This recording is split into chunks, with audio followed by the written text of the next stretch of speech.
Kerala, famous as God's own country for its lush landscapes, is renowned for its pioneering initiatives in education, healthcare, and human development. This southern Indian.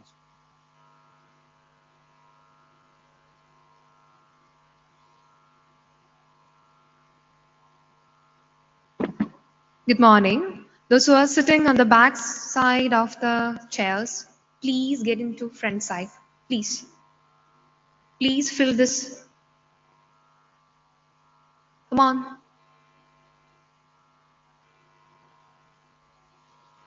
There are so many vacant chairs are visible here.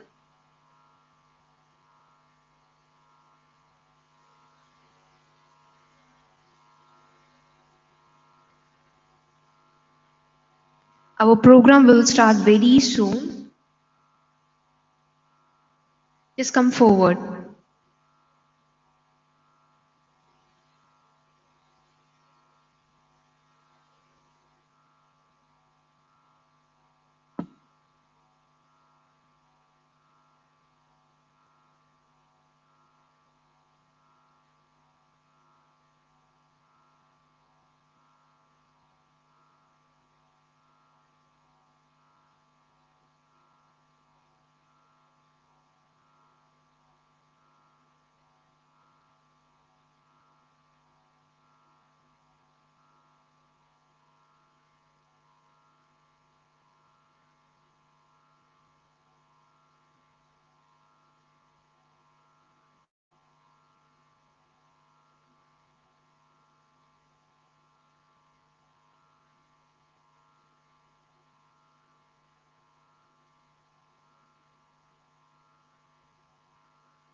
Good morning, ladies and gentlemen. It is indeed a pleasure to welcome you all once again to the Day 2 of Skill Kerala Global Summit 2025.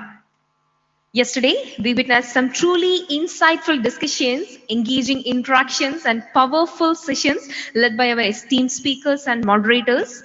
Today, as we continue this journey, we look forward to more engaging topics, fresh perspectives, and valuable knowledge sharing that will inspire us to move forward together.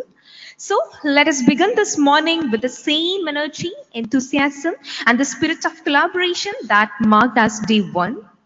On behalf of the organization team, I warmly welcome each and every one of you to this new day of opportunities and connections.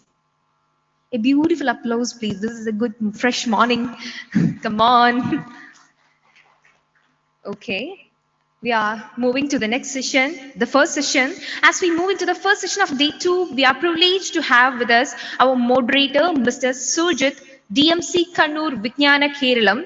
With his expertise, dedication, and leadership, he continues to contribute significantly to this field and community, bringing valuable perspectives to discussion of this nature. It is indeed an honor of him in guide today's session. With great respect, I warmly welcome Mr. Surjit to the podium.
For our first session, I kindly invite Sri B. Abdul Nasser IAS, Special Secretary, Fisheries and Port Department. Sorry. With all respect, I inviting Dr. Malivika Bini, the Assistant Professor and Head of Department of History, Kannur University.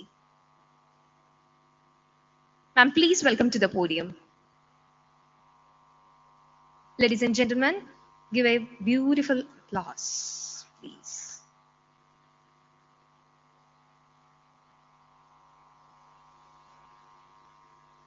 Here I'm welcoming with huge respect Dr. Shyama S. Prabha, the State Project Officer, Transgender Cell, Social Justice Department. Ma'am, kindly I'm inviting to the podium.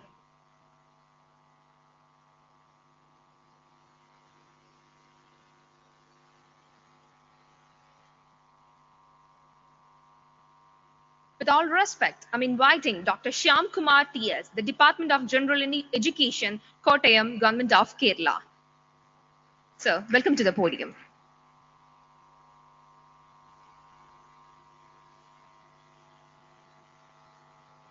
Here the session begins. Thank you.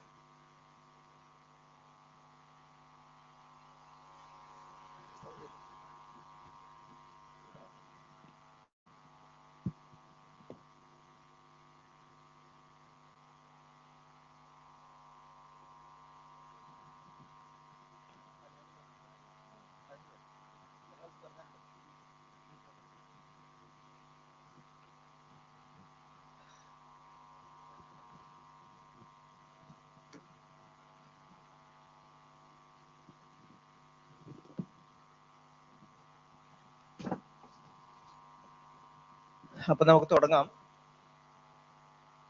മലയാളത്തിൽ പോരെ നമുക്ക്? മലയാളമല്ലേ നല്ലത്? അപ്പോൾ speakers ഒക്കെ മലയാളമാണ്. അപ്പോൾ നമുക്ക് Malayalam choose ചെയ്യാം. അപ്പോൾ നമ്മുടെ വിഷയം employment in margin, unlocking hidden workforce potential. അപ്പോൾ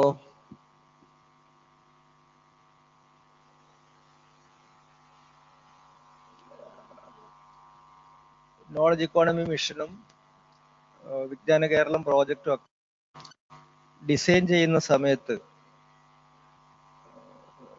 ഏറ്റവും പ്രധാനപ്പെട്ട ഒരു ലക്ഷ്യമായിരുന്നു കേരളത്തിലെ മെയിൻ സ്ട്രീം വിഭാഗങ്ങളോടൊപ്പം അത്രമാത്രം ഒന്നും കേരള വികസനത്തിന്റെ നേട്ടങ്ങൾ ആർജിക്കാൻ പല കാരണങ്ങളാൽ പറ്റാത്ത പോയ കേരളത്തിലെ ചില സോഷ്യൽ ഗ്രൂപ്പ്സുകളെയും കമ്മ്യൂണിറ്റി ഗ്രൂപ്പ്സുകളെയും ഉയർത്തിക്കൊണ്ടുവരിക എന്ന് പറഞ്ഞാൽ invisible visible inclusion of excluded എന്നൊരു കാഴ്ചപ്പാട്, എന്നൊരു ലക്ഷ്യം കേരളത്തിലെ നോളജ് ഇക്കോണമി മിഷനും കേരളത്തിലെ KDISCനും വിജ്ഞാന കേരളം പ്രോജക്റ്റിന്റെ ഒക്കെ പ്രധാനപ്പെട്ട ഒരു ലക്ഷ്യമായിരുന്നു. ആ ലക്ഷ്യം മുൻനിർത്തിക്കൊണ്ട് പൊതുവായ പ്രോജക്റ്റുകളും പ്രോഗ്രാംസും ഒക്കെ ഡിസൈൻ ചെയ്തതിൻ്റെ കൂടെ തന്നെ കേരളത്തിലെ മാർജിനൈസ്ഡ് കമ്മ്യൂണിറ്റീസിനെ ഉയർത്തിക്കൊണ്ടുവരുന്നതിന് വേണ്ടി, അവരെ എംപവർ ചെയ്യുന്നതിന് വേണ്ടി സ്പെഷ്യൽ ഫോക്കസ് കൊടുത്തിട്ടുള്ള കുറേ പ്രോജക്റ്റുകളും കഴിഞ്ഞ 2-3 വർഷങ്ങളായി കേരളത്തിൽ നടത്തി വരുന്നുണ്ട്. ഷെഡ്യൂൾഡ് ട്രൈബ്സിന് വേണ്ടിയിട്ടുള്ള സ്പെഷ്യൽ പ്രോജക്റ്റ് ഉണ്ട്, ഷെഡ്യൂൾഡ് കാസ്റ്റ് കമ്മ്യൂണിറ്റിക്ക് വേണ്ടിയിട്ടുള്ള പ്രോജക്ട്സുകളുണ്ട്, person with disabilities, transgenders, fisher folk, career break വന്നിട്ടുള്ള സ്ത്രീകൾക്ക് വേണ്ടിയിട്ടുള്ള സ്പെഷ്യൽ പ്രോജക്റ്റ്, മൈനോറിറ്റിക്ക് വേണ്ടിയിട്ടുള്ള സ്പെഷ്യൽ പ്രോജക്റ്റുകൾ, ഇങ്ങനെ പ്രത്യേകം ഫോക്കസ് ചെയ്യേണ്ട വിഭാഗങ്ങളെ തുടക്കത്തിൽ തന്നെ ഐഡന്റിഫൈ ചെയ്യുകയും അവരെ എംപവർ ചെയ്യാൻ ആവശ്യമായിട്ടുള്ള പ്രത്യേക പദ്ധതികളൊക്കെ വിജ്ഞാന കേരളവും നോളജ് ഇക്കോണമി മിഷനും ഡിസൈൻ ചെയ്തിട്ടുണ്ട്. അവരെ കണ്ടെത്തി അവർക്ക് ആവശ്യമായിട്ടുള്ള സ്കില്ലിംഗ് പ്രോഗ്രാംസ് ഐഡന്റിഫൈ ചെയ്തു, സ്പെഷ്യൽ പ്ലേസ്മെന്റ് ഡ്രൈവ്സ് സംഘടിപ്പിച്ചു, ഇൻഡസ്ട്രിയുമായിട്ട് അവരെ കണക്ട് ചെയ്യാനുള്ള ധാരാളം പ്രോഗ്രാംസ് നാം ഡിസൈൻ ചെയ്തിട്ടുണ്ടായിരുന്നു. പക്ഷെ കഴിഞ്ഞ 2-3 വർഷക്കാലത്തെ എക്സ്പീരിയൻസ് എന്ന് പറഞ്ഞാൽ നമ്മൾ എക്സ്പെക്ട് ചെയ്ത ഒരു ലെവലിലേക്ക് ഈ മാർജിനൈസ്ഡ് കമ്മ്യൂണിറ്റീസിനെ ഉയർത്തിക്കൊണ്ടുവരാൻ നമുക്ക് പറ്റിയോ എന്ന ചോദ്യത്തിന് 2 ഉത്തരങ്ങളില്ല, പറ്റിയിട്ടില്ല. ആ ഒരു കോണ്ടെക്സ്റ്റിലാണ് എങ്ങനെയാണ് ഇനി അങ്ങോട്ടുള്ള പ്രവർത്തന മണ്ഡലങ്ങളിൽ ഈ കമ്മ്യൂണിറ്റീസിൽ എംപവർ ചെയ്യാൻ ആവശ്യമായിട്ടുള്ള എന്തൊക്കെ സ്ട്രാറ്റജീസ് ആണ് വേണ്ടത്, എക്സിസ്റ്റിംഗ് ഡിസൈനിൻ്റെ അകത്ത് എന്തൊക്കെ മോഡിഫിക്കേഷൻ ഒക്കെയാണ് വേണ്ടത് എന്നുള്ള ആലോചനയിലേക്ക് നാം വരുന്നത്. അപ്പോൾ ഈ ഒരു ഡിസ്കഷൻ കൊണ്ട് പ്രധാനമായിട്ടും നാം ഉദ്ദേശിക്കുന്നത് ഈ മേഖലയിൽ കഴിഞ്ഞ കുറേ കാലമായി പ്രവർത്തിച്ചു വരുന്ന അക്കാഡമിഷ്യൻസ് നമ്മളോടൊപ്പം ഉണ്ട്, ആക്ടിവിസ്റ്റുകൾ ആ മോഡിൽ പ്രവർത്തിക്കുന്നവരും നമ്മളോടൊപ്പം ചേർന്നിരിക്കുന്നുണ്ട്. അപ്പോൾ ഇവരുടെയൊക്കെ വാല്യുബിൾ എക്സ്പീരിയൻസ് ബേസ് ചെയ്തുകൊണ്ട് ഇനി എങ്ങനെയാണ് ഈ മേഖലയിലുള്ള പ്രവർത്തനങ്ങൾ ഡിസൈൻ ചെയ്യേണ്ടത് എന്നതിനെ പറ്റിയിട്ടുള്ള ഒരു ലക്ഷ്യത്തെ മുൻനിർത്തിയിട്ടാണ് നാം ഈ ഒരു ഡിസ്കഷൻ സംഘടിപ്പിക്കുന്നത്. 3-4 മേഖല കോൺസെൻട്രേറ്റ് ചെയ്ത് കൊണ്ടുപോകണം നാം ഈ ചർച്ച മുന്നോട്ട് കൊണ്ടുപോകാൻ. എല്ലാ സെക്ടറിൽ നിന്നും നാം സ്പീക്കേഴ്സിനെ ഉൾപ്പെടുത്തിയിരുന്നുവെങ്കിലും 1-2 പേർക്ക് വരാൻ പറ്റിയിട്ടില്ല. അബ്ദുൽ നാസർ സാർ ആ ഫിഷറി സെക്ടറിലെ പ്രധാനപ്പെട്ട ഒരാളായിരുന്നു, ഒരു എക്സ്പെർട്ടായിരുന്നു. അദ്ദേഹം വരുമെന്നാണ് നാം പ്രതീക്ഷിക്കുന്നത്. അപ്പോൾ നാം അദ്ദേഹം വരുമെന്നുള്ള പ്രതീക്ഷയിൽ ഡിസ്കഷൻ നാം ആരംഭിക്കുകയാണ്. അപ്പോൾ ആദ്യമായിട്ട് ഈ ഡിസ്കഷൻ ആരംഭിക്കുന്നത് ഡോക്ടർ മാളവിക മാഡം ആയിരിക്കും. അവർ SC ST അതുപോലെ തന്നെ വിമൺ മേഖലയിലെല്ലാം ധാരാളം പഠനങ്ങൾ നടത്തിയിട്ടുള്ള കണ്ണൂർ യൂണിവേഴ്സിറ്റിയിലെ ചരിത്ര വിഭാഗത്തിലെ അധ്യാപിക കൂടിയാണ്. ആ മേഖലയിൽ എഡ്യൂക്കേറ്റഡ് യൂത്ത് ധാരാളം പേർ പഠിച്ചിറങ്ങുന്നുണ്ട്. പക്ഷെ അവരുടെ ആപ്റ്റിറ്റ്യൂഡിനനുസരിച്ച്, ആസ്പിരേഷനനുസരിച്ചിട്ടുള്ള ഒരു കരിയർ ഡെവലപ്പ് ചെയ്യാൻ അവർക്ക് പല കാരണങ്ങളാൽ പറ്റുന്നില്ല. അപ്പോൾ മാഡത്തിൻ്റെ ഒരു എക്സ്പീരിയൻസിൻ്റെ അടിസ്ഥാനത്തിൽ എന്താണ് നിലനിൽക്കുന്ന ബാരിയേഴ്സ് എന്നാണ് പറഞ്ഞുകൊണ്ടാണ് നാം ആരംഭിക്കുന്നത്. Good morning every one. ഞാൻ ഇന്ന് യൂസ് ചെയ്യാൻ പോകുന്ന തിയറികൾ കടമെടുത്ത തിയറികളാണ്. അതെൻ്റെ എൻ്റെ ഉപരിയായിട്ട് മറ്റ് റിസർച്ചേഴ്സ് ചെയ്തിട്ടുള്ള വർക്കിനെ കോട്ട് ചെയ്യാനും അതിനെ ലൊക്കേറ്റ് ചെയ്യാനുമുള്ള ശ്രമമാണ് എൻ്റെ സൈഡിൽ നിന്ന് വരാൻ പോകുന്നത്. അതിന് ഏറ്റവും കൂടുതൽ യൂസ് ചെയ്യുന്നത് ഉത്തരാഗീത എന്ന് പറഞ്ഞിട്ടുള്ള ഡെവലപ്മെന്റ് സ്റ്റഡീസ് സ്കോളറിൻ്റെ വർക്കാണ്. അവർ സ്പെയിനിലെ ഒവിഡോ യൂണിവേഴ്സിറ്റിയിലാണ്. And she has coined a very interesting phrase when it comes to Kerala, and particularly about the case of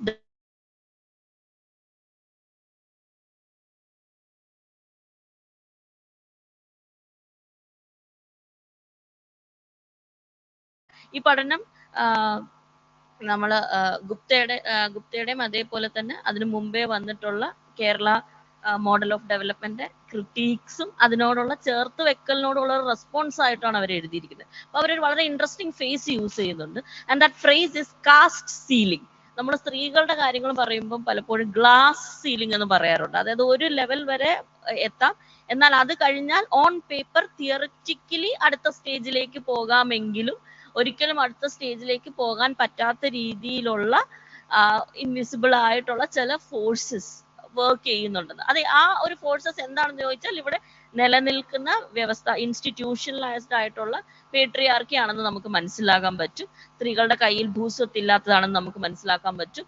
capital ഫോർമേഷനിൽ നിന്ന് സ്ത്രീകളെ മാറ്റി നിർത്തിക്കൊണ്ടിരിക്കുന്ന നിലനിൽക്കുന്ന സാമൂഹ്യ വ്യവസ്ഥയാണ് സ്ത്രീകൾക്ക് ലെഷറും ഓൺട്രപ്രണർഷിപ്പും പെർസ്യൂ ചെയ്യാൻ പറ്റാത്ത രീതിയിലുള്ള ഒരു ഫാമിലി നെറ്റ്വർക്കുകളുടെ പ്രവർത്തനമാണെന്ന് മനസ്സിലാക്കാൻ പറ്റും ഗ്ലാസ് സീലിംഗിന്റെ കാര്യത്തിൽ. എന്നാൽ കാസ്റ്റ് സീലിംഗിന്റെ കാര്യത്തിൽ ഈ ഗ്ലാസ് സീലിംഗ് ഉള്ളതുപോലെ തന്നെ കാസ്റ്റ് സീലിംഗ് ഉണ്ടെന്നാണ് ഉത്തരാഗീത വാദിക്കുന്നത്. കാസ്റ്റ് സീലിംഗിന്റെ കാര്യത്തിൽ നമ്മൾ നോക്കുകയാണെങ്കിൽ ഏറ്റവും സ്കിൽഡ് ആയിട്ടുള്ള ഏറ്റവും പ്രൊഫഷണലി മുമ്പോട്ട് നിൽക്കുന്ന ദളിത് സ്ത്രീകളുടെ കാര്യം എടുത്ത് നോക്കിയാൽ പോലും പലപ്പോഴും സ്റ്റേറ്റിന്റെ കാര്യത്തിലാണെങ്കിലും ശരി, പ്രൈവറ്റ് സെക്ടറുടെ കാര്യത്തിലാണെങ്കിലും ശരി, ഒരു പരിധി കഴിഞ്ഞിട്ട് മുമ്പോട്ട് പോകാൻ അനുവദിക്കാത്ത, ഞാനത് അണ്ടർലൈൻ ചെയ്ത് പറയാണ്, അനുവദിക്കാത്ത ഒരു സിസ്റ്റം ഇവിടെ നിലനിൽക്കുന്നുണ്ട് എന്ന് നമുക്ക് കാണാൻ പറ്റും. അത് നമ്മൾ മനസ്സിലാക്കണം, വെറും 6% 6% ആണ് ദളിത് സ്ത്രീ പ്രാതിനിധ്യം ഗവൺമെന്റ് സെക്ടർ. പ്രൈവറ്റ് സെക്ടറിനെ കുറിച്ചിട്ട് വളരെ കൃത്യമായിട്ടൊരു സർവേ വന്നിട്ടില്ലാത്തത് കൊണ്ടാണ് നമുക്ക് അറിയാത്തത്. ഇൻ പർട്ടിക്കുലർ ക്ലാസ് 1 ജോലികളിൽ നമ്മൾ നോക്കുകയാണെങ്കിൽ കേവലം 1.7% 2020 റെക്കോർഡുകൾ പ്രകാരം ദളിത് സ്ത്രീ പ്രാതിനിധ്യം എന്ന് പറയുന്നത്. ഇത് റിസർവേഷൻ ഉള്ള ഗവൺമെന്റ് സെക്ടറിൽ ഇത്ര ചുരുങ്ങിയ പ്രാതിനിധ്യമാണെങ്കിൽ ബാക്കിയുള്ള കാര്യങ്ങളിൽ എങ്ങനെയായിരിക്കും? കാരണം ഇത് വലിയൊരു, നമ്മൾ സ്കിൽ ഗ്യാപ്പ് എന്ന് പറയുന്ന ഈ ഒരു ടേമിനോട് എതിർക്കുന്ന ഒരാളാണ് ഞാൻ. I come to that later. But before that നമ്മൾ പലപ്പോഴും മനസ്സിലാക്കേണ്ടത്, നമ്മൾ വുമൺ എന്ന് പറയുമ്പോൾ അത് സവർണ സ്ത്രീയാകും. വിമണിന് ജോബ്സ് ക്രിയേറ്റ് ചെയ്യുക, വിമണിനെ സ്കില്ല് ചെയ്യുക, വിമണിന് ഏർലി കരിയർ ഓപ്പർച്യൂണിറ്റീസ് ഉണ്ടാക്കി കൊടുക്കുക, അല്ലെങ്കിൽ വർക്ക് ഗ്യാപ്പ് വന്ന സ്ത്രീകളെ തിരിച്ച് വർക്ക് ഫോഴ്സിലോട്ട് കൊണ്ടുവരിക. ഇങ്ങനെയുള്ള എത്രയോ പദ്ധതികളുണ്ട്. നോളജ് എക്കണോമിയുടെ ഭാഗമായിട്ട് തന്നെ എത്രയോ പദ്ധതികളുണ്ട്. പക്ഷെ അവരുടെ ഫോക്കസ് എങ്ങോട്ടാണ് വെച്ചിരിക്കുന്നത്? അത് സവർണ സ്ത്രീകളിലേക്ക്, മിഡിൽ ക്ലാസ്സും അപ്പർ ക്ലാസ്, മിഡിൽ കാസ്റ്റുകളും അപ്പർ കാസ്റ്റ് ആയിട്ടുള്ള സ്ത്രീകളെ ഫോക്കസ് ചെയ്തിട്ടാണ് ഇതിൽ എല്ലാ പോളിസിയും മേക്ക് ചെയ്തിട്ടുള്ളത്. അല്ലാതെ ആ ഒരു മേഖലയിൽ ഒരിക്കലും വർക്ക് ഗ്യാപ്പ് വന്നൊരു ദളിത് സ്ത്രീയെ, എഡ്യൂക്കേഷൻ ഗ്യാപ്പ് വന്നൊരു ദളിത് സ്ത്രീയെ എങ്ങനെ തിരിച്ച് പഠനത്തിലേക്ക് കൊണ്ടുവരാം, എങ്ങനെ തിരിച്ച് ജോലിയിലേക്ക് കൊണ്ടുവരാം എന്നുള്ള രീതിയിലുള്ള ഒരു ഒരു ഗവേഷണമോ അല്ലെങ്കിൽ അങ്ങനെ ഒരു പോളിസി മേക്കിങ്ങോ നടന്നിട്ടില്ല. അപ്പൊ പലപ്പോഴും സ്ത്രീ എന്ന് പറഞ്ഞാൽ സവർണ സ്ത്രീയും ദളിത് എന്ന് പറഞ്ഞാൽ ദളിത് പുരുഷനുമാകുന്ന ഒരു വല്ലാത്ത ഒരു ഗ്യാപ്പിൽ പെട്ടുപോകുന്ന ഒരു വിഭാഗം മനുഷ്യരാണ് ദളിത് സ്ത്രീകൾ എന്ന് പറയുന്നത്. ഇനി നമ്മൾ SC/ST പ്രോഗ്രാംസ് എടുത്ത് നോക്കുകയാണെങ്കിൽ മിക്ക പ്രോഗ്രാമും SC/ST മെയിൽസിനെ ഫോക്കസ് ചെയ്തിട്ടാണ് വന്നിട്ടുള്ളത് നമുക്ക് മനസ്സിലാക്കാൻ പറ്റും. അതിന്റെ ഓരോ ഘടനകളും ഇപ്പൊ ഓരോ പ്രോഗ്രാമായിട്ട് എടുത്ത് ഞാൻ പറയുന്നില്ല, അത് ഇന്ന് തുടങ്ങിയതല്ല. കേരള സ്റ്റേറ്റ് എവിടെയൊക്കെ ഇന്റർവെൻഷൻസ് മേക്ക് ചെയ്തിട്ടുണ്ടോ, ജെൻഡേർഡ്, കാസ്റ്റ് ജെൻഡേർഡ് ആണ്. ഇതിങ്ങനെ രണ്ട് മേഖലകളായിട്ട് നിൽക്കേണ്ട കാര്യങ്ങൾ. ഇത് ഓവർലാപ്പ് ചെയ്ത് കിടക്കുന്ന ഒരു ഇഷ്യൂ ആണ്. അവിടെയാണ് ഇന്റർസെക്ഷണൽ ആയിട്ടുള്ള ഓപ്പറേഷൻ, കോൺജുഗേറ്റഡ് ആയിട്ടുള്ള ഓപ്പറേഷൻ അനുഭവിക്കുന്ന ദളിത് സ്ത്രീ ഗ്രൂപ്പുകൾ പോലെ അല്ലെങ്കിൽ ട്രൈബൽ സ്ത്രീ ഗ്രൂപ്പുകൾ പോലെയുള്ള ഗ്രൂപ്പുകളുടെ ഈ മൾട്ടിപ്പിൾ ആയിട്ടുള്ള ഓപ്പറേഷൻസിനെ ഒന്നും മാപ്പ് ചെയ്യാൻ ശ്രമിക്കുന്നില്ല. രണ്ട് പോളിസി മേക്കിങ്ങിന്റെ ലെവല് വരുമ്പോൾ അവിടെയാണ് സ്കിൽ ഗ്യാപ്പ് എന്നുള്ള കാര്യം വളരെ കൺഫ്യൂസിങ് ആയിട്ടുള്ള ടേം ആയിട്ട് കിടക്കുന്നത്. What does skill gap actually mean? അതുകൊണ്ട് നമ്മൾ സ്കില്ലിംഗ് എന്നുള്ള വാക്കൊക്കെ ഇപ്പൊ ഭയങ്കര പോപ്പുലർ ആയിട്ടുള്ള വാക്കുകളാണ്. But at the same time നമ്മൾ ചരിത്രപരമായിട്ട് നോക്കുകയാണെങ്കിൽ നമുക്ക് CR കണ്ണന്റെ ഒക്കെ വർക്ക് വളരെ ക്ലാരിറ്റിയോടെ പറയുന്നുണ്ട്. ഇവിടെയുള്ള സവർണ വിമണും ദളിത് സ്ത്രീകളെ എടുത്തു നോക്കിയാൽ സ്കിൽഡ് ലേബർ ചെയ്തിരുന്ന ദളിത് സ്ത്രീകൾ അൺസ്കിൽഡ് ആയി മാറിയ, അൺസ്കിൽഡ് എന്ന് പറയുന്നത് ഞാൻ കോട്ട് ആൻഡ് കോട്ടാണ്, ഇതൊന്നും ഇപ്പൊ സാനിറ്റേഷൻ വർക്കോ നഴ്സിംഗോ കെയർ വർക്കോ ഇതൊന്നും അൺസ്കിൽഡ് വർക്കല്ല. ഇതൊക്കെ വളരെ സ്കിൽ ആവശ്യമുള്ള ജോലികൾ തന്നെയാണ്.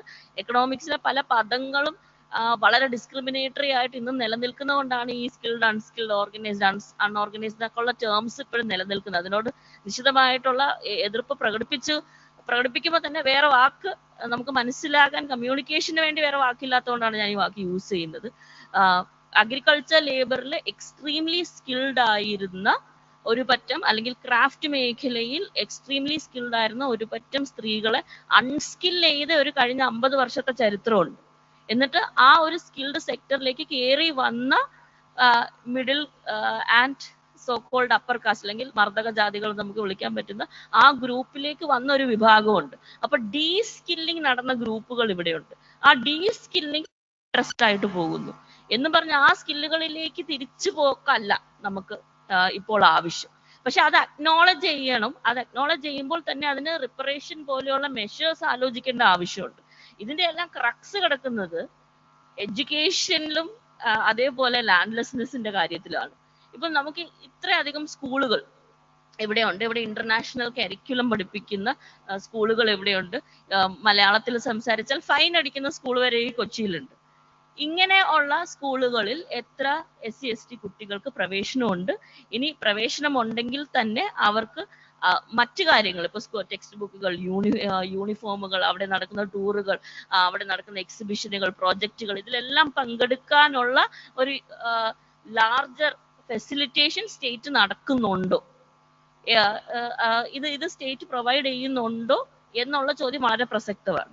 കാരണം നമ്മൾ ഏറ്റവും മുകളിൽ വന്നിട്ട് ഹയർ എഡ്യൂക്കേഷൻ ലെവലിൽ 17% മാത്രമാണ് നമ്മൾ ടെക്നിക്കൽ അല്ലെങ്കിൽ പ്രൊഫഷണൽ എന്ന് വിളിക്കുന്ന കോഴ്സസിൽ ദളിത് പ്രാതിനിധ്യം. അതിനകത്ത് ഏറ്റവും കൂടുതൽ പ്രാതിനിധ്യം ഉള്ളത് ആക്ച്വലി ദളിത് സ്ത്രീകൾക്കാണ്. സോ ഹയർ എഡ്യൂക്കേഷൻ മേഖലയിൽ ദളിത് വിഭാഗത്തിൽ നമ്മൾ നോക്കുകയാണെങ്കിൽ ദളിത് സ്ത്രീകളാണ് കൂടുതൽ. എന്തുകൊണ്ടാണ്? ദളിത് പുരുഷന്മാരുടെ ഡ്രോപ്പ് ഔട്ട് റേഷ്യോ വളരെ അധികമായിട്ടിരിക്കുന്നത് ജോബ് ഓപ്പർച്യൂണിറ്റീസ് ക്ലാസ് 3 ജോലികളിൽ അല്ലെങ്കിൽ ക്ലാസ് 2 ജോലികൾ വളരെ റെയറാണ്. ക്ലാസ് 3 ജോലികളോ ഇൻഫോർമൽ സെക്ടറോ അൺഓർഗനൈസ്ഡ് സെക്ടറിലേക്കോ തള്ളിവിടപ്പെടുന്ന ദളിത് പുരുഷന്മാരാണ് നമുക്ക് കാണുന്നത്. അതിൽ നിന്ന് ബാക്കി വരുന്ന ദളിത് സ്ത്രീകൾ ആണ് നമുക്ക് ഹയർ എഡ്യൂക്കേഷനിൽ കാണാൻ പറ്റുന്നത്. എന്നാൽ ഈ ഹയർ എഡ്യൂക്കേഷനുള്ള സ്ത്രീകൾ പ്ലേസ്ഡ് ആകുന്നുണ്ടോ എന്നുള്ളൊരു ചോദ്യം. ഈ പ്ലേസ്ഡ് ആകാത്ത എന്തുകൊണ്ടാണ്? ഞാൻ ഇതുപോലെ തന്നെ ഒരു സെമിനാറിൽ കാലിക്കറ്റ് യൂണിവേഴ്സിറ്റിയിൽ എൻ്റെ കൂടെ ഇരുന്ന എൻ്റെ പാനലിസ്റ്റ്, ഞാൻ പേര് പറയുന്നില്ല, കേരളത്തിലെ തന്നെ ഒരു ജേർണലിസ്റ്റ് ആണ്. അദ്ദേഹം പറഞ്ഞൊരു കാര്യമാണ്, എനിക്ക് കുറച്ചും കൂടെ നന്നായിട്ട് ഇംഗ്ലീഷ് സംസാരിക്കാൻ അറിയാമായിരുന്നെങ്കിൽ ഞാൻ പ്രോബബ്ലി നാഷണൽ TV-യിൽ പോകുമായിരുന്നു, അല്ലെങ്കിൽ എനിക്ക് കുറച്ചും കൂടെ നന്നായിട്ട് ഇംഗ്ലീഷ് സംസാരിക്കാൻ അറിയാമായിരുന്നെങ്കിൽ ഞാൻ BBC പോലെയുള്ള നെറ്റ്വർക്കുകളിൽ ഇടം കണ്ടെത്തുമായിരുന്നു. അപ്പം എനിക്ക് വളരെ രസകരമായിട്ട് ഇത് തോന്നി. എന്നിട്ട് ഞാൻ തിരിച്ചു പറഞ്ഞതാണ്, ഇംഗ്ലീഷ് സംസാരിക്കാൻ അറിയാവുന്ന ഒരുപാട് ദളിത് മനുഷ്യർ ഇവിടെയുണ്ട്, ഇംഗ്ലീഷ് സംസാരിക്കാൻ അറിയാവുന്ന ഒരുപാട് ട്രൈബൽ മനുഷ്യർ ഇവിടെയുണ്ട്. ഇല്ല എന്നുള്ളൊരു പെർസെപ്ഷൻ നിലനിൽക്കുന്നുണ്ട്. പക്ഷെ അവരൊന്നും എന്തുകൊണ്ട് എത്തുന്നില്ല ജേർണലിസ്റ്റുകളായി? എന്തുകൊണ്ടൊരു കറുത്ത മുഖമുള്ള ഒരു TV റീഡർ നമുക്കില്ലാത്തത്?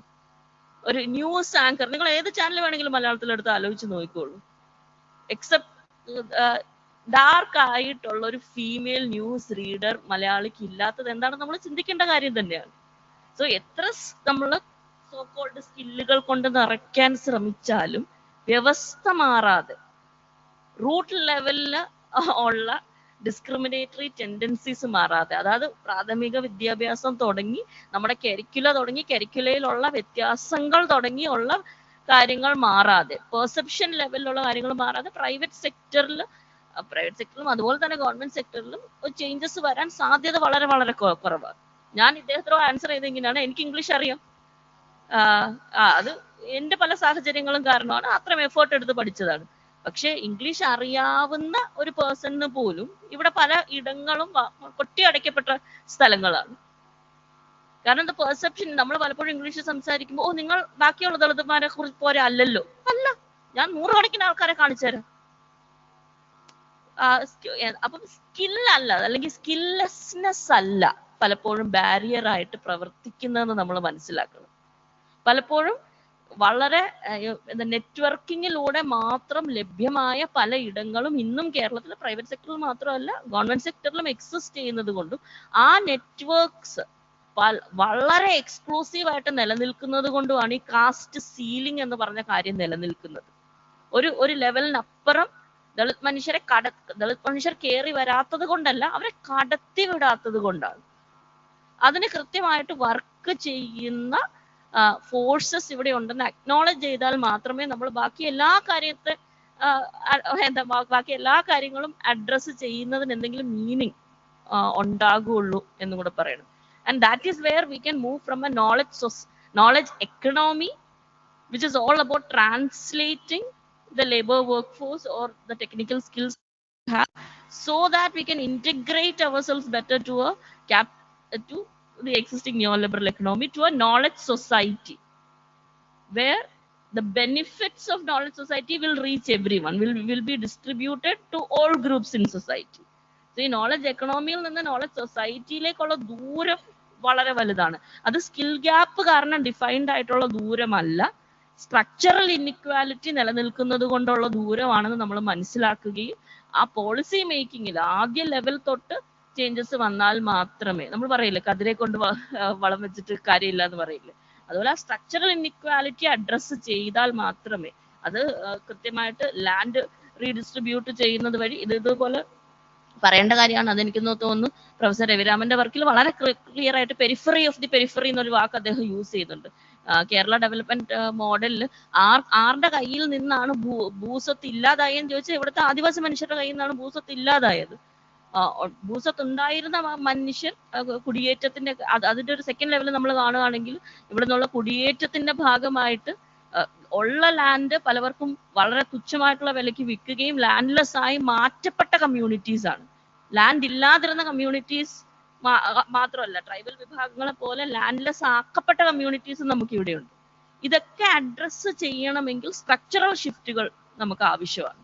അല്ലാതെ എംപ്ലോയ്മെന്റ് ഓപ്പർച്യൂണിറ്റീസ് കൂട്ടുന്നത് വഴിയോ അല്ലെങ്കിൽ ചില ഗ്രൂപ്പുകളെ കണ്ടെത്തി ആ ഗ്രൂപ്പുകളെ സോക്കോൾ സ്കില്ല് ചെയ്യുന്ന വഴി മാത്രമോ ഒരു മാറ്റം വരാൻ പറ്റുമോ എന്നുള്ളതിൽ എനിക്ക് വലിയ ആശങ്കകളുണ്ട്. സോ എഡ്യൂക്കേഷണൽ സിസ്റ്റം മാറ്റുന്നത് വഴിയും ക്യാപിറ്റൽ ഫോർമേഷൻ അത് വളരെ സിഗ്നിഫിക്കൻ്റ് ആയിട്ടൊരു കാര്യം തന്നെയാണ്. ആ ക്യാപിറ്റൽ ഫോർമേഷനിൽ പാർട്ടിസിപ്പൻസ് ആക്കി ഗ്രൂപ്പ്സിനെ പെർട്ടിക്കുലർലി സോഷ്യലി ഡിസഡ്വാൻറ്റേജ്ഡ് ഗ്രൂപ്പ്സിനെ മാറ്റുന്ന വഴി മാത്രമേ ഒരു ചേഞ്ച് വരുള്ളൂ എന്നാണ് ഞാൻ വിശ്വസിക്കുന്നത്.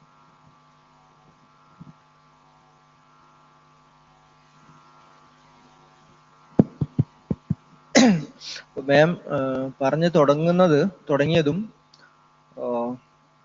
ചെറിയ ചെറിയ തൊട്ട് വിദ്യകൾ കൊണ്ടോ മുറിവൈദ്യം കൊണ്ടോ ഒന്നും പരിഹരിക്കാൻ കഴിയുന്നതല്ല ദളിത് ആദിവാസി മേഖലയിലുള്ള ഇൻക്ലൂഷൻ, സ്ട്രക്ചറൽ റീഅറേഞ്ച്മെന്റ്. അപ്പോൾ അവർ പറഞ്ഞു തുടങ്ങിയത് 2 തരത്തിലുള്ള പ്രശ്നങ്ങൾ നിലനിൽക്കുന്നു. 2 ടേം മാം ഉപയോഗിച്ചു. ഒന്ന് ക്ലാസ് സീലിങ്ങും 2 കാസ്റ്റ് സീലിങ്ങും. പ്രധാനപ്പെട്ട ഹിൻറ്റേഴ്സ് അല്ലെങ്കിൽ ബ്ലോക്സ് എന്ന് പറഞ്ഞാൽ നിലനിൽക്കുന്ന ഈ കാസ്റ്റ് സീലിങ്ങും അതുപോലെ തന്നെ ക്ലാസ് സീലിങ്ങുമാണ്. ഇതിനെ രണ്ടിനെയും ബ്രേക്ക് ചെയ്യാതെ വെറുതെ കുറച്ച് സ്കില്ലിംഗ് പ്രോഗ്രാം മാത്രം എടുത്തത് കൊണ്ട് പരിഹരിക്കാൻ കഴിയുന്നതല്ല കേരളത്തിലെ ഇന്നത്തെ എക്സ്ക്ലൂഷന്റെ അല്ലെങ്കിൽ ഇവരുടെ ഇൻക്ലൂഷന്റെ സാധ്യതകൾ എന്നാണ് മാം പറയാൻ ശ്രമിച്ചത്. അത് തന്നെ നമുക്ക് കണ്ടിന്യൂ ചെയ്യണം തോന്നുന്നു. അപ്പോൾ കാസ്റ്റ് സീലിംഗ് ആണ് കേരളത്തിലെ പ്രധാനപ്പെട്ട ഒരു പ്രശ്നം എന്ന് പറയുമ്പോൾ, ഷെഡ്യൂൾഡ് കാസ്റ്റിനെ എടുക്കുമ്പോൾ നമുക്ക് കാസ്റ്റ് സീലിംഗ് ഒരു പ്രധാനപ്പെട്ട ബാരിയർ ആണ് എന്ന കാര്യത്തിൽ യാതൊരു തർക്കവുമില്ല. പക്ഷെ കേരളത്തിലെ 1.5% ആണ് ടോട്ടൽ പോപ്പുലേഷനിൽ കേരളത്തിലെ ഷെഡ്യൂൾഡ് ട്രൈബ് പോപ്പുലേഷൻ ഉള്ളത്. അവിടെ അങ്ങനെയുള്ള ഒരു കാസ്റ്റ് ബേസ്ഡ് ആയിട്ടുള്ള ഡിഫറൻഷിയേഷൻ ഒന്നുമില്ല, ഒരു ഡിസ്ക്രിമിനേഷൻ ഒന്നും ആ ഗ്രൂപ്പിന്റെ അകത്തില്ല. ഈ കാസ്റ്റ് സീലിംഗ് എന്ന തിയറി അല്ലെങ്കിൽ ആ ഒരു അടിത്തട്ടിൽ പ്രവർത്തിക്കുന്ന ആ ബാരിയർ ഇല്ലാത്ത സോഷ്യൽ ഗ്രൂപ്പ്സ് ആണ് കേരളത്തിലെ ഷെഡ്യൂൾഡ് ട്രൈബ്സ്. ബട്ട് അവരും ഉയർന്നു വരുന്നില്ലല്ലോ കേരളത്തിൽ. അപ്പൊ എനിക്ക് ശാംസാറിനോടാണ് ഈ 2 കോൺസെപ്റ്റ് വെച്ച് എന്തുകൊണ്ടാണ് കേരളത്തിലെ ആദിവാസി സമൂഹം അല്ലെങ്കിൽ ഷെഡ്യൂൾഡ് ട്രൈബ്സ് അതിലെ യൂത്ത്സ് റിസർവേഷനും ഒക്കെ ഒരുപാട് സാധ്യതകൾ മുന്നോട്ട് വെച്ചിട്ടുണ്ടെങ്കിലും ആ സാധ്യതകളൊന്നും ക്യാപ്ചർ ചെയ്യാൻ അവർക്ക് എന്തുകൊണ്ടാണ് പറ്റാത്തത്? എല്ലാവർക്കും നമസ്കാരം. സാറ് പറഞ്ഞത് റിസർവേഷൻ ഉണ്ടായിട്ടും എന്ന പോയിന്റ് ഉപയോഗിച്ചത് കൊണ്ട് തന്നെ റിസർവേഷൻ എന്ന് പറയുന്ന സംഗതിയിൽ നിന്ന് തുടങ്ങാം. റിസർവേഷൻ ഉണ്ടായിട്ടും വലിയ സംവരണ അട്ടിമറി നടക്കുന്ന സ്ഥലം കൂടിയാണ് കേരളം എന്ന് പറയാതെ നിവർത്തി. ഒരു കൈയിൽ ഭരണഘടനയും മറുകൈയിൽ സംവരണ അട്ടിമറിക്കുന്ന റോസ്റ്ററുമായി നടക്കുന്ന സർവകലാശാലകളാണ് കേരളത്തിൽ ഉള്ളത് എന്ന് പറയാൻ എനിക്ക് യാതൊരു മടിയുമില്ല, ഒരു മടിയും. നോക്കൂ, അയ്യങ്കാളി സ്വപ്നം കണ്ടത് 10 BA-ക്കാരെയാണ്. ഇപ്പൊ 10 BA-ക്കാരല്ല, 100 കണക്കിന് PhD-ക്കാരുണ്ടായിട്ട് പോലും ഇവർക്കൊന്നും തന്നെ കോളേജ് അധ്യാപകരാകാൻ സാധിക്കാത്ത സ്ഥലമാണ് കേരളം. കേരളത്തിലെ ഏറ്റവും കൂടുതൽ പൊതുപണം ഒഴുകുന്നത് എയ്ഡഡ് വിദ്യാഭ്യാസ മേഖലയാണ്. അവിടെ സംവരണം ഉണ്ടോ? സം എന്ന വാക്ക് പോലും നമുക്ക് കേൾക്കാൻ കഴിയില്ല. സാറ് സംവരണം ഉണ്ടായിട്ടും സംവരണം ഇല്ല. രണ്ടാമത്തെ പ്രശ്നം, തിരുവിതാംകൂർ, മലബാർ, കൊച്ചിൻ ദേവസ്വം ബോർഡിന് കീഴിൽ വ്യത്യസ്ത കോളേജുകളുണ്ട്. Aided സ്കൂളുകളുണ്ട്, aided കോളേജുകളുണ്ട്. അവിടെ വല്ലതും സംവരണം ഉണ്ടോ? സംവരണം ഇല്ല. സംവരണം ഇല്ലാത്ത സ്ഥലങ്ങളിൽ സംഭവിക്കുന്നത് എന്താണ്? അവിടെ വരേണ്യ വിഭാഗത്തിൽ നിന്നുള്ളവരായിരിക്കാം, വരേണ്യ വിഭാഗത്തിൽ നിന്നുള്ളവരായിരിക്കും അവിടുത്തെ അധ്യാപക പോസ്റ്റുകളിലെല്ലാം ഉള്ളത്. അങ്ങനെ വരുമ്പോൾ എന്താ സംഭവിക്കുന്നത്? പോളിസി മേക്കിങ്ങിൽ കടന്നു വരുന്നവരെല്ലാം ഈ കോളേജ് സവർണ വിഭാഗത്തിൽ നിന്ന് കോളേജ് അധ്യാപകരായിരിക്കും. എല്ലാ മേഖലകളിലും കേരളത്തിലെ വ്യത്യസ്ത സ്ഥാപനങ്ങൾ അവിടുത്തെ ഡയറക്ടർമാരായി, അവിടുത്തെ സ്ഥാപനങ്ങളെ നിയന്ത്രിക്കുന്നവരായി, പോളിസി മേക്ക് ചെയ്യുന്നവരായി കടന്നു വരുന്നവരെല്ലാം തന്നെ ഈ കേരളത്തിലെ സർവകലാശാലകളിലെ കോളേജുകളിലെ വരേണ്യ വിഭാഗത്തിൽ നിന്നുള്ളവരാണ്. തിരുവിതാംകൂർ ദേവസ്വം ബോർഡിന് കീഴിലുള്ള സ്കൂളുകളിലും കോളേജുകളിലും നടപ്പിലാക്കുന്നതിന് എന്താണ് തടസ്സം? എന്താണ് പ്രശ്നം? അങ്ങനെയാണെങ്കിൽ ഈ പഠിച്ച കുട്ടികൾക്ക് കുറച്ചു പേർക്കെങ്കിലും ജോലി കിട്ടുമല്ലോ തിരുവിതാംകൂർ ദേവസ്വം ബോർഡിന് കീഴിൽ. അവർ എഫിഷ്യൻസി ഇല്ലാത്തവരായതുകൊണ്ടല്ല. ഇവിടെ ഡോക്ടർ മാളവിക പിന്നെ സൂചിപ്പിച്ചതുപോലെ അവർക്കൊന്നും ജോലി കിട്ടാൻ അനുവദിക്കാത്ത ഒരു വ്യവസ്ഥാക്രമം കേരളത്തിൽ നിലനിൽക്കുന്നു. അതുകൊണ്ട് തന്നെ നിങ്ങൾ ഇന്റർവ്യൂവിന് ചെന്നാൽ നിങ്ങളെ എടുക്കില്ല, ദളിതരെ ആദിവാസികളെ എടുക്കില്ല. വിവരാവകാശ കണക്കുകൾ തെളിയിക്കുന്നത് തിരുവിതാംകൂർ ദേവസ്വം ബോർഡിന് കീഴിലുള്ള ഉന്നത വിദ്യാഭ്യാസ സ്ഥാപനങ്ങളിൽ 97% അധ്യാപക തസ്തികകളിലും സവർണ വരേണ്യ വിഭാഗത്തിൽ അധ്യാപകരായി ജോലി ചെയ്യുന്നതാണ്. കണക്കുകളുടെ വെളിച്ചത്തിലായി പറയുന്നത്, കണക്കുകളുടെ വെളിച്ചത്തിൽ. ഇന്ത്യ മുഴുവനുള്ള കണക്കെടുത്താൽ ഞെട്ടും. അതുകൊണ്ട് തൽക്കാലം അതിലേക്ക് കടക്കുന്നില്ല. കേരളത്തിലെ വിദ്യാലയങ്ങൾ, പൊതുവിദ്യാഭ്യാസ സ്ഥാപനങ്ങൾ എന്നറിയപ്പെടുന്ന എയ്ഡഡ് വിദ്യാഭ്യാസ മേഖല സമ്പൂർണമായും ദളിതരെയും ആദിവാസികളെയും പുറന്തള്ളിക്കൊണ്ടാണ് നിലനിൽക്കുന്നത്. പഠിച്ച ആദിവാസികൾ ഇല്ലാത്തത് കൊണ്ടല്ല, പഠിച്ച ദളിതരില്ലാത്തതുകൊണ്ടല്ല, അവരെ പ്രവേശിപ്പിക്കാത്ത രീതിയിൽ വലിയ ജാതിക്കോട്ട കെട്ടിയിരിക്കുകയാണ് കേരളം. എന്നിട്ട് നമ്മൾ പുരോഗമന കേരളം എന്ന് പറഞ്ഞാൽ ലജ്ജാകരം എന്നല്ലേ പറയേണ്ടത്? ലജ്ജാകരം. ഇതൊരു വലിയ ഭീകര പ്രശ്നമാണ്. കേരളത്തിൽ 50-ലധികം പൊതുമേഖലാ സ്ഥാപനങ്ങളുണ്ട് പി എസ് സിക്ക് വിടാത്ത കേരളത്തിൽ 50-ലധികം പൊതുമേഖലാ സ്ഥാപനങ്ങളുണ്ട്. അവിടെ ഒന്നും സംവരണമില്ല. സംവരണം ഇല്ലാത്തത് കാരണം അവിടെ ഒന്നും ആരുമില്ല, ദളിതരും ആദിവാസികളും ഇല്ല. ഈ കോട്ടയൊക്കെ ഉണ്ടാക്കിയത് ആരാ? നമ്മൾ ഇനി മറ്റൊരു പോസ്റ്റ് ഡോക്ടർ ഫെലോഷിപ്പ് അതിനകത്ത് ചെയ്യേണ്ടി വരും. എൻ്റെ അഭിപ്രായത്തിൽ ഒരു പോസ്റ്റ് ഡോക്ടർ ഫെലോഷിപ്പിന്റെ ആവശ്യമില്ല. വളരെ വ്യക്തമാണ്. ഒരു അന്വേഷണത്തിന് വേണ്ടി ഞാൻ വെറുതെ പറഞ്ഞു എന്ന് മാത്രമേ ഉള്ളൂ. ഈ രീതിയിൽ ഭീകരമായ ഹിംസ ദളിതരോടും ആദിവാസികളോടും കാണിക്കുന്ന ഒരു സമൂഹമാണ് മലയാളികൾ എന്ന് പറയുന്നത്. കാരണം മലയാളികൾ എന്ന സമ്പർക്കത്തിൽ ആരെ നമ്മൾ ഉൾപ്പെടുത്തിയിട്ടില്ല? ആദിവാസികളെ ഉൾപ്പെടുത്തിയിട്ടില്ല. മലയാളം മിഷൻ എന്ന് പറഞ്ഞൊരു ചാനലുണ്ട്. അതില് ഒരു വാർത്ത ഞാൻ കണ്ടത്, ഏതോ ഒരു ആദിവാസി പ്രദേശം, ആദിവാസികൾ മാത്രമല്ല മറ്റാളുകളെല്ലാം താമസിക്കുന്ന ഒരു പ്രദേശത്ത് ഒരു പാലം വന്നു. അതിനകത്ത് നാട്ടുകാരും ആദിവാസികളും ഏറെ സന്തുഷ്ടരായി. അപ്പൊ ആദിവാസികൾ നാട്ടുകാരല്ലേ? ആദിവാസികളെ അപരരായി കാണുന്ന ഒരു സാമൂഹ്യ വ്യവസ്ഥ കേരളത്തിലുണ്ട്. അതിന്റെ ഏറ്റവും വലിയ ഉദാഹരണമാണ് ആദിവാസികളുടെയും ദളിതരുടെയും അറിവുകളെ അറിവായി കാണാതിരിക്കുകയും അതിനെ കേവലം സ്കില്ലായി കാണും. ബ്രാഹ്മണർ എഴുതി കൂട്ടിയ വാസ്തുവിദ്യയും രാമായണവും മഹാഭാരതവും എല്ലാം അറിവാകും. സത്യത്തിൽ അത് മുഴുവൻ ചാണകമാണ്. ചാണകത്തെ അറിവായി കാണുന്നവരാണ് മലയാളികൾ. ചാണകം അറിവാവുകയും അറിവിനെ നിങ്ങൾ കേവലം സ്കില്ലായി കാണുകയും ചെയ്യും. അപ്പൊ തന്നെ അടിസ്ഥാനപരമായിട്ട് മൊത്തം തെറ്റി. ഒരു ഉദാഹരണത്തിലൂടെ ഇത് വ്യക്തമാക്കാം. ആയുർവേദം കേരളത്തിൽ ആഘോഷിക്കപ്പെടുന്നുണ്ട്. കോടികളുടെ വിറ്റുവരവാണ് ആ മേഖലയിൽ നടക്കുന്നത്. ഈ ആയുർവേദത്തിന്റെ കൂടി ഉൽപ്പത്തി കേന്ദ്രമായി ആദിവാസി വൈദ്യമുണ്ട്. പക്ഷെ ഒരിക്കലും കേരളത്തിൽ ആദിവാസി വൈദ്യം എങ്ങനെ മാർക്കറ്റ് ചെയ്യാമെന്ന് നമ്മൾ ഒരിക്കലും ആലോചിക്കില്ല. കാരണം അതിനെ നമ്മൾ അംഗീകരിച്ചിട്ടില്ല. കേരളീയ സമൂഹം ഇതുവരെ ആദിവാസി വൈദ്യത്തെ അംഗീകരിച്ചിട്ടില്ല. എന്തുകൊണ്ടാണ് ആദിവാസി വൈദ്യത്തെ ഒരു ഇന്റർനാഷണൽ ലെവലിലേക്ക് മാർക്കറ്റ് ചെയ്യണമെന്ന് കേരള സമൂഹത്തിന് തോന്നാത്ത എന്തുകൊണ്ടാണ്? അത് മലയാളിയുടെ മനസ്സിലുള്ള പോളിസി മേക്ക് ചെയ്യുന്നവരുടെ മനസ്സിലുള്ള ജാതിബോധമാണ്. അതാണ് ഡോക്ടർ ഇവിടെ സൂചിപ്പിച്ചത്. ആ വ്യവസ്ഥാക്രമത്തെ മാറ്റാൻ കഴിയണം. രണ്ടാമത്തെ പ്രശ്നം, ഇപ്പൊ ഓണം വരാൻ പോവാണല്ലോ. നമ്മൾ ഏത് ഓണമാണ് ആഘോഷിക്കുന്നത്? എന്താണ് ആഘോഷിക്കുന്നത്? ഈ പായസവും പപ്പടവും പാൽപ്പായസവും അവിയലും സാമ്പാറും കൂട്ടുന്നതിനെ പറ്റിയല്ലേ അതാണല്ലോ നമ്മൾ മാർക്കറ്റ് ചെയ്യുന്നത്. എന്തുകൊണ്ടാണ് ആദിവാസികളുടെ ഫുൾ കൾച്ചർ നമുക്ക് മാർക്കറ്റ് ചെയ്യാൻ കഴിയാത്ത? എന്തുകൊണ്ടാണ്? അതിനെ കുറഞ്ഞ ഭക്ഷണമായി, അതിനെ മാർക്കറ്റ് ചെയ്യാൻ കഴിയാത്ത ഒന്നായിട്ട് നമ്മൾ കരുതുന്നു. അതുകൊണ്ടാണ് കേരളത്തിലെ സവർണ ഭക്ഷണം മാർക്കറ്റ് ചെയ്യപ്പെടുകയും ആദിവാസികളുടെ ഭക്ഷണക്രമം മാർക്കറ്റ് ചെയ്യാൻ നമുക്ക് കഴിയും. നമ്മൾ അതിനെപ്പറ്റി ചിന്തിക്കത്തേ ഇല്ല, ഒരിക്കലും ചിന്തിച്ചിട്ടില്ല. ധാരാളം രുചികരമായ ഭക്ഷണക്രമം ആദിവാസി ഗോത്ര വിഭാഗങ്ങളുടെ ഇടയിലുണ്ട്. അതെങ്ങനെ നമുക്ക് മാർക്കറ്റ് ചെയ്യാം? ആയുർവേദ ചികിത്സയ്ക്കായിട്ട് വിദേശികൾ ധാരാളമായിട്ട് വരുന്നുണ്ട്. എന്തുകൊണ്ട് ആദിവാസി വൈദ്യത്തിന് ഒരു ഇൻസ്റ്റിറ്റ്യൂഷൻ തുടങ്ങി അത്തരം ചികിത്സ ചെയ്യുന്ന ആളുകളെ സംഘടിപ്പിച്ച് അത്തരം ഒരു കാര്യം വളർത്തിയെടുക്കണം എന്തുകൊണ്ടാണ് സ്റ്റേറ്റിന് തോന്നാത്തത്? അത്തരം കാര്യങ്ങൾ കൂടെ ചെയ്യണം. അങ്ങനെ ചെയ്യുമ്പോഴാണ് ആ മേഖല ശക്തിപ്പെടുക.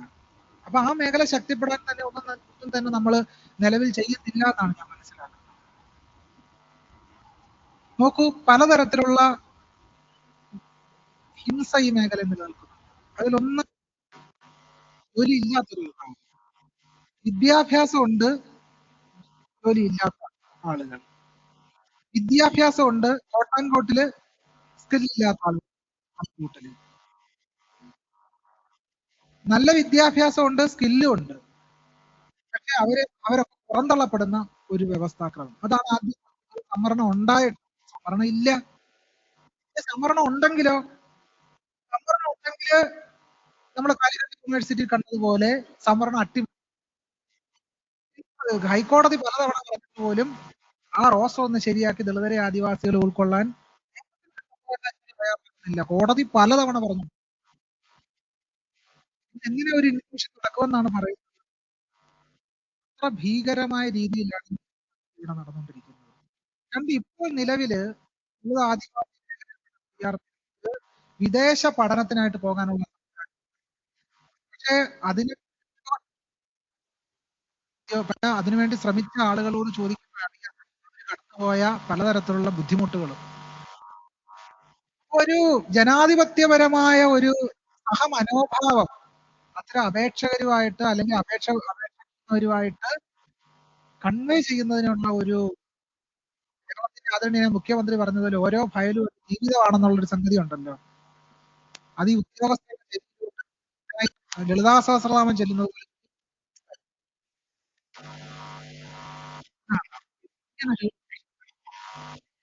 രണ്ട്, നമ്മളെ ശ്രദ്ധ ചെലുത്തേണ്ട ഏറ്റവും പ്രധാനപ്പെട്ട ഒരു മേഖല എന്ന് പറഞ്ഞാൽ വിദ്യാഭ്യാസത്തിനായിട്ട് ആളുകളെ പുറത്തേക്ക് വിടുന്നത് പോലെ തന്നെ അവരെ അന്താരാഷ്ട്ര തലത്തിൽ തന്നെ ജോലിക്ക് സന്നദ്ധമാക്കി വളർത്തിയെടുത്ത് വിദേശങ്ങളിലേക്ക് ജോലിക്ക് അയക്കാൻ കഴിയുന്ന രീതിയിലുള്ള ഒരു രീതി നമ്മൾ സൃഷ്ടിച്ചെടുക്കണം.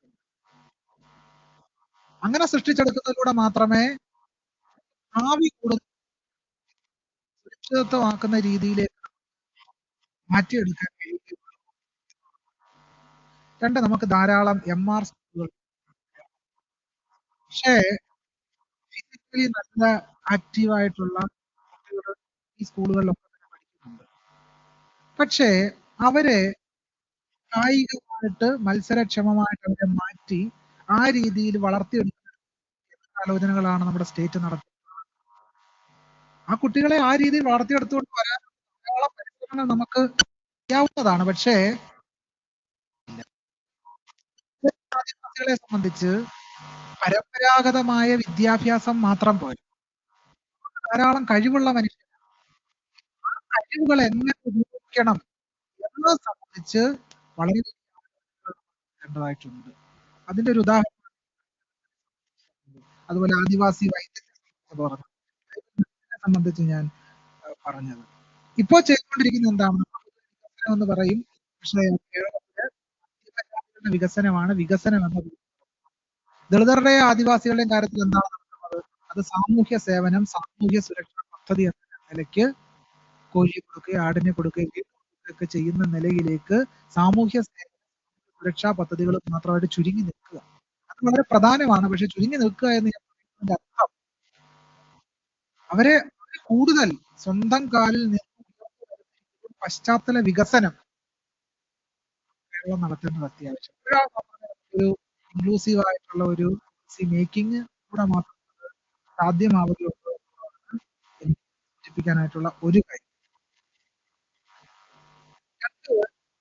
ഞാൻ ആദ്യം സൂചിപ്പിച്ചതുപോലെ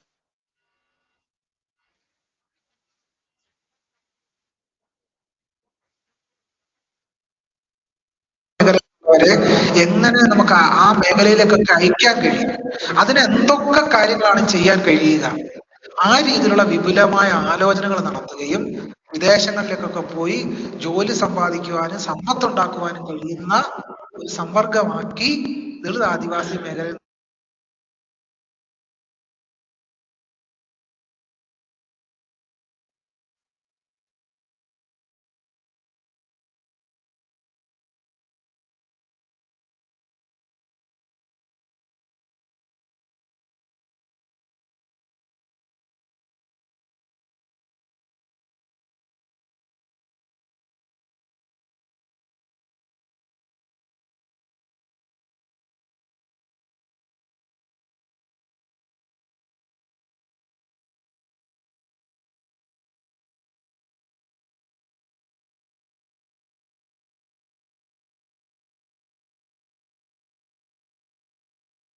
ഊന്നൽ കൊടുക്കുകയാണ് ചെയ്യുന്നത്. നമ്മുടെ ഒരു പ്രധാനപ്പെട്ട പരിമിതി എന്ന് പറയുന്നത് NEP 2020 വന്നതോടുകൂടി ദളിത് ആദിവാസി വിദ്യാർത്ഥികൾ പുറന്തള്ളപ്പെടുന്ന ഒരു സാമൂഹ്യ വ്യവസ്ഥ NEP-യിലൂടെ തന്നെ സംജാതമായിട്ടുണ്ട് എന്നുള്ള പ്രധാനപ്പെട്ട പ്രശ്നം കൂടിയാണ്. അത് വിപുലമായി ചർച്ച ചെയ്യുന്ന മറ്റൊരു വിഷയമാണ്, ഇവിടെ സൂചിപ്പിക്കുന്നു എന്ന് മാത്രം. മറ്റൊരു പ്രധാനപ്പെട്ട വിഷയം എന്ന് പറയുന്നത് പ്രൈവറ്റ് മേഖല സമ്പൂർണ്ണമായിട്ടും ദളിതരെ ആദിവാസികളെയും പുറത്തു നിർത്തുന്ന, അവരെ കൊട്ടിയടച്ച് പുറത്തു നിർത്തുന്ന ഒരു വ്യവസ്ഥാക്രമം നമ്മുടെ രാജ്യത്ത്, കേരളത്തിലും അത് ശക്തമായിട്ട് നിലനിൽക്കുന്നുണ്ട്. അപ്പൊ എന്ത് വേണം?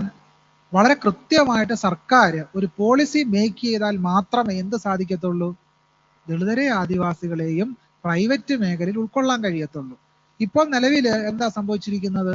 പ്രൈവറ്റ് മേഖലയിൽ, അത് പ്രൈവറ്റ് മേഖലയിലുള്ള എന്ത് സ്ഥാപനങ്ങളും, മാധ്യമ സ്ഥാപനങ്ങൾ ഉൾപ്പെടെ ദളിതരെ ആദിവാസികളെ പുറന്തള്ളുന്ന ഒരു സംവിധാനം കേരളത്തിൽ നിലനിൽക്കുന്നുണ്ട്.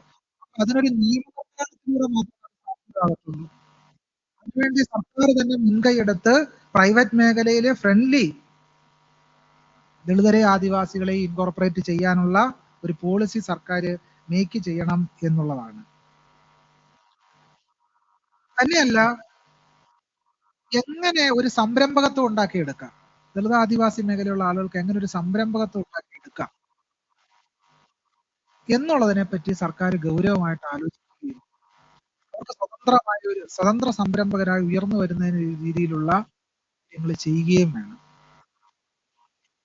തന്നെയല്ല, ദളിത് ആദിവാസി മേഖലയിലുള്ള കുട്ടികൾ, പ്രത്യേകിച്ച് നമ്മൾ മാർജിനൽ വിഭാഗത്തിൽ, സ്കൂൾ എഡ്യൂക്കേഷൻ കാലം മുതൽ തന്നെ അവരുടെ സ്കില്ല്, അവരുടെ വൈദഗ്ധ്യം, അവരുടെ അറിവ് മനസ്സിലാക്കി ആ രീതിയിൽ മാറ്റിയെടുക്കുന്ന രീതിയിലുള്ള കാര്യങ്ങൾ നമുക്ക് ചെയ്യാനായിട്ട് പറ്റണം.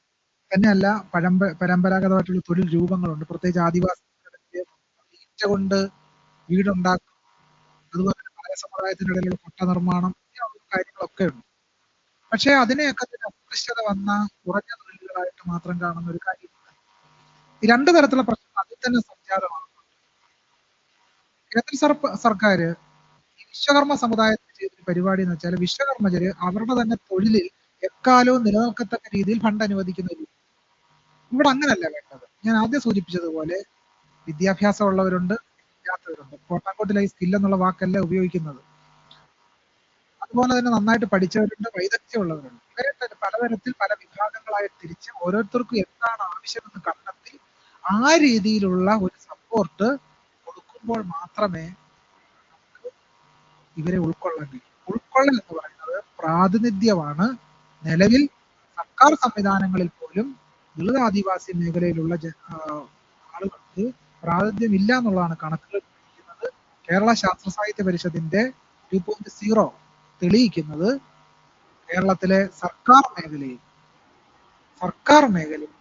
ദളിത് ആദിവാസി വിഭാഗത്തിലുള്ള ആളുകളുടെ പ്രാതിനിധ്യം വളരെയധികം കുറവാണ് എന്നുള്ളതാണ് കണക്കുകൾ തെളിയിക്കുന്നത്. സർവകലാശാലകളിലെയും കോളേജുകളിലെയൊക്കെ അട്ടിമറികളിലൂടെ പഠിച്ച കഴിവുള്ള, പ്രവർത്തിക്കാൻ കഴിവുള്ള ആളുകൾ പുറത്തള്ളപ്പെടുന്ന ഒരു സാഹചര്യം നിലനിൽക്കുന്നുണ്ട്. അതിന് സർക്കാർ വളരെ കാര്യക്ഷമമായി ഇടപെട്ടുകൊണ്ട് മാത്രമേ നമുക്ക് ഇത് മാറ്റി. സർക്കാർ മേഖലയിൽ തന്നെ ഇതാണെങ്കിൽ പ്രൈവറ്റ് മേഖലയിൽ നമ്മൾ എങ്ങനെയായിരിക്കണം ഇടപെടേണ്ടത് എന്ന് കൂലങ്കഷമായിട്ട് ചർച്ച ചെയ്യേണ്ടതായിട്ടുണ്ട്. ജാതീയമായൊരു മനോഭാവം നമ്മുടെ പൊതുസമൂഹത്തിൽ ഉള്ളത് കൊണ്ടാണ് ഈ വ്യവസ്ഥാക്രമം നമ്മുടെ രാജ്യത്ത് തുടരുന്നത്. അത് ഞാൻ ആദ്യം സൂചിപ്പിച്ച പോയിന്റ് പറഞ്ഞുകൊണ്ട് അവസാനിപ്പിക്കാം. ആദിവാസികൾക്ക് ഫുഡ് കൾച്ചർ ഉണ്ട്, അവർക്ക് മെഡിസിൻ ഉണ്ട്, ഇത്തരം ധാരാളം അറിവ് രൂപങ്ങളാണ് അതൊക്കെ. ആ അറിവ് രൂപങ്ങൾ എങ്ങനെ മാർക്കറ്റ് ചെയ്യണം എന്നതിനെ സംബന്ധിച്ച് നമ്മൾ ഗൗരവത്തിൽ ആലോചിക്കാത്തത് മലയാളി സമൂഹം കൊണ്ട് നടക്കുന്ന ജാതീയമായ പൊതുബോധം കൊണ്ടാണ്. ആ പൊതുബോധത്തെ ഉല്ലംഘിച്ചുകൊണ്ട് നമുക്ക് എങ്ങനെ ഒരു മാർക്കറ്റ് സാധ്യമാക്കാം എന്ന് ചിന്തിക്കാൻ തുടങ്ങുമ്പോൾ ആദിവാസി ജനവിഭാഗങ്ങൾക്ക് ഒരു മാറ്റത്തിനുള്ള ഒരു കാഹളം മുഴങ്ങുമെന്നാണ് ഞാൻ പ്രതീക്ഷിക്കുന്നത്. Okay, thank you.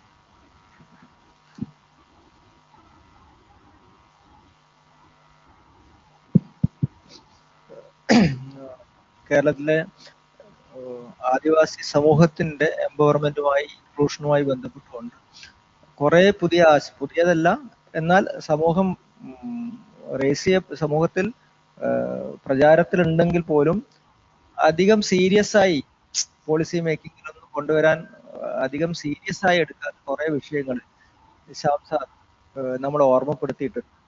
തീർച്ചയായിട്ടും ചർച്ച ചെയ്യപ്പെടേണ്ട വിഷയമാണ്.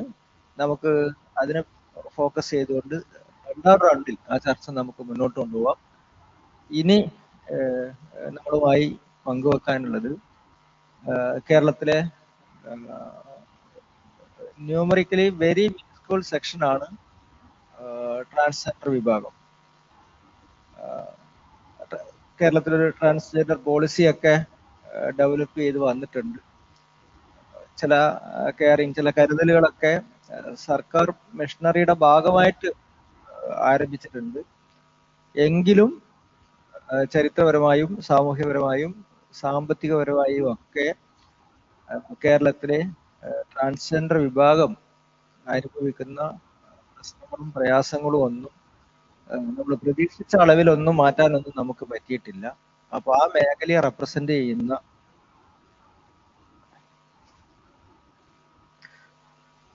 ശ്യാമ ട്രാൻസ്ജെൻഡർ സെല്ലിന്റെ സ്റ്റേറ്റ് പ്രൊജക്ട് ഓഫീസറായി വർക്ക് ചെയ്യാണ്. വളരെ സജീവമായി ആ മേഖലയിൽ ഇടപെട്ട് പ്രവർത്തിക്കുന്ന അവരുടെ അനുഭവങ്ങൾ അവർ ഇവിടെ പങ്കുവെക്കും. എല്ലാവർക്കും നമസ്കാരം. ഇവിടെ എന്റെ സഹപാനലിസ്റ്റുള്ള ആൾക്കാർ സംസാരിച്ച വിഷയങ്ങൾ ഒരുപക്ഷെ അതുമായിട്ട് തന്നെ കൂട്ടി യോജിപ്പിച്ച് സംസാരിക്കാൻ സാധിക്കുന്ന മേഖല തന്നെയാണ്, പ്രത്യേകിച്ച് ക്യൂർ ആയിട്ടുള്ള വ്യക്തികളുടെ വിഷയം എന്ന് പറയുന്നത്. ഇപ്പോൾ ട്രാൻസ്ജെൻഡർ എന്ന് പറയുന്ന അല്ലെങ്കിൽ ക്യൂർ എന്ന് പറയുന്ന മനുഷ്യരെ പറ്റി ഇപ്പൊ ഇവിടെ കൂടിയിരിക്കുന്ന ആൾക്കാർക്കോ അല്ലെങ്കിൽ പൊതുസമൂഹത്തിന്റെ ഭാഗമായി നിൽക്കുന്നവർക്കോ എത്ര കണ്ട് ധാരണയുണ്ട് എന്നുള്ളത് ഏറ്റവും പ്രധാനമാണ്. കേരളത്തിൽ മാത്രമല്ല ഒരു പക്ഷേ ട്രാൻസ്ജെൻഡർ മനുഷ്യർ ബുദ്ധിമുട്ട് അനുഭവിക്കുന്നത്. ഇന്ത്യയിലോ അല്ലെങ്കിൽ ലോകത്തെ ഏത് നമ്മുടെ ആഗോളതലത്തിലൊക്കെ നോക്കുന്ന സമയത്ത് അതിനെ പിന്തിരിപ്പിക്കുന്ന നിലപാടുകളിലേക്ക് ഒരുപാട് മനുഷ്യർ എത്തിയിട്ടുണ്ട്. അപ്പോ ഈ വിഭാഗം വ്യക്തികൾ അനുഭവിക്കുന്ന അവരുടെ സാമൂഹ്യ സാഹചര്യം എന്താണെന്നോ അവരുടെ വിദ്യാഭ്യാസ നിലവാരത്തെ പറ്റിയോ പൊതുസമൂഹത്തിൽ ലഭിക്കേണ്ടുന്ന ഭരണഘടനാ അവകാശങ്ങളെ പറ്റിയോ കൃത്യമായ ധാരണ ഒരുപാട് മനുഷ്യർക്കില്ല എന്നുള്ളത് സ്വാഭാവികമായും എല്ലാ മനുഷ്യരെയും ഉൾച്ചേർക്കുന്ന രീതിയിലുള്ള ഒരു സമീപനം സ്വീകരിക്കുന്ന സമയത്ത് പിന്തള്ളപ്പെട്ടു പോകുന്ന മനുഷ്യരായിട്ട് കേരളത്തിലെ ക്യൂർ വ്യക്തികൾ മാറുന്നുണ്ടെന്നുള്ളതൊരു യാഥാർത്ഥ്യമാണ്. പക്ഷെ ആ യാഥാർത്ഥ്യത്തെയും പലപ്പോഴും പലരും അംഗീകരിക്കും. ഞങ്ങൾ നിങ്ങൾക്ക് എന്തൊക്കെയോ ചെയ്തു തരുന്നുണ്ടെന്നാണ് പറയുന്നത്. അത് നേരത്തെ സാറോട് സൂചിപ്പിച്ചതുപോലെ ഏതൊരു ന്യൂനപക്ഷ വിഭാഗങ്ങൾക്കും വേണ്ടിയിട്ടൊരു നയരൂപീകരണം നടക്കുമ്പോഴോ അല്ലെങ്കിൽ അവർക്ക് വേണ്ടി പ്രത്യേക പദ്ധതികൾ നടപ്പിലാക്കുന്ന സമയത്തോ ഭൂരിപക്ഷമായിട്ട് നിൽക്കുന്ന കുറേയധികം മനുഷ്യർ വന്നിട്ട് ഇങ്ങനെ ചെയ്തു കൊടുത്താൽ മതി എന്ന് പറയുന്നൊരു സമീപനം, ഇങ്ങനെ ചെയ്തു കൊടുത്താൽ അത് ഈ പറയുന്ന ബെനിഫിഷ്യറീസ് ആയിട്ട് നിൽക്കുന്ന വിഭാഗത്തിന് അത് എത്ര കണ്ട് ഉപകാരപ്പെടുന്നുണ്ട് എന്നതിനെ പറ്റി ചിന്തിക്കുന്നതിനപ്പുറത്തേക്ക് ഇത് ചെയ്തു കൊടുത്താൽ അവർ ശരിയാകും എന്ന് പറയുന്ന ഒരു സമീപനമാണ് സ്വീകരിക്കുന്നത്. അപ്പൊ അത് ഒരു തരത്തിലും നമ്മളെ സംബന്ധിച്ചിടത്തോളം അംഗീകരിക്കാൻ സാധിക്കുന്ന ഒരു കാര്യമല്ല. മറിച്ച് നമ്മുടെ കാലങ്ങളായി നമ്മൾ ചിന്തിച്ചുകൊണ്ടിരിക്കുന്ന ഒരു രീതി എന്ന് പറയുന്നത് വളരെ ബൈനറിയെ ഫോക്കസ് ചെയ്തുകൊണ്ടുള്ള ഒരു സിസ്റ്റമാണ്.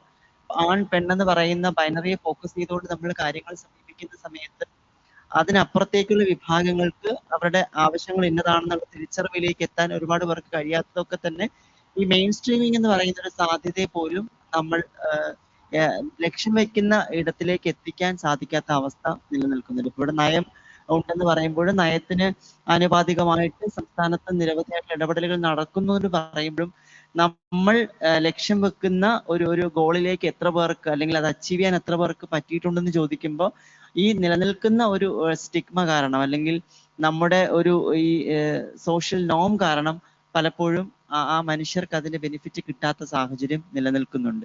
അതാണ് ഞാൻ ഇവിടെ നമ്മൾ നേരത്തെ രാവിലെ സംസാരിക്കാൻ പറഞ്ഞു. ഇപ്പോൾ രാജ്യത്ത് ആദ്യമായിട്ട് ഒരു ട്രാൻസ് മനുഷ്യർക്ക് ജോലി കൊടുത്തു എന്നൊരു വാർത്ത വരുന്നത് കൊച്ചിൻ മെട്രോയിൽ കുറേയധികം ആൾക്കാരെ റിക്രൂട്ട് ചെയ്ത സമയത്താണ്. അപ്പൊ അത് ആ കൊച്ചി മെട്രോയിലേക്ക് ജോലി കൊടുക്കാൻ സർക്കാർ സന്നദ്ധമായി എന്ന് പറയുന്നത് 18 ട്രാൻസ്ജെൻഡർ വ്യക്തികൾ അവരുടെ ഐഡന്റിറ്റി ക്രൈസിസുമായി ബന്ധപ്പെട്ടുണ്ടായിട്ടുള്ള ഒരു പ്രശ്നത്തിൽ അവരുടേതല്ലാത്ത തെറ്റുകൾ കാരണം പിന്നെ പൊതുസമൂഹം കൽപ്പിച്ചു വെച്ചിരിക്കുന്ന ചില കാര്യങ്ങൾക്ക് വിരുദ്ധമായിട്ട് പ്രവർത്തിക്കുന്ന മനുഷ്യരായതുകൊണ്ട് തന്നെ ഈ 18 പേരെയും ആദ്യമായി കേരളത്തിൽ റിമാൻഡ് ചെയ്യപ്പെട്ടു. ഒരു കേസിനകത്ത് ഉൾപ്പെടുത്തി പോലീസുകാർ FIR ഒക്കെ ഇട്ട് അവരെ റിമാൻഡ് ചെയ്തു. ആ റിമാൻഡ് ചെയ്ത സാഹചര്യത്തിലാണ് ചെറിയ രീതിയിലെങ്കിലും തൊഴിൽ മേഖലയിൽ ഇവർ എന്ത് ബുദ്ധിമുട്ട് അനുഭവിക്കുന്നുണ്ട്, വീടുകളിൽ എന്ത് ബുദ്ധിമുട്ട് അനുഭവിക്കുന്നുണ്ട് എന്നതിനെ പറ്റി 1-2 ഇടങ്ങളിൽ ചർച്ച വരികയും ആ ചർച്ചയ്ക്ക് ഒരു ബദൽ നിർദ്ദേശം എന്നുള്ള നിലയിൽ ഇവർക്ക് കൊച്ചി മെട്രോയിൽ ജോലി കൊടുക്കാം എന്നൊരു തീരുമാനത്തിലേക്ക് എത്തുകയും ചെയ്തത്. പക്ഷെ അതും ഒരു തേർഡ് പാർട്ടി കോൺട്രാക്ട് വഴിയാണ് ഇത്തരം മനുഷ്യർക്ക് ജോലി കൊടുത്തിരിക്കുന്നത്. നമ്മൾ ജോലി കൊടുക്കുന്ന സമയത്ത് ഒരു സ്ഥാപനത്തിലേക്ക് ഞാൻ ജോലിക്ക് പോകുമ്പോൾ എനിക്ക് പ്രാഥമികമായും അവിടെ ചെയ്തു പോകാൻ സാധിക്കുന്ന അല്ലെങ്കിൽ എൻ്റെ ആവശ്യങ്ങൾ നിറവേറ്റാൻ സാധിക്കുന്ന ഇടങ്ങളുണ്ടോ എന്നുള്ളത്, എനിക്ക് മൂത്രം ഒഴിക്കാൻ ഒരു സൗകര്യം വേണമെന്നുള്ളത് ഏറ്റവും പ്രധാനപ്പെട്ട ഒരു കാര്യമാണ്. ഞാൻ ഈ അറ്റയറിൽ വന്നിരിക്കുന്ന സമയത്ത് നിങ്ങൾ ചിന്തിക്കുന്നത്, നിങ്ങൾ ഇൻ ദ സെൻസ് ഭൂരിപക്ഷം വരുന്ന സമൂഹം പറയുന്നത് ഞാൻ സ്ത്രീകളുടെ ബാത്റൂമിൽ കയറി മൂത്രം ഒഴിച്ചാൽ മതി എന്നായിരിക്കും. അത് എനിക്ക് കംഫർട്ടബിൾ ആണോ എന്നുള്ളത് ആരാണ് ചിന്തിക്കുക? ഞാൻ സ്ത്രീകളുടെ ബാത്റൂമിലാണോ കയറി പോവേണ്ടത്, ഞാൻ പുരുഷന്റെ ബാത്റൂമിലാണോ കയറി പോകേണ്ടത് എന്നുള്ളത് ആ വ്യക്തിയുടെ മാത്രം ചോയ്സ് ആയിട്ട് നിലനിൽക്കുകയും അതിനുള്ള ഫെസിലിറ്റി പോലും ഇല്ലാതിരിക്കുകയും ചെയ്യുന്ന ഒരു സാഹചര്യത്തിൽ നമ്മുടെ ഒരു ഇൻക്ലൂസീവ് വർക്ക് സ്പേസ് എന്ന് പറയുന്ന ഒരു ഇടത്തിലേക്ക് ഇത്തരം മനുഷ്യർക്ക് എക്സിസ്റ്റ് ചെയ്യാൻ പറ്റാതെ പോകുന്നുണ്ട്. മെട്രോയിൽ അടക്കം സംഭവിച്ചിരിക്കുന്നത് പ്രാഥമികമായ ആവശ്യങ്ങൾ നിറവേറ്റുന്നതിനുള്ള സൗകര്യങ്ങളുടെ അഭാവം വളരെ കൃത്യമായി അത്തരം മനുഷ്യർ അവിടെ നേരിട്ടിരുന്നു എന്നുള്ളതാണ്.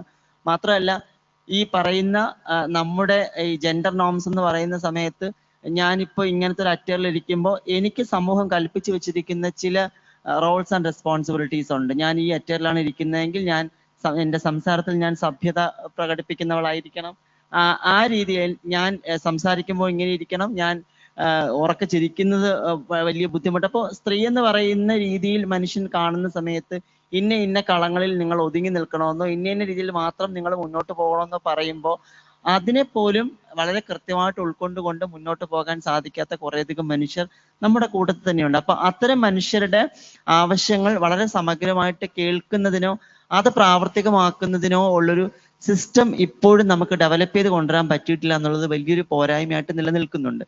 ഇപ്പോൾ തുറന്നു പറഞ്ഞ സമയത്ത് ഇവർക്ക് പണിഷ്മെന്റ് ആണ്, നിങ്ങൾ ഈ സ്റ്റേഷനിൽ നിന്ന് ഒരാഴ്ചത്തേക്ക് നിങ്ങളുടെ ഉത്തരവാദിത്വത്തിൽ നിങ്ങൾ വീഴ്ച വരുത്തിയതുകൊണ്ട് നിങ്ങൾ ഇന്ന സ്റ്റേഷനിലേക്ക് മാറ്റുന്നു. അപ്പം ഈ ബുദ്ധിമുട്ടിലേക്ക് അവരെ എത്തിച്ച സിസ്ജെൻഡർ ആയിട്ടുള്ള മനുഷ്യരുടെ ഭാഗത്തു നിന്നുണ്ടായിട്ടുള്ള വീഴ്ചയെ പറ്റി സംസാരിക്കുന്നതിനോ അവർ വീണ്ടും അത് ആവർത്തിക്കാതിരിക്കുന്നതിനുള്ള സംവിധാനങ്ങൾ രൂപപ്പെടുത്തിയെടുക്കുന്നതിനോ ഒന്നും അധികാരികൾ സിസ്റ്റത്തിന് സാധിച്ചില്ല എന്നുള്ളത് കൊണ്ട് തന്നെ ആ ജോലിയിലേക്ക് നിയോഗിക്കപ്പെട്ട 18 പേരും കൊഴിഞ്ഞു പോവുകയും 3 പേർ മാത്രം അവിടെ അവശേഷിക്കുകയും ചെയ്യുന്ന സാഹചര്യമുണ്ട്. അതുപോലും വളരെ തുച്ഛമായ വേതനം ഇത്തരം മനുഷ്യർ, അതാണ് ഒരു ഔദാര്യമായിട്ട് ഇതിനെ അവർ കാണുന്നു എന്ന് പറയുന്നത്. നമുക്ക് നിലനിൽക്കണമെങ്കിൽ എല്ലാ മനുഷ്യർക്കും വേണ്ടുന്ന പോലെയുള്ള പല രീതിയിലുള്ള സജ്ജീകരണങ്ങൾ ഒരുപക്ഷെ ആവശ്യമാണ്. ഇപ്പൊ നമ്മൾ ആരും സ്വന്തം വീടുകളിൽ നിന്ന് ഈ തൊഴിൽ ഇടങ്ങളിലേക്ക് എത്തിപ്പെടുന്ന മനുഷ്യരല്ല. ഈ നിലനിൽക്കുന്ന എല്ലാ സാമൂഹ്യ സ്ഥാപനങ്ങളിലും വലിയ രീതിയിലുള്ള അടിച്ചമർത്തലുകളോ ബുദ്ധിമുട്ടുകളോ ഒക്കെ നേരിടേണ്ടി വരുന്ന സാഹചര്യത്തിൽ വീട്ടിൽ നിന്ന് പോലും മാറി നിൽക്കുന്ന ആൾക്കാർക്ക് സുരക്ഷിതമായിട്ട് താമസിക്കാനുള്ള സൗകര്യം പോലും ഇല്ലാത്ത ഒരു അവസ്ഥയിൽ നിന്നാണ് അവിടേക്ക് എത്തുന്നത്. അപ്പോൾ ആ അവസ്ഥയെ അതിജീവിക്കുന്നതിന് വേണ്ടിയിട്ട് ഇത്തരം മനുഷ്യരെ പ്രാപ്തമാക്കുന്ന തരത്തിലുള്ള സംവിധാനങ്ങളോ സജ്ജീകരണങ്ങളോ ഈ ജോലി കൊടുത്ത ആൾക്കാരുടെ ഭാഗത്ത് നിന്ന് പോലും ഉണ്ടായിട്ടില്ല എന്നുള്ളത് ഒരു വലിയൊരു വീഴ്ചയായിട്ട് തന്നെ നിലനിൽക്കുന്ന ഒരു കാര്യമാണ്. ഇനി വിദ്യാഭ്യാസപരമായിട്ട് പോലും നോക്കിക്കഴിഞ്ഞാൽ കേരളത്തിൽ ഏകദേശം 60% വരുന്ന മനുഷ്യരും ഈ 9ാം ക്ലാസ്സോ വരെയെങ്കിലും എത്താൻ വലിയ ബുദ്ധിമുട്ട് അനുഭവിക്കുന്ന ആൾക്കാരാണ്. ആ വിദ്യാഭ്യാസ യോഗ്യതയ്ക്ക് മേലെ എത്തിക്കഴിഞ്ഞാൽ മാത്രമേ ഈ പറയുന്ന പോലെ പൊതുസമൂഹം പറയുന്ന പോലുള്ള നല്ല തൊഴിൽ മേഖലയിലേക്കൊക്കെ മനുഷ്യർക്ക് എത്താൻ പറ്റുള്ളൂ. അപ്പൊ നമ്മൾ കുറേയധികം ആൾക്കാരെ സെലക്ട് ചെയ്തിട്ട് സ്കില്ലിംഗ് കൊടുക്കാൻ വേണ്ടിയിട്ട് പറയാണ്. സ്കില്ലിംഗ് കൊടുക്കുക എന്ന് പറഞ്ഞാൽ ഇവര് കണ്ടുവച്ചിരിക്കുന്ന ചില തൊഴിൽ മേഖലകളുണ്ട്. ഇവരെല്ലാവരും ബ്യൂട്ടീഷ്യൻ ചെയ്യുന്നവരാണ്, അപ്പൊ കുറെ പേരെ അങ്ങ് ബ്യൂട്ടീഷ്യൻ പഠിപ്പിക്കുക, കുറെ സർട്ടിഫിക്കറ്റ് കൊടുക്കുക, എന്നിട്ട് ഏതെങ്കിലും സ്ഥാപനത്തിലേക്ക് അപ്പൊ നമ്മൾ അങ്ങ് അസ്യൂം ചെയ്യാണ് ഇവരെല്ലാവരും ബ്യൂട്ടീഷ്യൻ പഠിക്കാൻ ആഗ്രഹിക്കുന്നവരാണ്, അല്ലെങ്കിൽ എല്ലാവരും മേക്കപ്പ് ഇൻഡസ്ട്രിയിൽ വർക്ക് ചെയ്യാൻ ആഗ്രഹിക്കുന്നത്. അപ്പോൾ ഈ ഒരു വിഭാഗം മനുഷ്യരെ പറ്റിയും വളരെ പ്രജുഡിസ്ഡ് ആയിട്ടുള്ള ഒരു ആറ്റിറ്റ്യൂഡിലേക്ക് എത്താതിരിക്കാനുള്ള ശ്രമം എല്ലാവരുടെ ഭാഗത്തുനിന്ന് ഉണ്ടാവേണ്ടതുണ്ട്. അത് ഇത്തരം സ്കില്ലിംഗ് ഒക്കെ പ്രൊവൈഡ് ചെയ്യുന്ന ആൾക്കാർ പോലും വളരെ ജനറലൈസ് ആയിട്ട് പറയുന്ന ഒരു വിഷയമാണ്, ഇത് കൊടുത്താൽ മതി അല്ലെങ്കിൽ അത് കൊടുത്താൽ മതി. അപ്പൊ അവർ പറയുന്ന രീതിയിലുള്ള സ്കില്ലിംഗ്, അവർ കൊടുക്കുന്ന സാധനത്തെ നമ്മൾ സ്വീകരിച്ചുകൊണ്ട് നമ്മൾ എവിടെയെങ്കിലും ഇരിക്കാന്ന് പറയുന്ന ഒരു നിലപാടിലേക്ക് ഒരുപാട് മനുഷ്യരെത്തുന്നത് ഈ വിഭാഗത്തെ പറ്റി കൃത്യമായ ധാരണ ഇല്ലാത്തത് കൊണ്ട് കൂടിയാണെന്ന് എനിക്ക് തോന്നിയിട്ടുള്ളത്. ഇപ്പൊ ട്രാൻസ്ജെൻഡർ എന്ന് പറയുന്നത് പോലും ഒരു അംബ്രല്ല ടേം ആയിട്ടാണ് നമ്മൾ പരിഗണിച്ചു പോരുന്നത്. ഇപ്പൊ നിയമം, ഈ മേഖലയിൽ വന്നിട്ടുള്ള നിയമം 2019 നിയമമാണ്. ആ നിയമത്തിൽ പോലും ഏകദേശം 18ഓളം ഉപവിഭാഗങ്ങൾ അതിന്റെ ഭാഗമായിട്ടുണ്ട് എന്ന് പറയുന്നു. ഈ ജെൻഡർ എന്ന കോൺസെപ്റ്റ് തന്നെ പല ഉൾപ്പിരിവുകളുണ്ട്. ആ ജെൻഡറിന്റെ ഉൾപ്പിരിവുകളെ പറ്റി പോലും നമുക്ക് ധാരണയില്ല. പക്ഷെ നമ്മൾ ട്രാൻസ്ജെൻഡർ എന്ന് പറഞ്ഞ ഒറ്റ ടേമായിട്ട് മാത്രം അതിനെ പരിഗണിക്കുകയും അതിനകത്ത് കൾച്ചറലി തന്നെ ഡൈവേഴ്സ് ആയിട്ട് നിൽക്കുന്ന കുറേയധികം മനുഷ്യർ ഉൾപ്പെടുന്നു. അപ്പൊ ഓരോരുത്തരുടെയും നീഡ് ഒരു പക്ഷേ വ്യത്യസ്തമായിരിക്കാം. ആ നീഡ് അനുസരിച്ചിട്ടുള്ള മേഖലയിലേക്ക് അവരെ എത്തിക്കുന്നതിൽ ഇപ്പോഴും നമുക്ക് വലിയ രീതിയിലുള്ള ബുദ്ധിമുട്ടുകൾ നിലനിൽക്കുന്നുണ്ട്. ആ ബുദ്ധിമുട്ടുകൾ നിലനിൽക്കുന്നതിനുള്ള കാരണം നമുക്കിപ്പോ പറയാണ്, എനിക്കൊരു എയർപോർട്ട് ഏവിയേഷൻ കോഴ്സ് പരിശീലനം വേണമെന്ന് പറയുമ്പോൾ നിങ്ങൾ ഒരു 5 പേരെയോ 10 പേരെയോ കൂടെ കൂട്ടിയിട്ട് വരാനാ പറയുക. അപ്പൊ ഈ 10 പേരുണ്ടെങ്കിൽ മാത്രമേ ഇവർക്ക് ആ മേഖലയിൽ ഒരു പരിശീലനം കൊടുക്കാൻ പറ്റുന്നുള്ളൂ. അപ്പൊ എന്റെ ആപ്റ്റിറ്റ്യൂഡ് എന്താണെന്നുള്ളത് ഞാൻ തിരിച്ചറിഞ്ഞു കഴിഞ്ഞാൽ ആ ആപ്റ്റിറ്റ്യൂഡിനനുസരിച്ചിട്ടുള്ള ഒരു പരിശീലനത്തിലേക്കോ തൊഴിൽ മേഖലയിലേക്കോ എനിക്ക് എത്തിപ്പെടണമെങ്കിൽ ഞാൻ എന്നോടൊപ്പം നിൽക്കുന്ന 15 പേരെ കൂടെ കണ്ടെത്തിക്കൊണ്ട് വരിക എന്ന് പറയുന്നത് ശ്രമകരമായ ജോലിയും കൂടെ നിർവഹിക്കേണ്ടി വരുന്നുണ്ടെന്നുള്ളതാണ്. അപ്പോ ആ ബുദ്ധിമുട്ടിനെ നമുക്ക് എങ്ങനെ മാറ്റിയെടുക്കാൻ പറ്റും എന്ന് വെച്ചാൽ ഓരോരുത്തരുടെയും പേഴ്സണൽ ആയിട്ടുള്ള അവരുടെ അഭിരുചി എന്താണെന്ന് തിരിച്ചറിഞ്ഞു കഴിഞ്ഞാൽ ആ അഭിരുചി മേഖലയിൽ ശോഭിക്കുന്നതിന് വേണ്ടിയിട്ടുള്ള പരിശീലനം അല്ല കൊടുക്കുന്നത്. ആ അഭിരുചി മേഖലയിലേക്ക് എനിക്ക് ശോഭിക്കണമെങ്കിൽ ഞാൻ കുറെ മനുഷ്യരെ കൂടെ കണ്ടെത്തിക്കൊണ്ട് വന്നാൽ മാത്രമേ പറ്റുള്ളൂ എന്ന് പറയുന്ന ഒരു പ്രധാനപ്പെട്ട കാര്യം. മറ്റൊന്ന്, നമ്മുടെ വിദ്യാഭ്യാസ യോഗ്യതയെ സംബന്ധിക്കുന്ന വിഷയമാണ്. നിങ്ങൾക്ക് ആ പരിശീലനം കിട്ടണമെങ്കിൽ നിങ്ങൾ മിനിമം ഇത്ര വിദ്യാഭ്യാസ യോഗ്യത ഉള്ളവരായിരിക്കണം എന്ന് പറയുമ്പോൾ ഒരു രീതിയിലും അതിനുള്ള ഒരു സാമൂഹ്യ അവസ്ഥയോ സാഹചര്യമോ ഇല്ലാത്ത മനുഷ്യർക്ക് അത് നേടിയെടുക്കുന്നതിൽ വലിയ ബുദ്ധിമുട്ട് നിലനിൽക്കുന്നുണ്ട്. ഇപ്പൊ മിനിമം ഡിഗ്രി വേണം എന്ന് പറയുമ്പോൾ ഈ നമ്മൾ സർക്കാർ നടത്തിക്കൊണ്ട് വരുന്ന പല പദ്ധതികളും ഇത്തരം മനുഷ്യർക്ക് മുതൽക്കൂട്ടാകണം എന്നുള്ള ചിന്താഗതിയോട് കൂടിയാണ് ഒരുപക്ഷെ രൂപീകരിക്കുന്നതെങ്കിൽ ആ മനുഷ്യരുടെ അവർ ഉൾക്കൊള്ളുന്ന രീതിയിലുള്ള എന്താണ് അവരുടെ വിദ്യാഭ്യാസ യോഗ്യതയ്ക്ക് അനുസരിച്ച് കൂടെ അത് പ്രാപ്യമാക്കാൻ സാധിക്കുന്ന രീതിയിലേക്ക് അതിന് പരിവർത്തനപ്പെടുത്തുക എന്നുള്ളതാണ് പ്രധാനം. പലപ്പോഴും നമ്മളൊരു നോംസ് ഉണ്ടാക്കി വെച്ചിട്ട് നിങ്ങൾ ആ നോംസിനകത്തേക്ക് ഇറങ്ങിപ്പോളൂ എന്ന് പറയുന്ന ഒരു സമീപനമാണ് സ്വീകരിച്ചുകൊണ്ട് പോരുന്നത്. അപ്പൊ ആ സമീപനം സ്വീകരിക്കുന്നത് കാരണം തന്നെ ഒരുപാട് മനുഷ്യർ വളരെ കോൺഫിഡന്റ് ആയിട്ട് അത്തരം മേഖലയിലേക്ക് കടന്നു വരുന്നതിൽ ബുദ്ധിമുട്ട് അനുഭവിക്കുന്നുണ്ട്. അപ്പോൾ നമ്മൾ ഫ്രെയിം ചെയ്ത് വെക്കുന്ന കാര്യങ്ങൾ ആ മനുഷ്യരുടെയും കൂടെ അവസ്ഥ എന്താണെന്ന് കേട്ടുകൊണ്ട് വേണം ഒരുപക്ഷെ രൂപീകരിക്കുന്നതിന്. അത് പലപ്പോഴും അത് സാധിക്കുന്നില്ല എന്നുള്ളതാണ് എനിക്ക് വ്യക്തിപരമായി തോന്നിയിട്ടുള്ളത്. കാരണം നമുക്ക് വേണ്ടി സർക്കാർ ഒരുപാട് പ്രവർത്തനങ്ങൾ ഈ മേഖലയിൽ നടത്തുന്നു എന്ന് പറയുമ്പോഴും ആരൊക്കെയോ ഇത്തരം മനുഷ്യർക്ക് വേണ്ടി ചെയ്തു വെക്കുന്നു എന്നുള്ളതാണ്. ഇപ്പോ ഈ കഴിഞ്ഞ അടുത്ത ദിവസമാണ് ഞാൻ ഈ പൊതുജന ആരോഗ്യവുമായിട്ട് ബന്ധപ്പെട്ട് സർക്കാർ ഒരു ഡ്രാഫ്റ്റ് ഫൈനലൈസ് ആയെന്ന് എനിക്ക് തോന്നുന്നു. പൊതുജനങ്ങളുടെ ആരോഗ്യം സംബന്ധിക്കുന്ന വിഷയത്തിൽ സർക്കാർ ഒരു നിയമം ഉണ്ടാക്കി വെച്ചിരിക്കുന്നു എന്ന് പറയുമ്പോൾ അതിനകത്ത് എവിടെയും ട്രാൻസ്ജെൻഡർ മനുഷ്യരെ പറ്റിയോ അത്തരം മനുഷ്യരുടെ ആരോഗ്യ സേവനങ്ങളെ പറ്റിയോ അത് എങ്ങനെ ആക്സസ് ചെയ്യണമെന്നതിനെ പറ്റിയോ ഒന്നും ഇവിടെ എഴുതി വെച്ചിട്ടില്ല എന്നുള്ളതാണ്. അതിനെപ്പറ്റി നമ്മൾ അന്വേഷിക്കുന്ന സമയത്ത് എല്ലാവർക്കും കൊടുക്കുന്നത് പോലെ ഇത്തരം മനുഷ്യർക്കും കൊടുക്കാൻ പറ്റുള്ളൂ, പ്രത്യേകിച്ചൊന്നും കൊടുക്കാൻ പറ്റില്ല എന്ന് പറയുമ്പോൾ ഞങ്ങൾ അനുഭവിച്ചിട്ടുള്ള ഞങ്ങൾ കടന്നു വന്നിട്ടുള്ള അനുഭവങ്ങളെയോ ഞങ്ങളുടെ പ്രതിഷേധങ്ങളെയോ ഒക്കെ റദ്ദ് ചെയ്യുന്ന സമീപനമാണ് ഭൂരിപക്ഷ സമൂഹം സ്വീകരിച്ചുകൊണ്ടിരിക്കുന്നത്. അപ്പോൾ അത് റദ്ദ് ചെയ്യുന്നത് വഴി ഇവിടെ നിലനിൽക്കാൻ സാധിക്കാത്ത അവസ്ഥയിലേക്ക് കേരളത്തിലെ ക്യൂർ മനുഷ്യർ മാറുന്നുണ്ടെന്നുള്ളതാണ്. അപ്പോൾ നമുക്ക് വേണ്ടി രൂപീകരിക്കപ്പെടുന്ന പദ്ധതികളാണെങ്കിലും നയങ്ങളാണെങ്കിലും അതിൽ പ്രാതിനിധ്യം ഏറ്റവും പ്രധാനമായിട്ട് നിലനിൽക്കുന്ന സമയത്ത് ആ പ്രാതിനിധ്യത്തിന് വേണ്ടി പുട്ടിന് പീരിയിടുന്നത് പോലെ ഒരു മനുഷ്യനെ കൊണ്ടുപോയി ഇരുത്തുക എന്നതിനപ്പുറത്തേക്ക് ആ മനുഷ്യൻ പറയുന്ന കാര്യങ്ങളിൽ ഗൗരവമുണ്ടെന്നും ആ ഗൗരവത്തോടു കൂടി തന്നെ അത് സമീപിക്കേണ്ടതാണെന്നും പരിഗണിക്കേണ്ടതാണെന്നുള്ള ഒരു ബോധ്യത്തോടു കൂടി തന്നെ ഇടപെടാൻ സാധിക്കണം. പലപ്പോഴും നമ്മുടെ ഉദ്യോഗസ്ഥ സംവിധാനത്തിന്റെ ഭാഗമായിരിക്കുന്നവരൊക്കെ വളരെ അലക്ഷ്യമായിട്ടാണ് നമ്മുടെ വിഷയത്തിന് വേണ്ടി നമ്മൾ സമീപിക്കുന്ന സമയത്ത് നമുക്ക് ഇങ്ങോട്ട് കിട്ടുന്ന ഒരു റെസ്പോൺസ് എന്ന് പറയുന്നത്. അപ്പോൾ ഏറ്റവും പ്രധാനം ഇത്തരം സംവിധാനങ്ങൾ നടപ്പിലാക്കി എടുക്കുന്നതിന് വേണ്ടി ഇരിക്കുന്ന മനുഷ്യർ മിനിമം ഈ ജെൻഡറിനെ സംബന്ധിച്ചാണെങ്കിലും സെക്സിനെ സംബന്ധിച്ചാണെങ്കിലും സെക്ഷുവാലിറ്റിയെ സംബന്ധിച്ചിട്ടാണെങ്കിലും നമുക്ക് ആധികാരികമായിട്ട് സ്വീകരിക്കാൻ സാധിക്കുന്ന റിസോഴ്സുകളെ പരമാവധി പ്രയോജനപ്പെടുത്തിക്കൊണ്ട് അതിൽ അറിവുള്ളവരായി മാറുക എന്നുള്ളത് ഏറ്റവും പ്രധാനം. ആ അറിവിലൂടെ മാത്രമേ ഇത്തരം മനുഷ്യരെ നമുക്ക് ചേർത്ത് നിർത്തുന്നതിന് വേണ്ടിയിട്ടോ ആ മനുഷ്യരുടെ പ്രശ്നങ്ങൾക്ക് പരിഹാര സംവിധാനങ്ങൾ നിർദ്ദേശിക്കുന്നതിന് നമുക്ക് സാധിക്കുള്ളൂ. പലപ്പോഴും ഇത് ആ രീതിയിലല്ല പലപ്പോഴും സമീപിക്കുന്നത്, ഓരോ മനുഷ്യരെ സമീപിക്കുന്നത്. അപ്പോൾ നമ്മുടെ ഇഷ്ടത്തിനനുസരിച്ച് നമ്മൾ തരും, നിങ്ങൾ തിരഞ്ഞെടുത്തോളൂ എന്ന് പറയുന്ന രീതി മാറ്റിവെക്കുക എന്നുള്ളത് ഏറ്റവും പ്രധാനം. പിന്നെ ഞാൻ നേരത്തെ സൂചിപ്പിച്ചതുപോലെ പലയിടങ്ങളിൽ നമ്മൾ പോകുന്ന സമയത്ത്, നമ്മൾ ഹയർ ചെയ്യുന്ന സമയത്ത് നമുക്ക് നമ്മുടെ മിനിമം ആവശ്യങ്ങൾ നിറവേറ്റുന്നതിനുള്ള, ഇപ്പൊ നമുക്കൊരു എന്റെ ജെൻഡർ പറഞ്ഞ് കളിയാക്കി കഴിഞ്ഞാൽ എനിക്ക് ആരോട് പോയി സമീപിക്കണം, എനിക്ക് ഇങ്ങനെ പ്രശ്നം ഈ സ്ഥാപനത്തിൽ ഉണ്ട്, ഞാൻ ആരോട് പോയി സമീപിക്കണം എന്നോ എനിക്ക് ഒരു കോണ്ടാക്ട് പേഴ്സൺ വേണമെന്നോ ഒന്നും ഒരു ധാരണ ഒരു മനുഷ്യർക്കും ഇല്ല. അപ്പൊ എനിക്കൊരു ഇൻജസ്റ്റിസ് ഉണ്ടായി കഴിഞ്ഞാൽ, ഇപ്പോ നമ്മൾ പറയില്ലേ പരാതി പരിഹാര സംവിധാനങ്ങളൊക്കെ എല്ലാ സ്ഥാപനവും എല്ലാ എസ്റ്റാബ്ലിഷ്മെന്റ്സിലും ഉണ്ടാവണം എന്നുള്ളതാണ്. പക്ഷെ ഈ ജെൻഡർ ബേസ്ഡ് ആയിട്ടുള്ള വയലൻസിന്റെ വിഷയത്തിൽ പോലും നമ്മൾ സംസാരിക്കുമ്പോൾ അത് പലപ്പോഴും സ്ത്രീകൾക്ക് വേണ്ടിയിട്ട് മാത്രം മാറ്റിവെക്കപ്പെടുകയും ട്രാൻസ്ജെൻഡർ വ്യക്തികൾ ഉൾപ്പെടെയുള്ള ആൾക്കാരുടെ പ്രശ്നങ്ങൾ കേൾക്കാനുള്ള ഒരു സംവിധാനം പോലും പല എസ്റ്റാബ്ലിഷ്മെന്റ്സും ഇല്ലാത്ത സാഹചര്യമുണ്ട്. ഒരു ഈക്വൽ ഓപ്പർച്യൂണിറ്റി പോളിസി വളരെ കൃത്യമായിട്ട് നടപ്പിലാക്കുന്ന സമയത്ത് അത് സ്ത്രീകൾ ഉൾപ്പെടെ നേരത്തെ ഇവിടെ സൂചിപ്പിച്ച ഈ പാർശ്വവൽക്കരിക്കപ്പെട്ട എല്ലാ വിഭാഗം മനുഷ്യർക്കും അത് ആക്സസ് ചെയ്യാൻ സാധിക്കുന്ന രീതിയിലേക്ക് അത്തരത്തിലുള്ള നയരൂപീകരണങ്ങൾ അടക്കം ഉണ്ടായി വരുന്ന സമയത്താണ് പ്രാതിനിധ്യത്തിലൂടെ ഇത്തരം മനുഷ്യരുടെ പ്രശ്നങ്ങളെ നമുക്ക് കേൾക്കുന്നതിനോ പരിഹരിക്കുന്നതിനോ സാധിക്കുള്ളൂ. അപ്പൊ ആ രീതിയിലുള്ളൊരു സിസ്റ്റം അല്ല ഇപ്പോൾ നമുക്ക് നിലവിലുള്ളത്. ആ സിസ്റ്റത്തിലേക്ക് എത്തിക്കണമെങ്കിൽ ഇത്തരം മനുഷ്യരുടെ കൂട്ടായ്മകളുമായിട്ടൊക്കെ നിരന്തരമായിട്ടുള്ള ചർച്ചകൾ അനിവാര്യമാണ്. ആ മനുഷ്യരെയും കൂടെ കേൾക്കുന്ന രീതിയിലേക്കും ആ മനുഷ്യരുടെയും കൂടെ ആവശ്യങ്ങൾ വളരെ കൃത്യമായിട്ട് ഉന്നയിക്കുന്ന രീതിയിലേക്കുള്ള നയരൂപീകരണങ്ങളാണ് ഏറ്റവും അത്യാവശ്യമായിട്ട് വേണ്ടത്. അതില്ലാത്തതാണ് ഇപ്പോഴും നമ്മൾ എനിക്ക് തോന്നുന്നത് നോളജ് ഇക്കണോമി മിഷൻ പ്രൈഡ് എന്ന പേരിൽ ഒരു സമഗ്ര പദ്ധതി നടപ്പിലാക്കി വരുന്നുണ്ട്. പക്ഷെ ആ പദ്ധതിയിലേക്ക് നമുക്ക് ഒരുപാട് ബെനിഫിഷ്യറീസിനെ എത്തിക്കാൻ സാധിക്കുന്നില്ല എന്ന് പറയുന്നത് പോലും അവർ ആ നിശ്ചയിച്ചു വെച്ചിരിക്കുന്ന ഈ റോൾസ് ആൻഡ് റെസ്പോൺസിബിലിറ്റീസ് പറയുമ്പോൾ അത് ഇത്തരം മനുഷ്യർക്ക് പ്രാപ്യമാകുന്ന രീതിയിലല്ല സെറ്റ് ചെയ്ത് വെച്ചിരിക്കുന്നത് എന്നുള്ളതാണ്. അപ്പൊ അതാണ് ഏറ്റവും പ്രശ്നം. ആ പദ്ധതി രൂപീകരിക്കുന്ന സമയത്ത് ഈ മനുഷ്യരുടെ സവിശേഷ സാഹചര്യം എന്താണെന്ന് തിരിച്ചറിഞ്ഞുകൊണ്ട് ഈ പറയുന്ന മാനദണ്ഡങ്ങൾ നിഷ്കർഷിക്കുന്ന സമയത്ത് മാത്രമേ ആ മാനദണ്ഡങ്ങൾക്കനുസരിച്ച് നമുക്ക് ബെനിഫിഷ്യറി സെലക്ട് ചെയ്തെടുക്കാൻ പറ്റുള്ളൂ.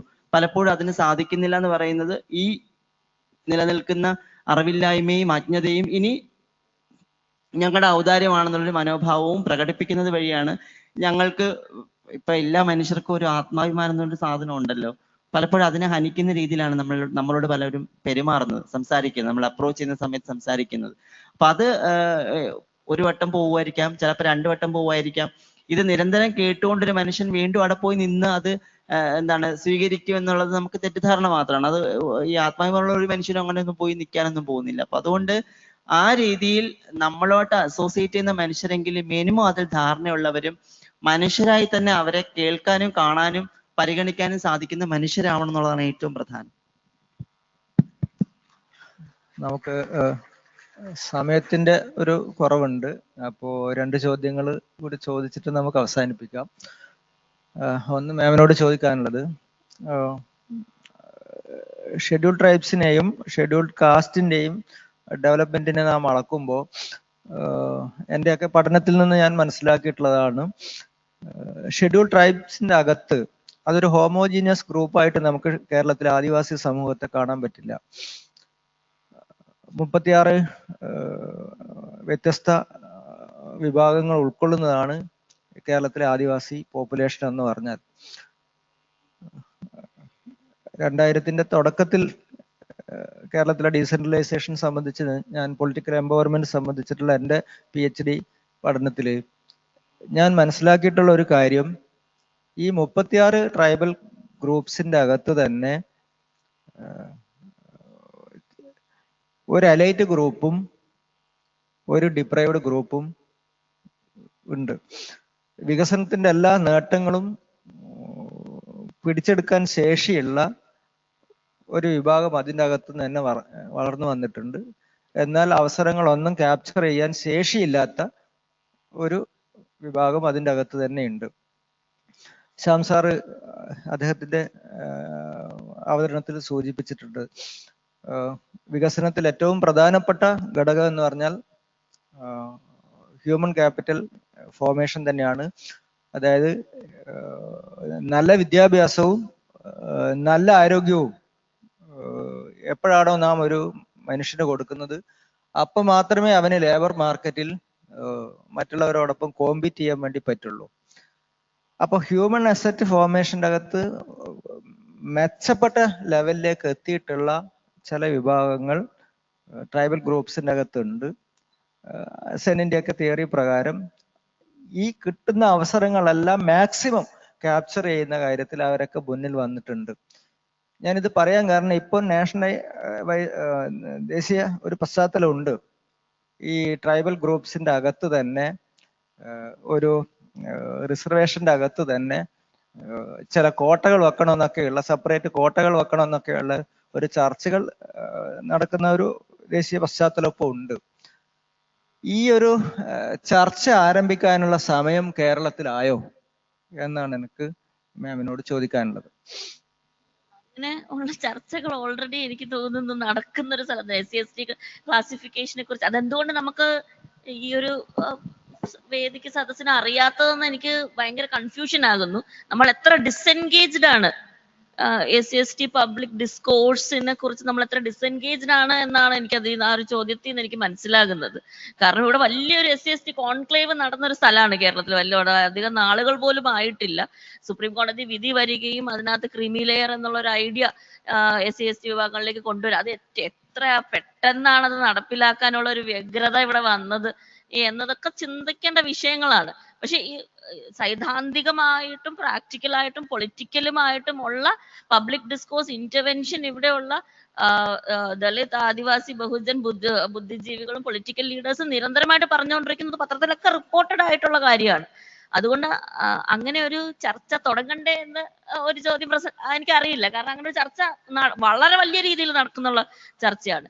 രണ്ട്, ഇപ്പൊ സ്റ്റേറ്റ് മുന്നോട്ട് വെക്കുന്ന പല പ്രൊവിഷൻസും ക്യാപ്ചർ ചെയ്യാൻ സാധ്യമാകുന്ന ഒരു പറ്റം ഗ്രൂപ്പ്സ് ആദിവാസി മേഖലയിലോ ദളിത് ഗ്രൂപ്പ്സിന്റെ ഇടയിലോ ഉണ്ടെങ്കിൽ good for them, great for them, അങ്ങനെയാണ് ചിന്തിക്കേണ്ടത്. അല്ലാതെ അവർ ബാക്കിയുള്ളവരിൽ നിന്നും മാറിപ്പോകും. ഇതെന്തൊരു അൺഫെയർ ആയിട്ടുള്ള ഫ്രെയിംവർക്ക് ആണെന്ന് ആലോചിച്ച് നോക്കുക.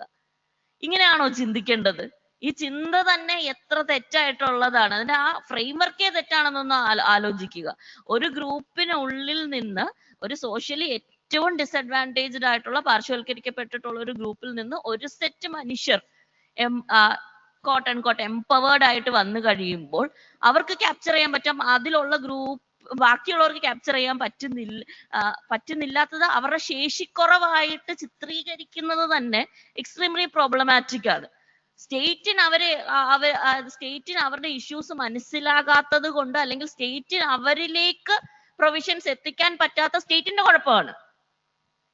അല്ലാതെ ആ മനുഷ്യരുടെ ശേഷിക്കുറവായിട്ട് കാണുന്നത് കേപ്പബിലിറ്റി അപ്രോച്ചിന്, അമർത്യ സെൻ പറയുന്ന കേപ്പബിലിറ്റി അപ്രോച്ചിന് തന്നെ എതിരാണെന്നും കൂടെ ഞാനിവിടെ എടുത്ത് പറയേണ്ട വലിയ ആവശ്യമുണ്ട്. രണ്ട്, ഈ ഗ്രൂപ്പുകൾ തമ്മിലല്ല കോമ്പറ്റീഷൻ എന്ന് മനസ്സിലാക്കണം. ഇവിടെ നിലനിൽക്കുന്ന ഡോമിനന്റ് ആയിട്ടുള്ള ഗ്രൂപ്പ്സും ഇവിടെ മറ്റു സൈഡിൽ നിൽക്കുന്ന ദളിത്, ആദിവാസി, ബഹുജൻ, സ്ത്രീ, ക്യൂർ ഗ്രൂപ്പുകളിലും തമ്മിലാണ് കോൺട്രാസ്റ്റും കമ്പാരിറ്റീവ് സ്റ്റഡിയും നടത്തേണ്ടത്. ഈ ഇന്റേണൽ ആയിട്ടുള്ള ഒരു ഡിസെൻഷൻ ഉണ്ടാക്കാൻ വേണ്ടിയാണ് ഇങ്ങനെയുള്ള വാദങ്ങൾ മുന്നോട്ട് വരുന്നത്. അതിൽ ചില ഗ്രൂപ്പുകൾ മാത്രം പ്രബല ആകുന്നു എന്നുള്ളത്. എന്നാൽ നമ്മൾ ഇന്ത്യയുടെ ഒട്ടാകെയുള്ള ഒരു സ്റ്റഡി നമ്മൾ എടുത്ത് നോക്കുകയാണെങ്കിലും ഈ പ്രബലമാകുന്നു എന്ന് പറയുന്നത് എത്ര പ്രബലമാകുന്നു, പ്രപ്പോർഷനേറ്റ്ലി എത്ര പ്രോഗ്രസ് ആണ് ഈ സോ കോൾഡ് എന്താണ് വിത്തിൻ ഗ്രൂപ്പ്സ്. ഇപ്പം രാജസ്ഥാനിലൊക്കെ ഉള്ള മീന ഗ്രൂപ്പിനെ വെച്ചൊക്കെയാണ് പഠനം നടന്നിട്ടുള്ളത്. ആ ഗ്രൂപ്പുകൾ തന്നെ എടുത്തു നോക്കുകയാണെങ്കിൽ എത്ര പേര് ഡിപ്പെൻഡൻസി റേഷ്യോ ഇല്ലാതെ സ്ഥലം വാങ്ങിയവരായി മാറി, അതിൽ എത്ര പേര് ക്ലാസ് എ വിഭാഗത്തിലുള്ള ഓഫീസേഴ്സ് ആയിട്ട് മാറി എന്ന് നമ്മൾ ആലോചിക്കുമ്പോൾ കമ്പയർ ചെയ്യുന്നത് അപ്പോഴും എങ്ങനെയാണ്? ബാക്കിയുള്ള ട്രൈബൽ ഗ്രൂപ്പുകളായിട്ടാണ് കമ്പയർ ചെയ്യുന്നത്, ബാക്കിയുള്ള ദളിത് ഗ്രൂപ്പുകൾ. എന്തുകൊണ്ട് നിങ്ങൾ ബാക്കിയുള്ള പ്രബല ഗ്രൂപ്പുകളായിട്ട് കമ്പയർ ചെയ്യുന്നില്ല? ഇവിടെ ഉള്ള എത്ര പുലയ മനുഷ്യർ IAS കാരായി എന്നുള്ളത് ബാക്കിയുള്ള ഗ്രൂപ്പുകളായിട്ടാണോ കമ്പയർ ചെയ്യേണ്ടത്, നായർ ഗ്രൂപ്പുമായിട്ടാണോ കമ്പയർ ചെയ്യേണ്ടത്? അത് എത്ര ഇൻസെൻസിറ്റീവ് ആയിട്ടുള്ള ഒരു കമ്പാരിസൺ ആണെന്നും കൂടെ നിങ്ങൾ ഓർക്കണം. ഇത് ശ്രേണീവൽകൃത അസമത്വം നിലനിൽക്കുന്ന കാസ്റ്റുകളുടെ ഇടയിലും ഇത് വളരെ വലിയ ഹെട്രോജനിറ്റി നിലനിൽക്കുന്ന ട്രൈബൽ ഗ്രൂപ്പുകളുടെ ഇടയിലും അവർ തമ്മിലുള്ള എന്താ പറയുന്ന സഹവർത്തിത്വം, സോളിഡാരിറ്റി ചോദ്യം ചെയ്യുന്ന രീതിയിലുള്ള ഫ്രെയിംവർക്കുകളിലാണോ നമ്മൾ ഏർപ്പെടേണ്ടത്, അതോ അതിനുപരിയായിട്ട് എല്ലാ മനുഷ്യർക്കും റീഡിസ്ട്രിബ്യൂട്ടറി പൊളിറ്റിക്സ് വഴി ഹെൽപ്ഫുൾ ആകുന്ന ഫ്രെയിംവർക്കിലേക്കാണോ നമ്മൾ നോക്കേണ്ടത്? ഇത് എക്സ്ട്രീംലി പ്രോബ്ലമാറ്റിക് ആയിട്ടുള്ള സ്റ്റാൻഡ് ആയതുകൊണ്ടാണ് ഞാൻ ഇത്രയും ഷാർപ്പായിട്ട് പറയേണ്ടി വരുന്നതെന്നും കൂടെ സൂചിപ്പിക്കുന്നുണ്ട്. ഒന്ന്. രണ്ട്, തിരിച്ച് ഒന്ന് ആലോചിച്ച് നോക്കുക. ഇവിടെ ഒരു അൺഓർഗനൈസ്ഡ് സെക്ടർ എന്ന് പറയുന്ന ഒരു സെക്ടർ നിലനിൽക്കുന്നു. ഈ അൺഓർഗനൈസ്ഡ് സെക്ടറിനെ നമുക്ക് വേണമെങ്കിൽ മറ്റ് ഒരു പേരില് വിളിക്കാമെങ്കിൽ കാസ്റ്റ് സെക്ടർ, അല്ലെങ്കിൽ ഡിസ്പ്രിവിലേജ് കാസ്റ്റ് സെക്ടർ, മർദ്ദിതരായിട്ടുള്ള ഹിസ്റ്റോറിക്കലി ചൂഷണം ചെയ്യപ്പെട്ടിട്ടുള്ള കാസ്റ്റ് ഗ്രൂപ്പിനെയാണ് ആക്ച്വലി ഇവിടെ നമ്മൾ അൺഓർഗനൈസ്ഡ് സെക്ടർ എന്ന് വിളിക്കുന്നത്. എന്തുകൊണ്ടാണ് അത് ഓർഗനൈസ് ചെയ്യാത്തത്? ഈ ഒരു ചോദ്യം വളരെ സിഗ്നിഫിക്കന്റ് ആണ്. കാരണം ചീപ്പ് ലേബർ അവൈലബിലിറ്റി ആവശ്യമാണ്, എക്കണോമിക് ആവശ്യമായതുകൊണ്ട് അവരെ അൺഓർഗനൈസ്ഡ് ആയിട്ട് തന്നെ നിലനിർത്തുകയാണ്.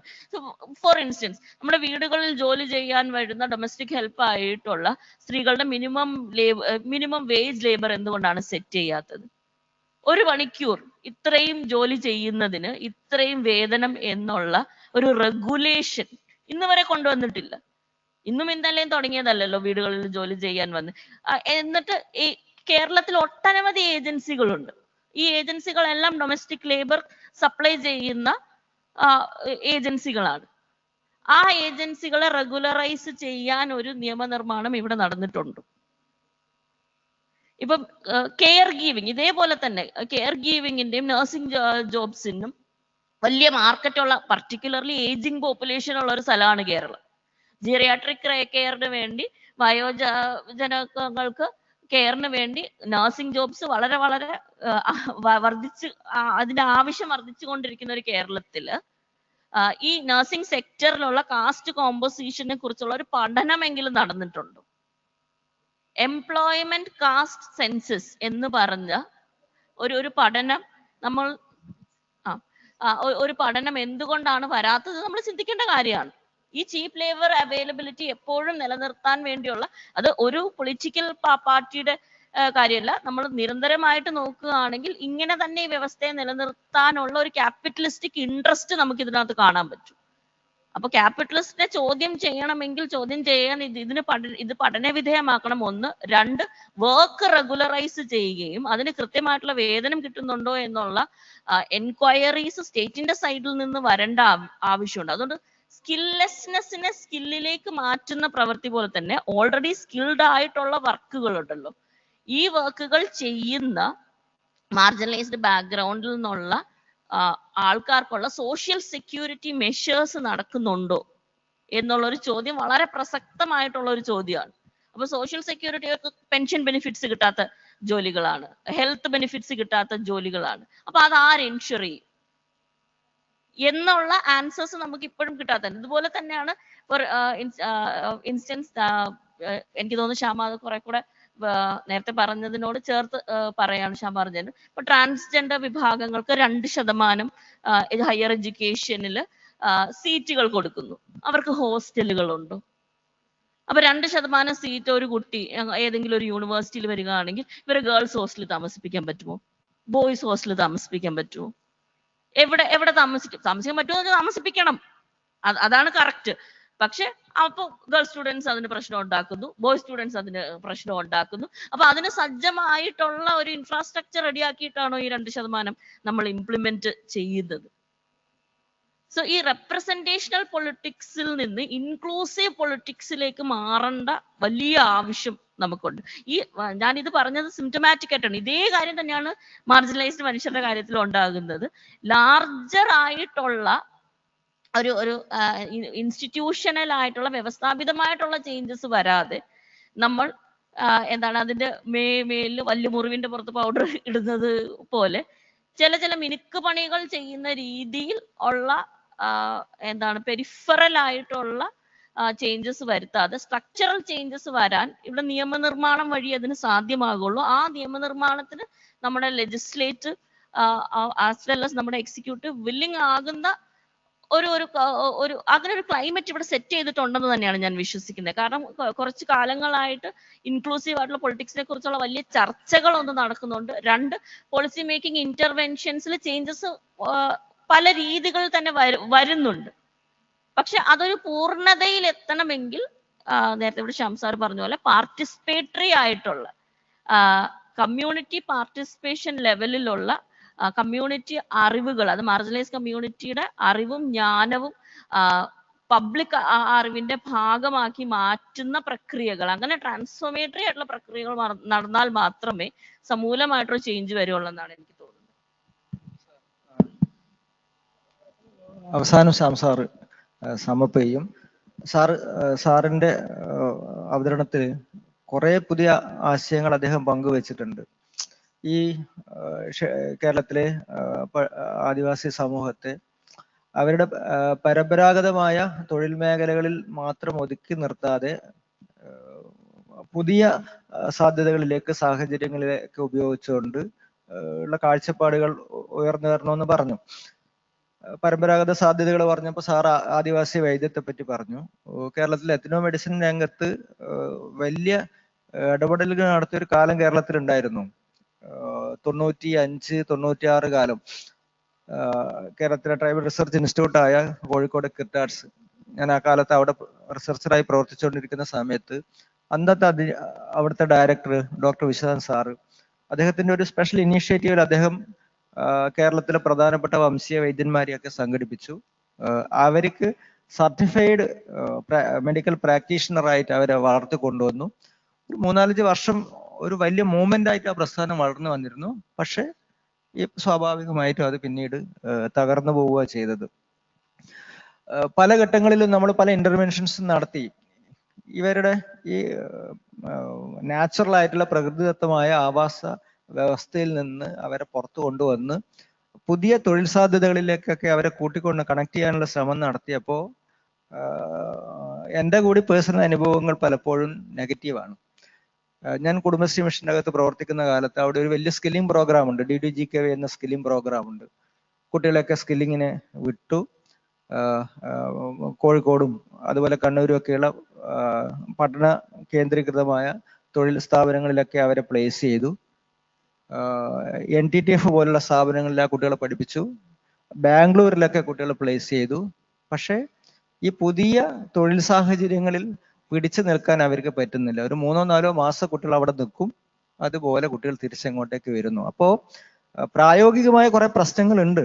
അവരുടെ പരമ്പരാഗതമായ ആവാസ വ്യവസ്ഥയിൽ എല്ലാ കാലത്തും കൂട്ടിക്കെട്ടി നിർത്തണമെന്നല്ല ഞാൻ ഈ പറയുന്നത്.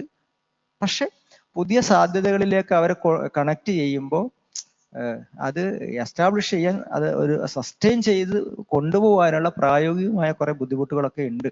ഈ ഒരു കോംപ്ലക്സ് സിറ്റുവേഷനെ നമുക്ക് എങ്ങനെ മറികടക്കാമെന്ന് സാറിൻ്റെ ഒരു എക്സ്പീരിയൻസിൽ പറഞ്ഞാൽ നന്നായിരിക്കും. നമുക്ക് അതോടുകൂടി അവസാനിപ്പിക്കാം.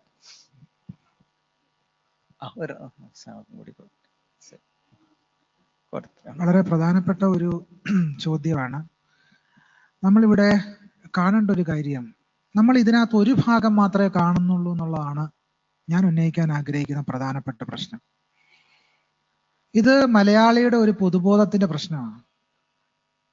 ഇത് സാർ ആദ്യം സൂചിപ്പിച്ചതിന് വളരെ വിശദമായിട്ട് ഡോക്ടർ മാളവിക ബെന്നു ഉത്തരം പറഞ്ഞു കഴിഞ്ഞു. സാറ് സൂചിപ്പിച്ചത് ഈ ഹോമോജീനിയസ് അല്ല, അത് സുപ്രീം കോടതിയുടെ വാദമാണ്. ഒരു ഹോമോജീനിയസ് അല്ല. യഥാർത്ഥത്തിൽ പട്ടികജാതി പട്ടികവർഗം എന്ന് ഭരണഘടന വളരെ കൃത്യമായിട്ട് സ്ഥാനപ്പെടുത്തിയത് ചില പൊതുവായ സവിശേഷത അടിസ്ഥാനത്തിലാണ്. ആ പൊതുവായ സവിശേഷത അവർക്കില്ല എന്ന് പറയുന്നത്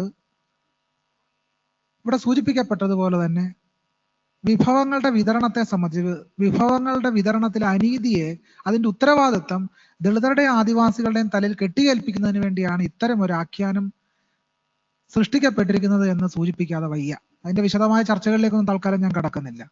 പക്ഷെ പ്രധാനപ്പെട്ട പ്രശ്നം എന്താണ്? തീർച്ചയായിട്ടും ചില പ്രതിസന്ധികൾ ആ മേഖലയിൽ ഉണ്ട്. ഇവിടെ സൂചിപ്പിക്കപ്പെട്ടത് യാഥാർത്ഥ്യമാണ്. പക്ഷെ എന്തുകൊണ്ടാണ് ആ പ്രതിസന്ധികൾ വരുന്നത്? ആ പ്രതിസന്ധികൾ വരുന്നത് നമ്മൾ കതിരിൽ കൊണ്ടുവന്ന് വളം വെക്കാൻ ശ്രമിക്കുന്നത് കൊണ്ടാണ്. അത് വളരെ ആഴത്തിൽ തുടക്കം മുതലേ തന്നെ എന്തൊക്കെ തരത്തിലുള്ള മാറ്റങ്ങളാണോ വരുത്തേണ്ടത് എന്നതിനെ സംബന്ധിച്ച് ആഴത്തിലുള്ള ചർച്ചകൾ നടത്തി, ഞാൻ ആദ്യം സൂചിപ്പിച്ചതുപോലെ സ്കൂൾ കാലഘട്ടത്തിൽ തന്നെ കുട്ടികളെ സെലക്ട് ചെയ്ത് അവരുടെ വൈദഗ്ധ്യം വളർത്തിയെടുത്ത് സപ്പോർട്ട് കൊടുക്കുന്ന രീതിയിലുള്ള ഒരു വ്യവസ്ഥാക്രമം ഏറ്റവും ചെറുപ്പത്തിൽ തന്നെ ദളിത് ആദിവാസി മേഖലയിൽപ്പെട്ടവർക്ക് കൊടുക്കാൻ സാധിക്കണം. ഇത് നമുക്ക് സാധിക്കുന്നുണ്ടോ? നമ്മൾ പെട്ടെന്നൊരു സുപ്രഭാതത്തിൽ ഒരു കാര്യം ഇംപ്ലിമെന്റ് ചെയ്യുക. ഇംപ്ലിമെന്റ് ചെയ്തിട്ട് നമ്മൾ പറയുന്നത് എന്താണ്? ആ കുട്ടികൾ അവിടെ പോകുമ്പോൾ അവിടെ പഠിക്കുന്നില്ല, അവർക്ക് ആ വ്യവസ്ഥയുമായിട്ട് യോജിക്കാൻ പറ്റുന്നില്ല.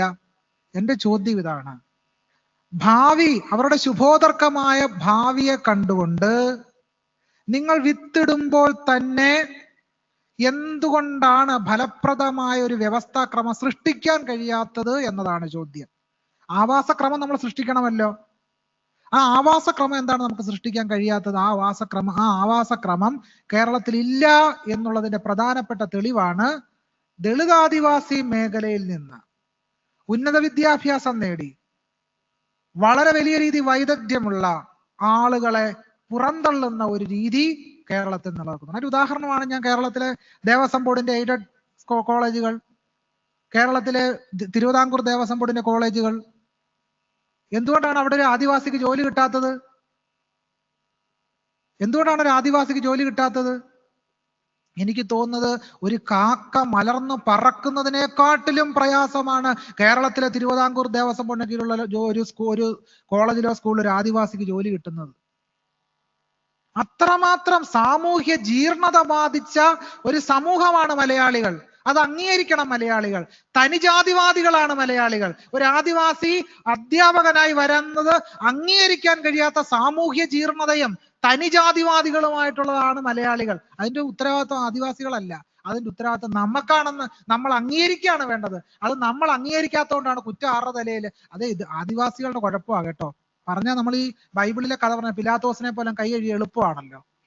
ഉത്തരവാദിത്വം നമ്മുടെ സമൂഹത്തിന്, കേരളീയ സമൂഹത്തിനാണ് ഉത്തരവാദിത്വമുണ്ട് ഇതിന് മാറ്റം വരുത്താൻ വേണ്ടി. പക്ഷേ അത്തരം ഒരു മാറ്റത്തിന് തയ്യാറാവുന്നില്ല എന്നുള്ളതാണ് പ്രധാനപ്പെട്ട പ്രശ്നം. ആദിവാസി കുട്ടികൾ താമസിക്കുന്ന ഹോസ്റ്റലുകൾ, സ്കൂളുകൾ, അവിടെ ഉണ്ടാകുന്ന നിരവധി പ്രശ്നങ്ങൾ, അവിടെ ജോലി ചെയ്യുന്ന സവർണ വിഭാഗത്തിൽപ്പെട്ട അധ്യാപകർ അവരോട് കാണിക്കുന്ന സാമൂഹ്യ അനീതി, ഈ സാമൂഹ്യ അനീതിക്ക് മാറ്റം ഉണ്ടാക്കാൻ നമുക്ക് കഴിഞ്ഞിട്ടുണ്ടോ? ഇല്ല. നിരവധി വാർത്തകൾ പുറത്തു വന്നല്ലോ. പേരാമ്പ്ര എന്ന് പറഞ്ഞ ഒരു സ്കൂള്, ആ സ്കൂളില് മറ്റൊരു കുട്ടികളും പഠിക്കാത്ത സാഹചര്യമാണ്.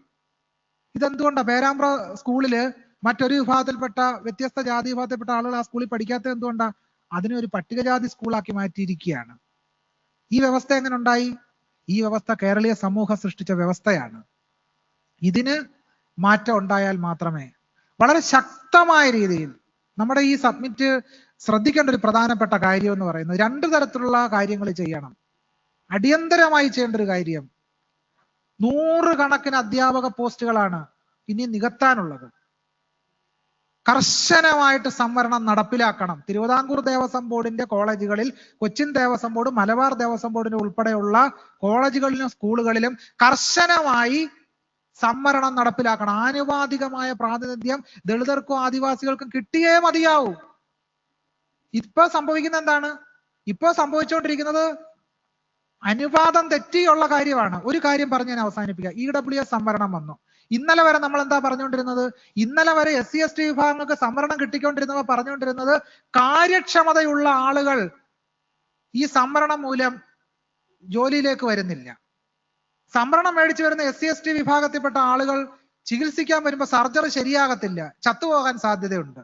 സംവരണം മേടിച്ചു വരുന്ന SC/ST വിഭാഗത്തിൽപ്പെട്ട ആളുകൾ പണിയുന്ന പാലം കുലുങ്ങും, കെട്ടിടം തകരും എന്നാ പറഞ്ഞുകൊണ്ടിരുന്നത്. ഇപ്പൊ EWSകാർക്ക് സംവരണം വന്നപ്പോൾ 6000 താഴെ, എനിക്ക് തോന്നുന്നു 60,000 താഴെ, 60,000 താഴെയുള്ള മുന്നാക്കക്കാരൻ സവർണൻ EWS സംവരണത്തിലൂടെ പോസ്റ്റ് കിട്ടി വന്നിരിക്കുക, കോളേജ് പഠിക്കാൻ വന്നിരിക്കുക.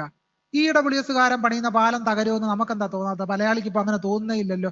ഇന്നലെ വരെ സംവരണം കാര്യക്ഷമതയെ ബാധിക്കുമെന്നാ പറഞ്ഞുകൊണ്ടിരുന്നത്. EWS സംവരണം വന്നതോടുകൂടി കാര്യക്ഷമതയെ സംബന്ധിച്ച് ഒരു ചർച്ചയില്ല. ഇപ്പൊ നമ്മളെല്ലാം വലിയ പുരോഗമനവാദികളായിരിക്കുക. മലയാളി കൊണ്ട് നടക്കുന്ന പുരോഗമനം എന്ന് പറയുന്നത് നിശ്ചിതമായി പറയാം, പുറത്തു പുരോഗമനവും അകത്ത് ജാതിവാദികളുമായിട്ട് ജീവിക്കുന്നവരാണ് മലയാളികൾ. അവരുടെ ആ ജാതിമൂല്യ ബോധത്തെ അഴിച്ചു പണിയാതെ ദളിതർക്കും ആദിവാസികൾക്കും രക്ഷ ഉണ്ടാകത്തില്ല. അതുകൊണ്ട് മലയാളി നന്നാകണം. ആ മലയാളി എന്ന് പറയുന്നത് ദളിതരും ആദിവാസികളും ഒഴിച്ചുള്ള മലയാളികൾ നന്നായാൽ മാത്രമേ ദളിതരും ആദിവാസികളും രക്ഷപ്പെടത്തുള്ളൂ. അതുകൊണ്ട് കുറ്റം ദളിതരുടെ ആദിവാസികൾ എന്തായാലും കെട്ടിയേൽപ്പിക്കുന്ന പരിപാടി അവസാനിപ്പിച്ചിട്ട് സവർണ മലയാളി പൊതുസമൂഹം ആദ്യം കുറച്ച് ജനാധിപത്യവാദികളാകാൻ ശ്രമിക്കണം എന്നാണ് എൻ്റെ അപേക്ഷ. Thank you so much. We are moving to the next session. Before that, we are presenting a token of love to the moderator and the speakers, welcoming Mr. Projit PK to share the token of love. So please, moderators and the speakers, please forward to the dais. Ladies and gentlemen, put applause, please.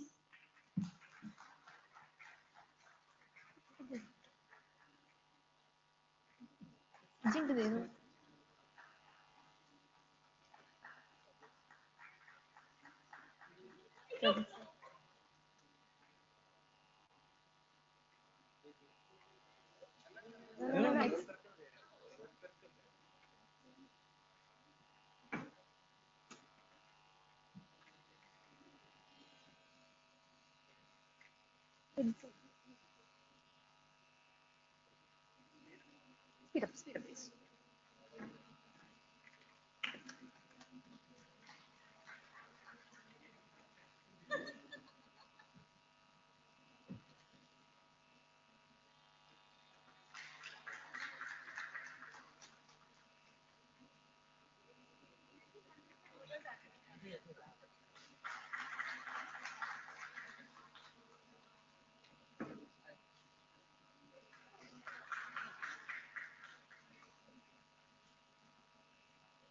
Thank you, the speakers and moderators.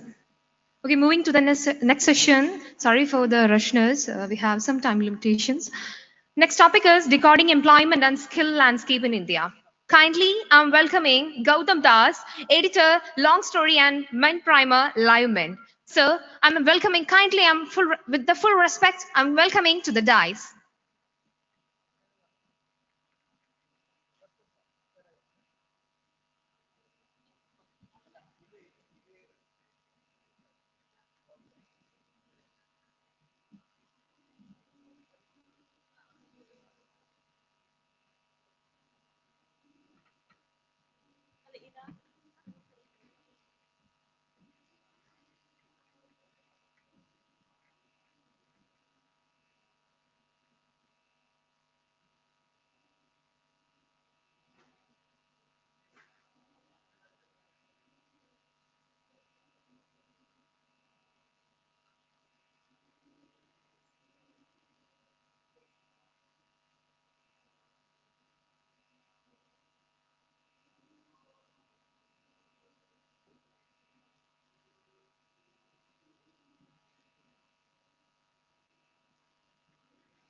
Kindly, I'm requesting the moderator to please on the die and inviting Dilip Shenai, the chairman, Bharat Web3 Association.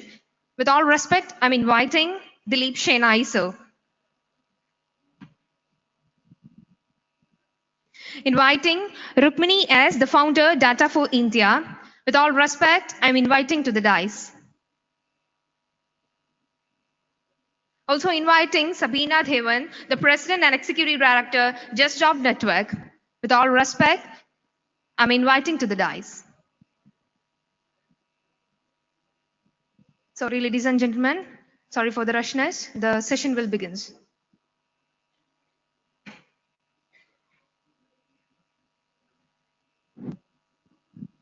Only two mics, huh? Hello.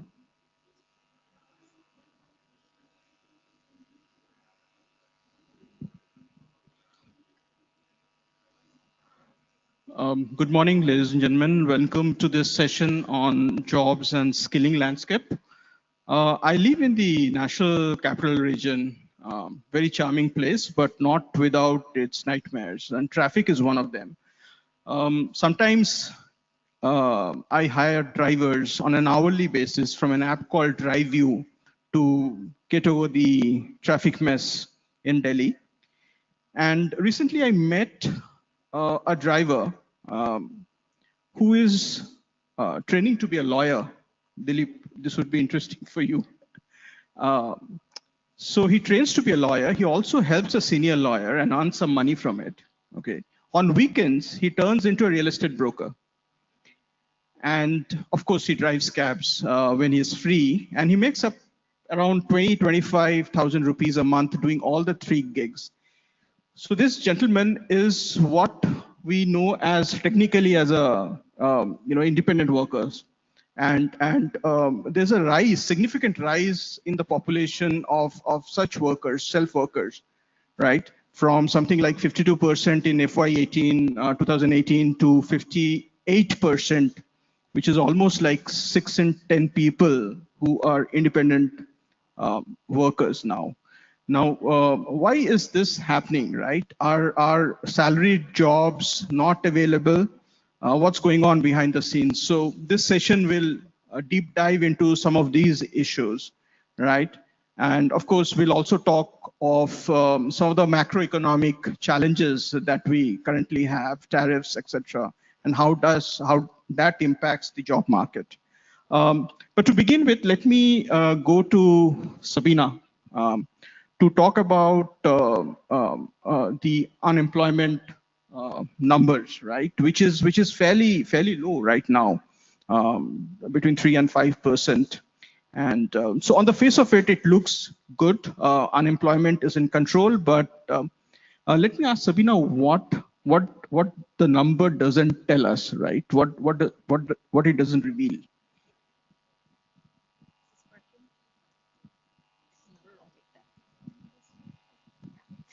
Thanks so much, Gautam. I should first thank our organizers for the invitation to be here, and particularly KDISC.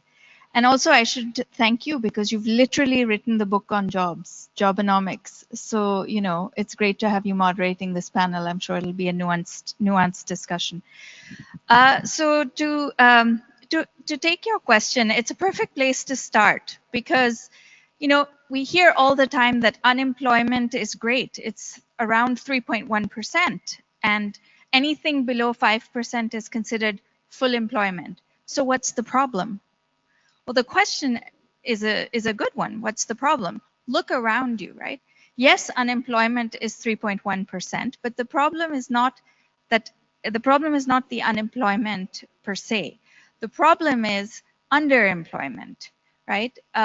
Most people in India don't actually have the luxury of being unemployed, right? So if you actually look at education levels of the unemployed, you find that they tend to be people that are more educated, because those are also the people that can wait and say, oh, let me look and see if I can find the job of my dreams, if I can get a good job, the job that I want, because they have family backing, they have resources to actually be unemployed. But most people are, you know, doing some kind of activity. Look at the people that sell pens on the side of the street, right? I'll take that as an example. They may not sell a single pen. They may not make any money that day, but in the data, they show up as being employed. And so the question is not whether, you know, unemployment is the right statistic. The question is, what is the real problem? And the problem is underemployment, low levels of productivity, people sharing low productivity work, and that ultimately also leads to low wages, right? Productivity and wages technically should be aligned.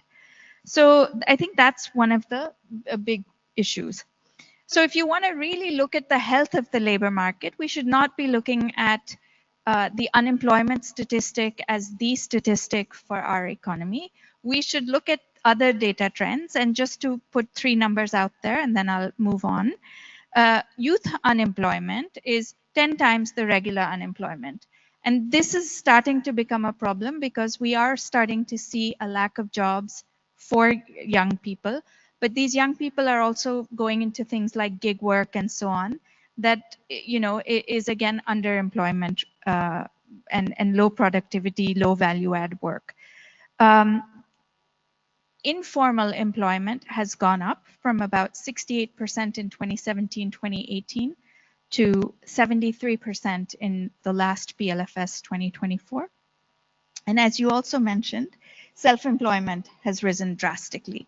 And self-employment means that you're working for yourself, and it could mean anyone from a street vendor, like vegetable vendor, to a graphics designer, right? It's a very heterogeneous category, but self-employment has gone up significantly. So more people are kind of working for themselves than they are working in jobs. But let me stop there, and you know, I'd love to hear what Rukmini has to say on this question or anything else. She's also the author of a fabulous book, Whole Numbers and Half Truths. So I sound like I'm plugging books, but it's a real honor to be on the panel with such distinguished people. Thank you, Sabina. Yes, Rukmini. So maybe you could tell us a little more about why do you think self-employment, right, is on the rise? Is it lack of jobs in the market? Is it sort of a problem of aspiration? What exactly is happening there? Thanks. Let me start again with the unemployment question. And let's start with what the numbers do tell us. We can talk about why it may not be a full indicator, doesn't capture underemployment, as Sabina mentioned. But I think the first thing that's very important is to understand what the definition actually is. Then you know what is being measured. So let me go out on a limb here and say that I suspect that a majority of people in this room would not know that our definition of unemployment, or let's say definition of employment, is that if you worked for 30 days in the last 1 year, you're counted as employed. Or if you work for even 1 hour in the last week, you're counted as employed. Now, none of this is to imply that this is,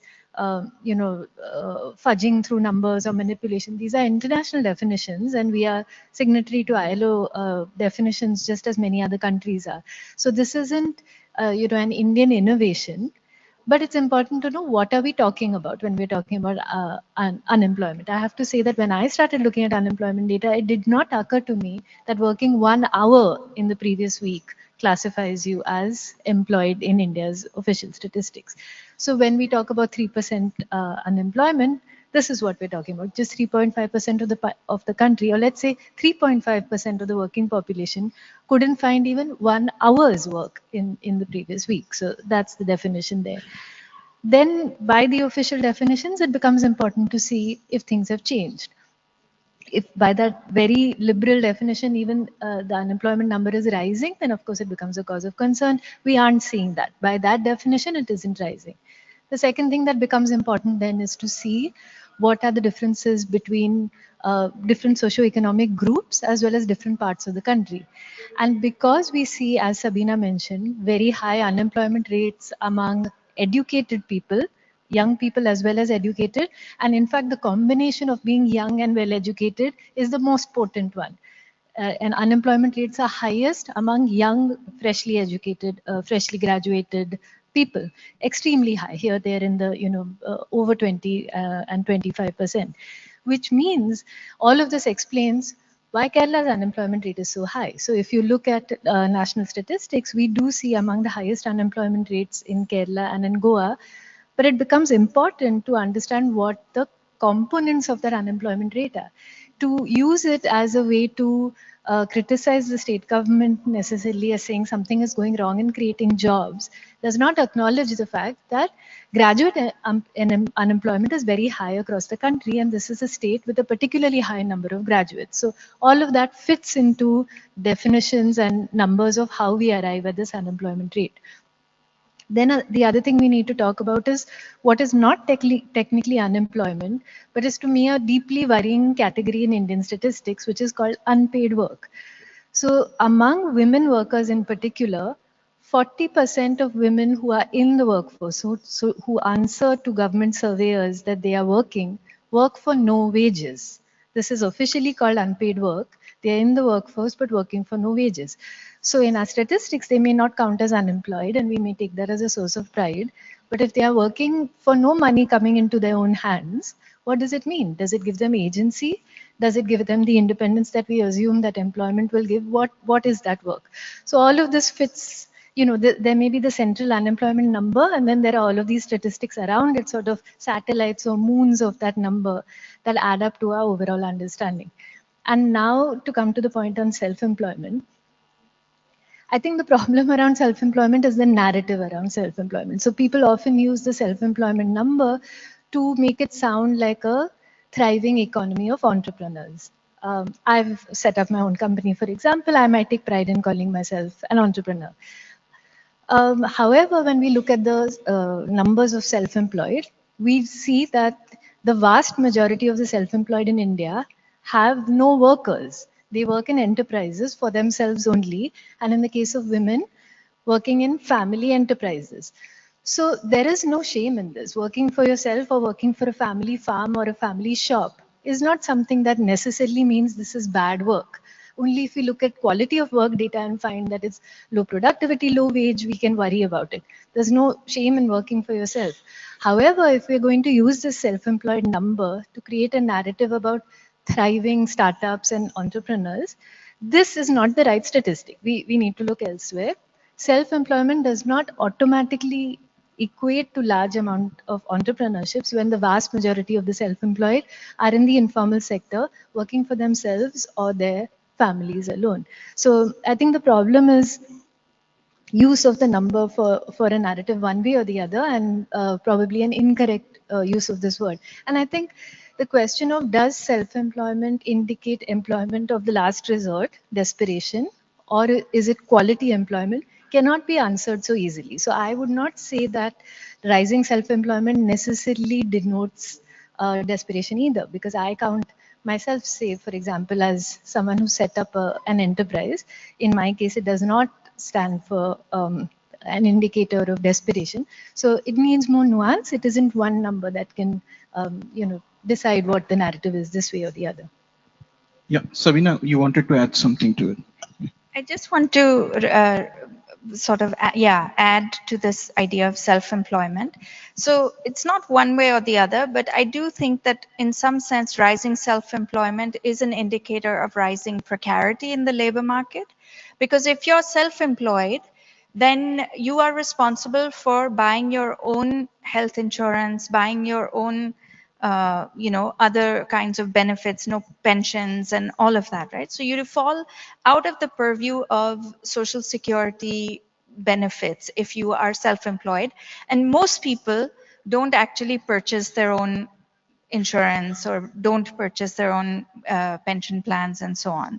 So what ends up actually happening is that self-employment in some sense is an indicator of a growing share of the population that is outside of the purview of labor protections, social security, and that is adding to the precarity in the labor market. So I just wanted to add that one point to Rukmini's. I'll come to the gig economy in a bit, but I want to move to Dilip and ask him about what both Sabina and Rukmini said about, high level of unemployment among graduates, right? Far higher than the national average. Now, what's going on there? What's your sense, right? Are people just sitting out waiting for the right opportunity? Are there not enough jobs that their aspiration can meet? What's happening there? So thank you, and thank you again for having me on this panel. It's a great panel to be with. But beyond, and I just want to say that there are three things which are playing out among graduates.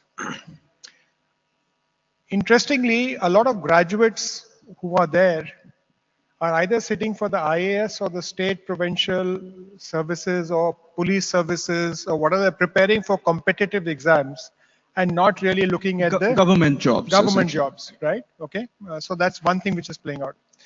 The second thing that is playing out is a lot of the graduates are looking at, let's say, higher education or looking at other different opportunities here. And the third thing which is very important is that while for most companies and most organizations, graduate degree opens the door, but if you don't have the requisite competencies, the attitude, skills, and knowledge, right, then the companies won't employ you, right? And therefore, you are seeing that a lot of them may not be, and there are a lot of surveys there amongst why graduates are unemployable, etc. And therefore, it needs to be there. And the fourth thing, I know I started with three, but the fourth thing that is playing out is that a lot of the jobs that are offered to graduates don't meet their aspirations. Right. So if there's an aspirational mismatch, then you will have people without jobs and jobs without people. Mm-hmm. Because the salary or the type of aspiration for a graduate is not there. So that's what's playing out in the graduate. But just coming back to the statistics, and it's very interesting like to talk of Kerala, right? We talked of national numbers, and just to give a sense of Kerala. Sure. So labor workforce participation is 52%. Okay.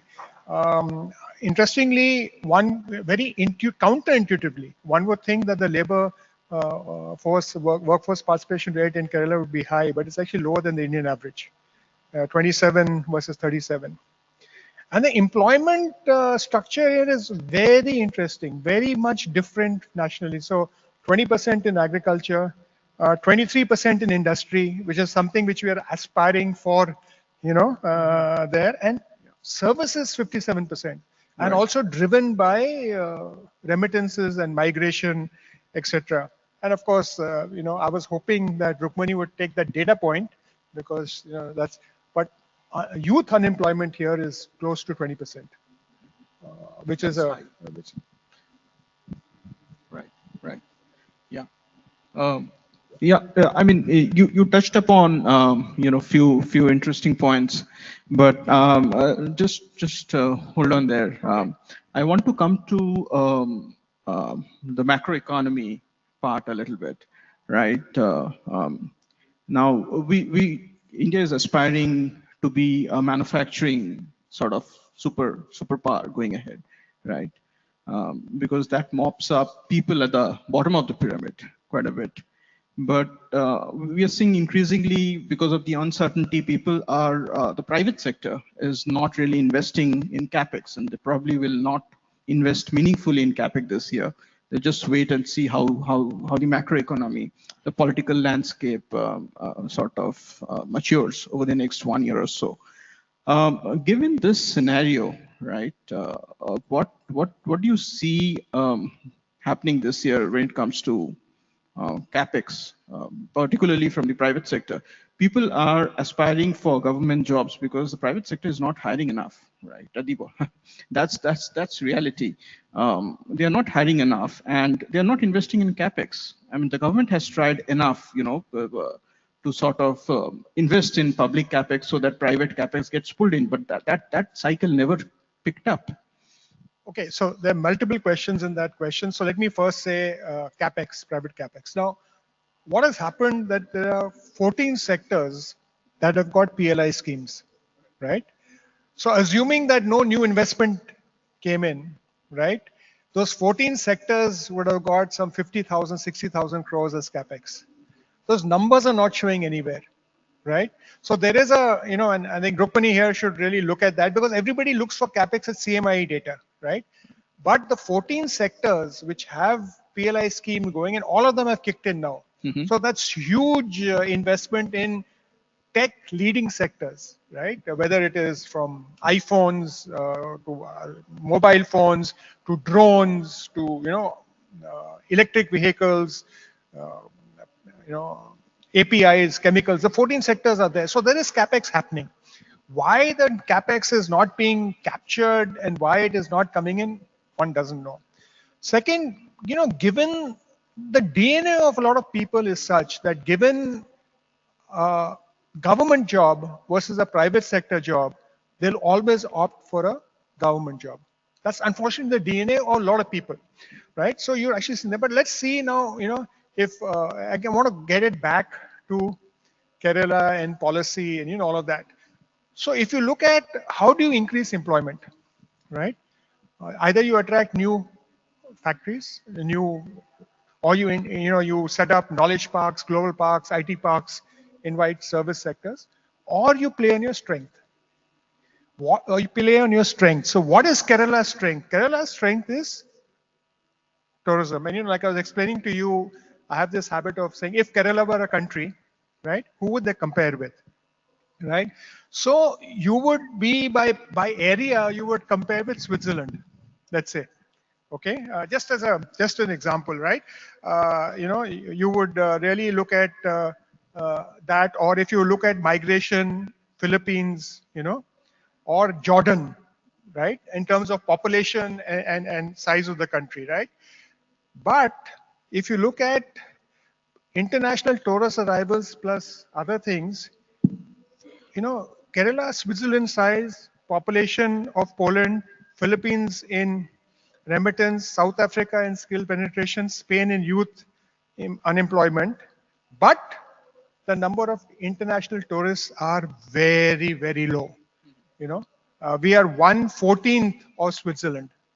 So although domestic tourists in Kerala are around 27 million, but you know, internationally tourists we are That's a trend across India. I mean, post-COVID, I don't think international tourism no, even pre-COVID. hasn't picked up at all. I'm taking of even pre-COVID, right?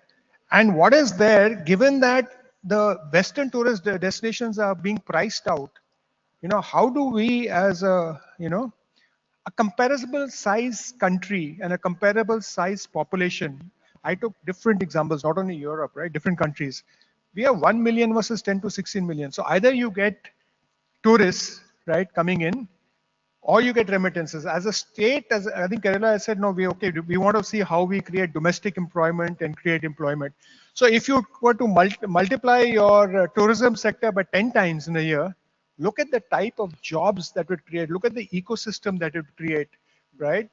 So that's just a very simple thing, you know. I mean, Morocco gets more international visitors than, let's say, Kerala. So I'm just taking, you know, it's 0.77 in Kerala to 2023 data. Again, I use some interesting website here to get some data.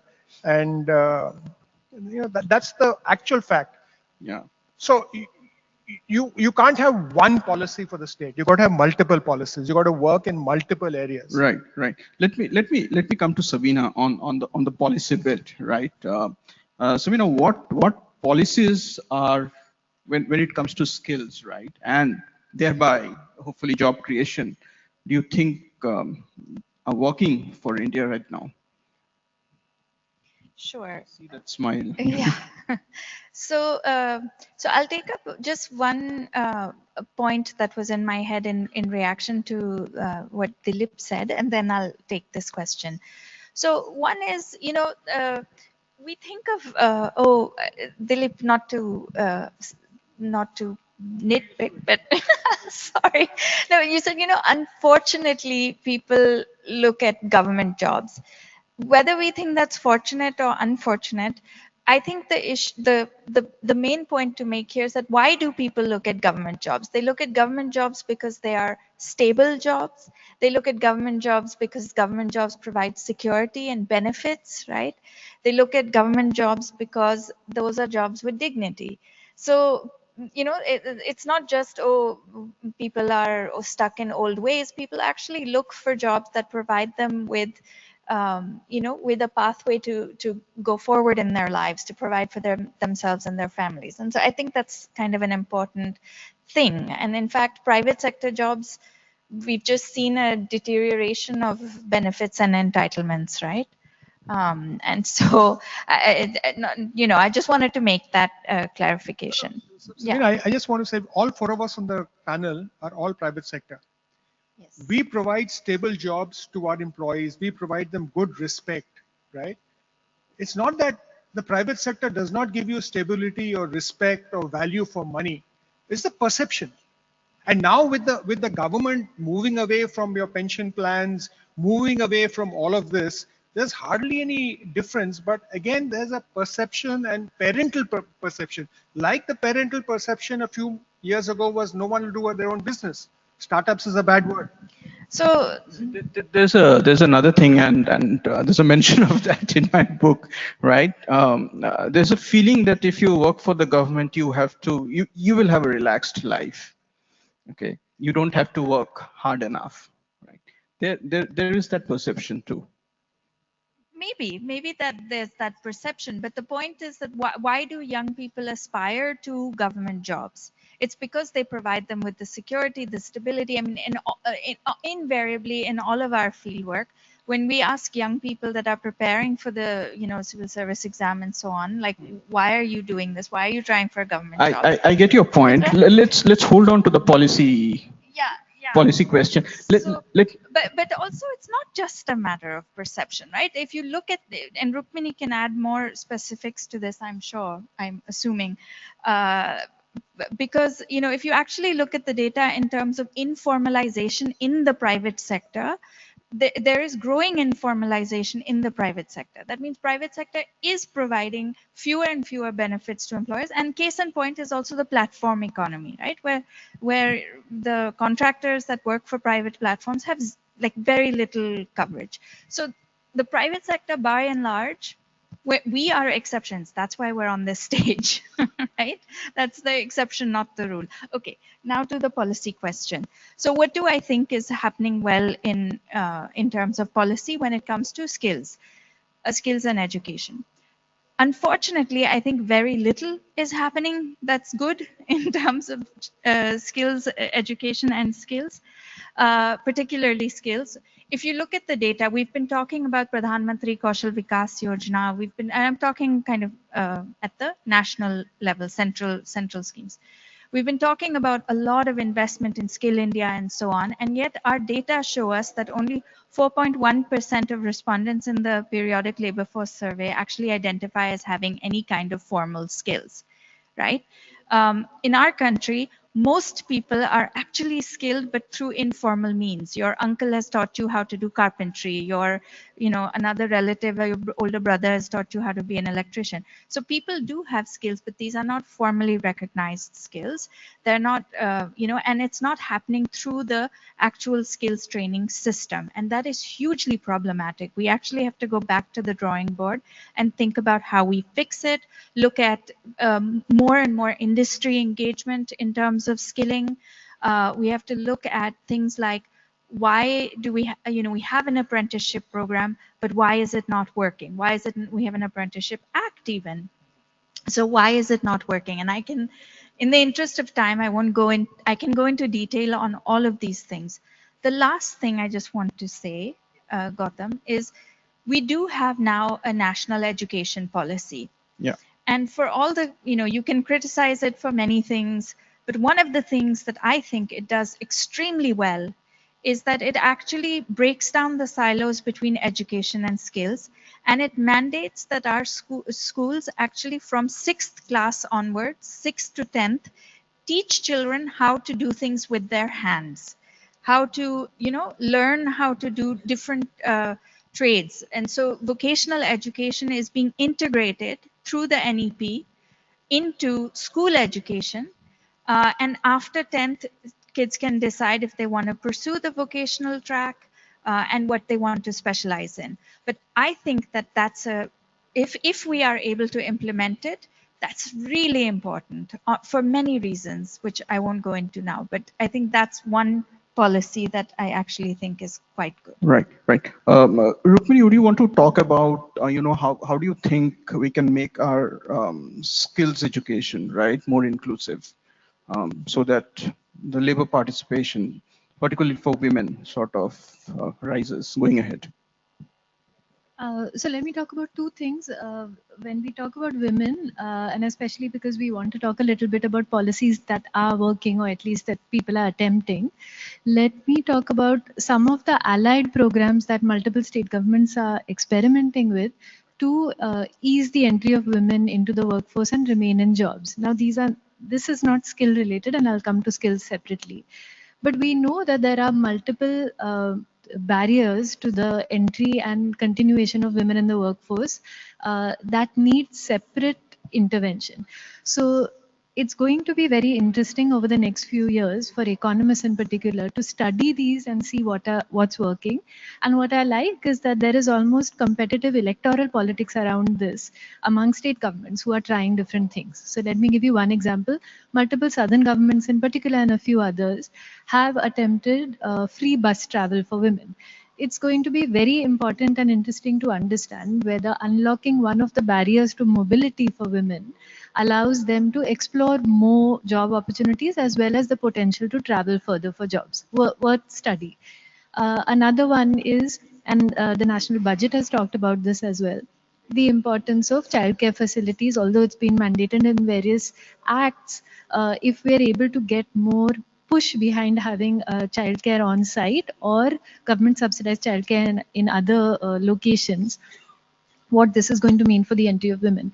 Then there is also what the private sector is recognizing that that eases the entry of women and is trying itself. And I think one of the big models here is on-site or close to on-site housing for women in factories. We see this again in multiple state governments, and this also eases potential migration of women because women are, because of all of the barriers and constraints their lives operate under, highly more immobile than men in the workforce are able to be. But if you are able to provide secure housing to women close to the areas of work, families sometimes open up more in terms of allowing the entry of women into the workforce. So these are some examples of allied policies that state governments are experimenting with. Right. On skills, I wanted to talk about one aspect that has actually, it's to do with tech, so let me leave it for the tech segment. But I do think it's important to talk about the tech abilities in particular when we come to that segment. Dilip, one question on what Sabina spoke about on recognition of prior our workforce without a certificate, essentially, right? How is that program on recognizing people who don't have a sort of a certificate going on? Yeah, thank you, Gautam, for that question. So first, the numbers are very interesting. So even if you look at 10 million graduates a year, right, that includes 1 million engineering graduates. So assuming that a graduate would be skilled in something, right? Okay. So if we take 12 million and divide our population, it would be roughly 0.83%. Right. So every year, if you're producing X million of graduates, so many engineering graduates, are they not being counted in the skilling sector? Or why is our number remaining static? So I'm really confused about that. The second thing, that there is a huge program of recognition of prior learning. Correct. Okay. And even now, and I'm part of that committee, there's a guidelines issued on recognition of prior learning in higher education by the UGC. Now we are working out the SOP, standard operating procedures. So this whole thing about certifying, one of the things about creating aspirational in that, right, is to make that skills certificate equivalent to a graduation certificate and see how it is. How do you make skills aspirational? So that's what we need to look at going forward. Right. Sabina, would you want to talk about the Apprentice Act a little bit and what's happening there? How is it working? You touched upon it during your comments on scaling a bit, but if you could just deep dive a little bit into the success or failure of how it's going. So we have an Apprenticeships Act, and I think most people in the room will agree with me when I say that the way that we can improve matching in jobs, right? Connecting young people to jobs is by hands-on training, right? So in essence, I think apprenticeships are a good thing. However, the problems with apprenticeship, and we are companies with over 30 employees are legally obligated to have, I believe it's a 2% share of their workforce should be apprentices. This is not happening because there's obstacles on both the company side as well as on the worker side. So on the worker side first, workers have no protections. Apprentices have no protections, right? Labor protections. So many companies end up using apprentices as cheap labor and basically exploiting their labor, which is not, the unions are not supportive of it, and nor should we be supportive of it, right? This is deeply problematic. So if we want the apprentice system to work, one thing is to ensure that apprentices are treated like workers and that labor protections are appropriately applied to them as well. On the company front, the issue is that there's a lot of laborious paperwork. So companies don't want to do the paperwork, and the government incentive is quite small. So it's a lot of trouble for big companies to go through in terms of doing all this paperwork for very little benefit. And so both of these factors kind of coalesce can create problems. So I'll stop there. Yeah. So I think, for Kerala, there's nothing preventing the state to have their own apprenticeship law, but on a national basis, right? I mean, last year there are about 8 lakh apprenticeships, right? There are 60 million MSMEs. If we say, okay, every MSME can take an apprentice, right? Okay, and most of the unorganized sector guys, if you take the mechanic, if you take the cook, or if you take a dhaba, or if you take even the retail store in the village or the vegetable seller, they all have people who work with them, right, in the unorganized sector. So if you were to say we can just take this less than, we can take it from 8 lakhs to 60 million, which is, I think, 600 lakhs, right? Yeah, 6 crores. So you can just do that. So I think we need to look at this, and we need to convince the trade unions, and Kerala is the best state to do it, that this is a very good thing. And the internship program, which has just been launched, is a very interesting program, but there are no takers. So if you really want to learn on the job and want to do that, there's a different way of doing it. So you had to add something Just to to it. say that we also need to, just to the internship point, I mean, we need to reduce the duplication, right? We have dual system of training, we have internships now, we have apprenticeship. So like we have to reduce the fragmentation and create coherence across the policies that are in place, because ultimately the goal is to get industry more involved and to create opportunities for working and earning and learning at the same time, and doing it in a cohesive way. I just wanted to also say that, it's a plug for our own work, but there's a lot more detail on the apprenticeship issue, and we've Just Jobs Network together with TeamLease has written a report on apprenticeships that's available on our website.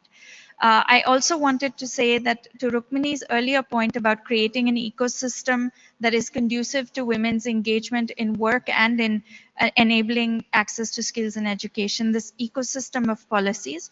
So, Just Jobs is working with multiple states, but in Karnataka, for example, you have the free bus scheme, the Shakti scheme, you have the Kusina Mane scheme, which is enabling women access to childcare.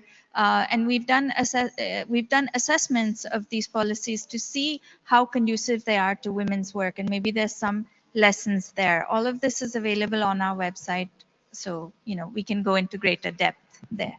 Thanks. Right. I wanted to ask one final question on the macroeconomy, right? And some of the sectors that are currently impacted because of the tariffs. Dilip, would you want to talk a little bit about the textiles and maybe the gems and jewelry sector very, very briefly? So, and so three quick points. No, let me finish. Yeah. So if workers get displaced, right, because of tariffs, do they have transferable skills for them to be absorbed in a different sector? If not, what happens to these workers now? Okay, so let me take very quickly textiles and gems and jewelry. Both are 30% plus is exported to the US. So if that, and all the associations have said that there's a big hit. Textiles are talking about 2 to 5 lakh layoffs, and the gems and jewelry is talking about 1 to 2 lakhs layoff. So the numbers and the associations are talking about this layoffs. But if I were to just look at the Kerala, okay, Kerala itself is a big exporter of coir, and a significant market for coir from Kerala is in the US.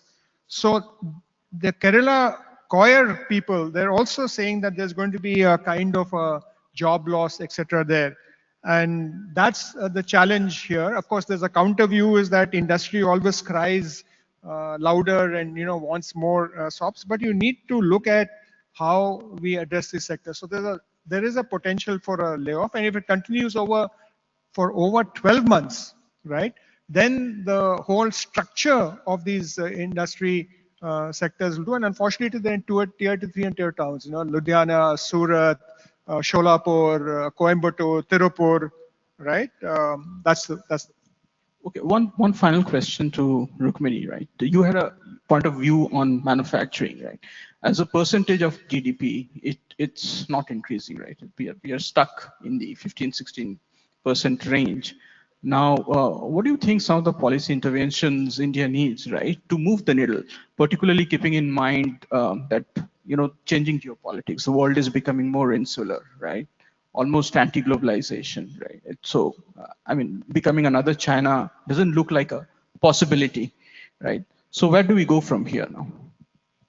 So let me say two quick things. One, trying to answer your point, and second, doing the thing which politicians do on TV shows, which is saying what they want to, irrespective of what the question was.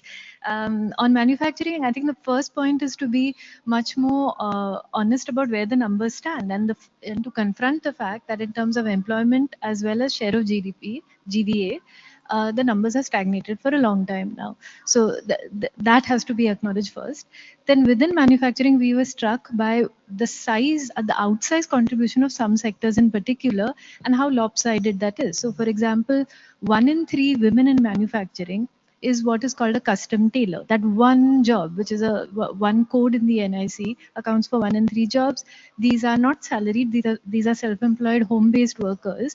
So it really changes your notion of what manufacturing looks like if despite the growing share of women in manufacturing, they are overwhelmingly in the apparel sector. Then the other large sector for women is tobacco. And if we want that as a policy to be a declining sector, which we would, it has a huge implication on jobs for women in particular in 2 states, Telangana and West Bengal, whose employment in manufacturing, particularly for women, will be decimated. I wholly support the phasing out of tobacco, but this is a serious challenge to consider just how focused we are on a couple of sectors in particular. Now, a slight pivot relevant to the transferable skills point you asked, and I'm going to talk a little bit more about this in my session in the afternoon. Again, I feel like we need a great deal of public honesty about the level of skills currently. So we know, for example, that despite massive increases in phone usage, 1 in 5 women does not use her own phone, and the majority of Indians use a shared phone, not their own phone. We have these numbers on our side. Then we know, for example, that in terms of ICT skills, we are nowhere in comparison to many of the countries and many of the comparable countries. We also see that both ownership and ability to use a computer, which seems like a very quaint skill because we all talk about phones now, is highly lacking. So the elephant in the room always lately is an AI-shaped elephant. If we want to talk about transferable skills that work for the AI economy, surely we are not expecting all of this to happen on our mobile phones alone. They have helped with connectivity and communication, but the level of tech improvements we want to see in our workforce are not going to happen on mobile phones alone, and we have to confront just how big the gap between our current ICT skills and where we want to be are. These are not unsurpassable. We've seen such enormous improvements in literacy as well as in access to phones, but the next leap in terms of ICT is not going to happen with phones alone. We're going to need to talk a little bit more about that. Yeah, I wish we had time or... One question, the cities where the unemployment is, right, is not where the new jobs are. So, it's not a very simple thing that can you take the choir guys from one place and put them another place in Kerala. We got to really upskill them, create new businesses for them. We need to give something similar in Tirupur, Surat, etc. So that's just a very quick bullet. Yeah, I wish we had time for questions on tech and AI and Gen AI, but I think we are running out of time. Give me 2 minutes. Let me just open it up to the audience if there are any questions for panelists here. If not, we'll close the panel. Yeah. There's one over there. Can the gentleman there get a mic?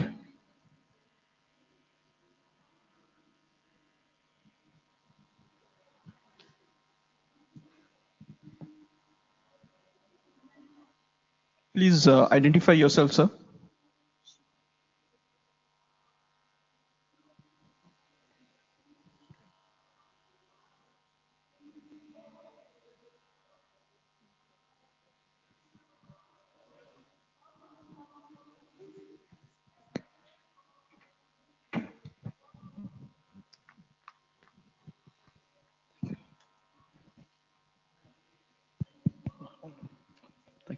Thank you. Hi, sir. Myself, Deepu Babu, and I'm coming from Trivandrum. Basically, I'm a social scientist. And my question is, sir, regarding to the stress, I mean, mental health in work, especially private sector. The reason is, recently I heard that some development countries, I mean, include China, they migrate to normal work from the private, especially private jobs, like their own tea stalls include. So they like to do work like nothing, I mean, stress free. So what do you think about that statements? Like anyone, because Who wants to take it? There's another question. Let's take two questions. Okay, Sabina will answer your question. We'll take another one and thank you. answer them together. Okay.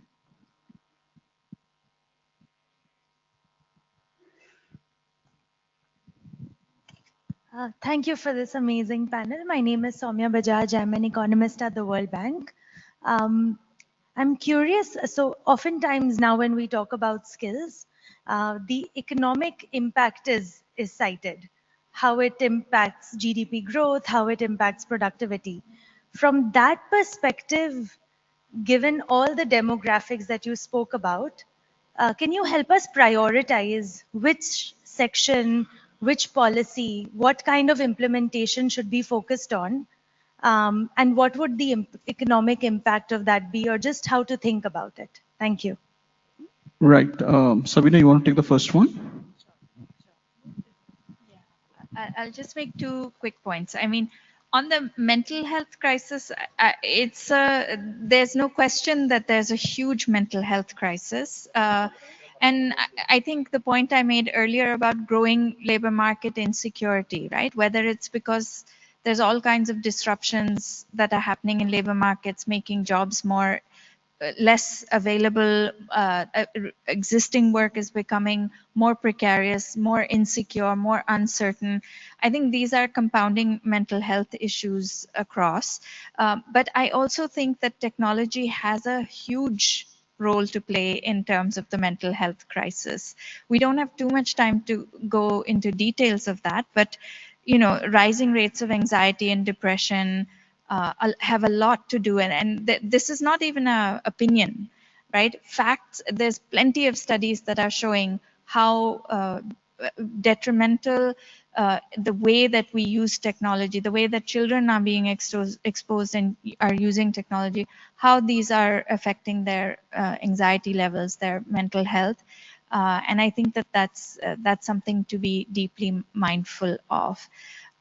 On the second question, it's a very large question. I think you said your name was Soumya, but I think it's a very large question, Soumya, so there's not enough time to answer it in detail. The one thing I'll say is, I'll take it offline, but the one thing I will say is, when we think about policy and we think about solutions to existing employment challenges, there's a tendency to look at the 10,000 foot level macro approaches. And while that's okay, well and good, really decisions about employment, opportunities about employment happen in very small local areas, right? And so looking more at local economic development, looking at how local ecosystems in, related to jobs. And I think to me, that is increasingly the fundamental place where we need to start looking. Soumya, so, very specific, there are different cohorts. There are those who are working, there are those who are in education, and there are those who are in neither in education or in work, NEET or training. You have to have different policies for each of the sectors. In India, unfortunately, there are districts like Karnataka. 5 districts account for 80% of the GSDP. So what would work in an ideal situation does not work in many states in India, because the GSDP is spread and there are no, in some districts, there are not even places where people can do internships or apprenticeships. So you need to look at that. In the productivity, thing is very simple. If you skill a person, you skill a welder. Again, it's micro, as Samina said, welder, tailor, right? If you skill that person, what was his or her productivity before they started the skilling and what is their productivity after? If they're an entrepreneur, without skilling, how much did they earn? And after skilling, what did they earn? Now, a lot of purists would say, and theorists would say, you got to capture this data, right? Unfortunately, we take more time in capturing the data and we use that data to then transform policies that are working, which are not correct. I mean, if I were to take even international agencies, 5 to 10, 15 years, everybody rubbished the idea of short-term training programs. Yesterday, your colleague stood in this very session and said, India needs to look at 3 to 6 month training programs because we need to make the country more productive. So it's a fluid state, and there are data points that can be used, right?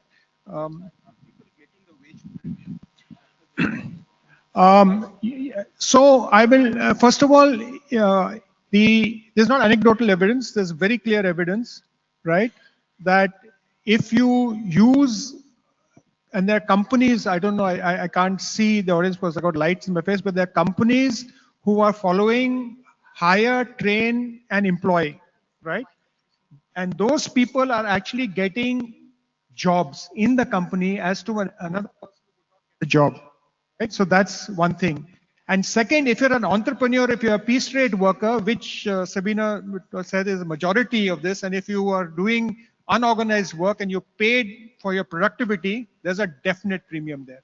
A skilled plumber, a skilled construction worker, a skilled electrician will earn more than a non-skilled person. All right. Okay. I think we are completely out of time, and we need to wind it up. Thank you, ladies and gentlemen. Thank you, distinguished, and I'm welcoming Mr. Vaishak to present our token of love to the moderator and the speakers.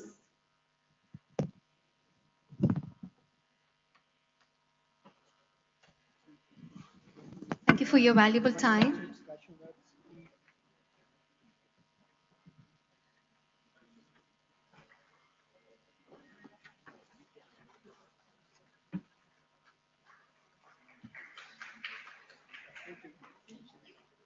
Thank you so much. I've already got. Okay, thank you. Thank you. We are moving to the next session. Welcoming Mr. Sharath Viraj, Associate Director, Grant Thornton, Bharat LLP. The topic is Beyond Romancing the Balance Sheets, Skills for Finance Sector. I'm kindly welcoming to the DAI.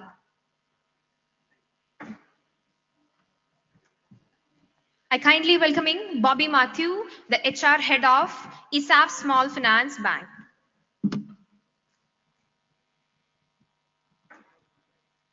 With all respect, I welcoming Matthew Joseph, the Director and Head of CIMP Bank AI Labs. Also, I'm inviting Sabina Shaji, Senior Vice President and Head of Talent Acquisition, Federal Bank. And here the session begins. Thank you. Thank you. To start off, could I just place a small request for all of you to come up to the stage because the panelists were looking at empty chairs. So if it's possible, request you to please join us on the initial rows. So with that, let's quickly start off the session. So very interesting name given to the session, Beyond Romancing the Balance Sheet, at a very opportune moment which we should be discussing. And luckily we have a very good panel, a well-rounded off panel representing people from an MNC bank, a home-ground bank which has now reached a very high level. And so I will give an opportunity for them to talk about their bank. So we have a lady representing Federal Bank. Then we have a microfinance firm, ISAF. We have persons representing from almost a plethora of areas, starting from microfinance to MNC and also to a home ground, a bigger bank entity. Both we have expertise cutting across HR, technology, and even people and legal skills. So that's a quite an elaborate area for people to talk upon. So to start off, why this sector is important is because apart from IT and agri, I think probably banking, BFSI is one of the sector, has always been an evergreen sector in terms of taking people in large numbers. When we talk about volume hiring, the BFSI has always led the pace. So that has added to development of this thing. So to give a quick introduction, I will start off with Sabina Shaji, who is the SVP of HR in Federal Bank. She has more than 22 years of experience, and it's very interesting to see her background. She is a CFA level 3 candidate, winner of Manager of the Year of KMA. She's a postgraduate diploma, gold medal in journalism, which is very interesting. Has a master's in public administration, sociology, master's in sociology, and a woman leader in entities like CAA and all. Welcome, ma'am. Welcome to the. Sorry for the interruption. Kindly, I'm welcoming Sabina Theban, the President and Executive Director, Just Job Network, to the dais to sharing the letter of intent, and welcoming PM Riaz, Executive Director of KDEST, to receive the intent letter. Kindly, I'm welcoming both of them to the dais.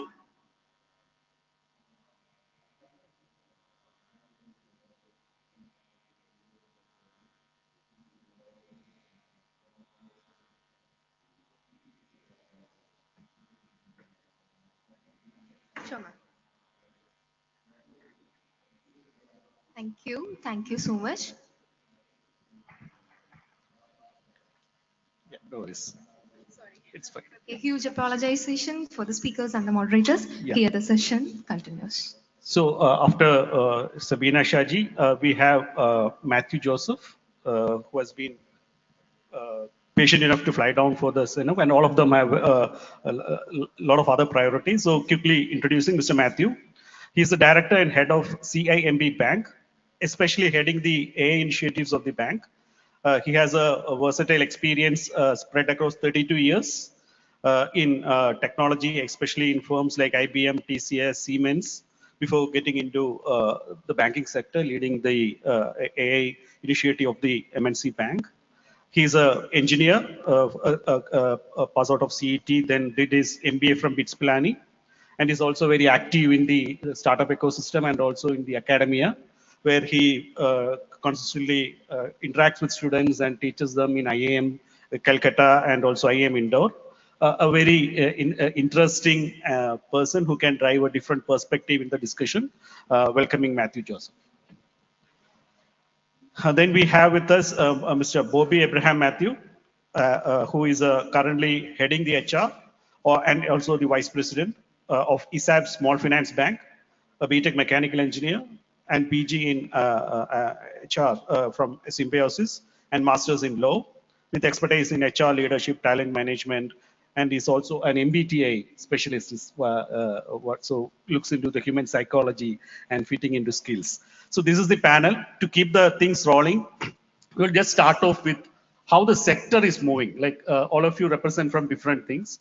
So what right now as an entity, as an individual and also as a firm, what your respective firms are doing, and how do you see the sector shifting from, so earlier we will talk about financial inclusion.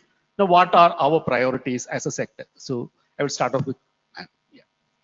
Thank you so much, Sharad. Yeah, so thank you for having me in this panel, for KDISC and others, the organizers. So to answer your question quickly, Sharad, 2 decades ago when I joined banking, the biggest tech revolution was perhaps an ATM screen.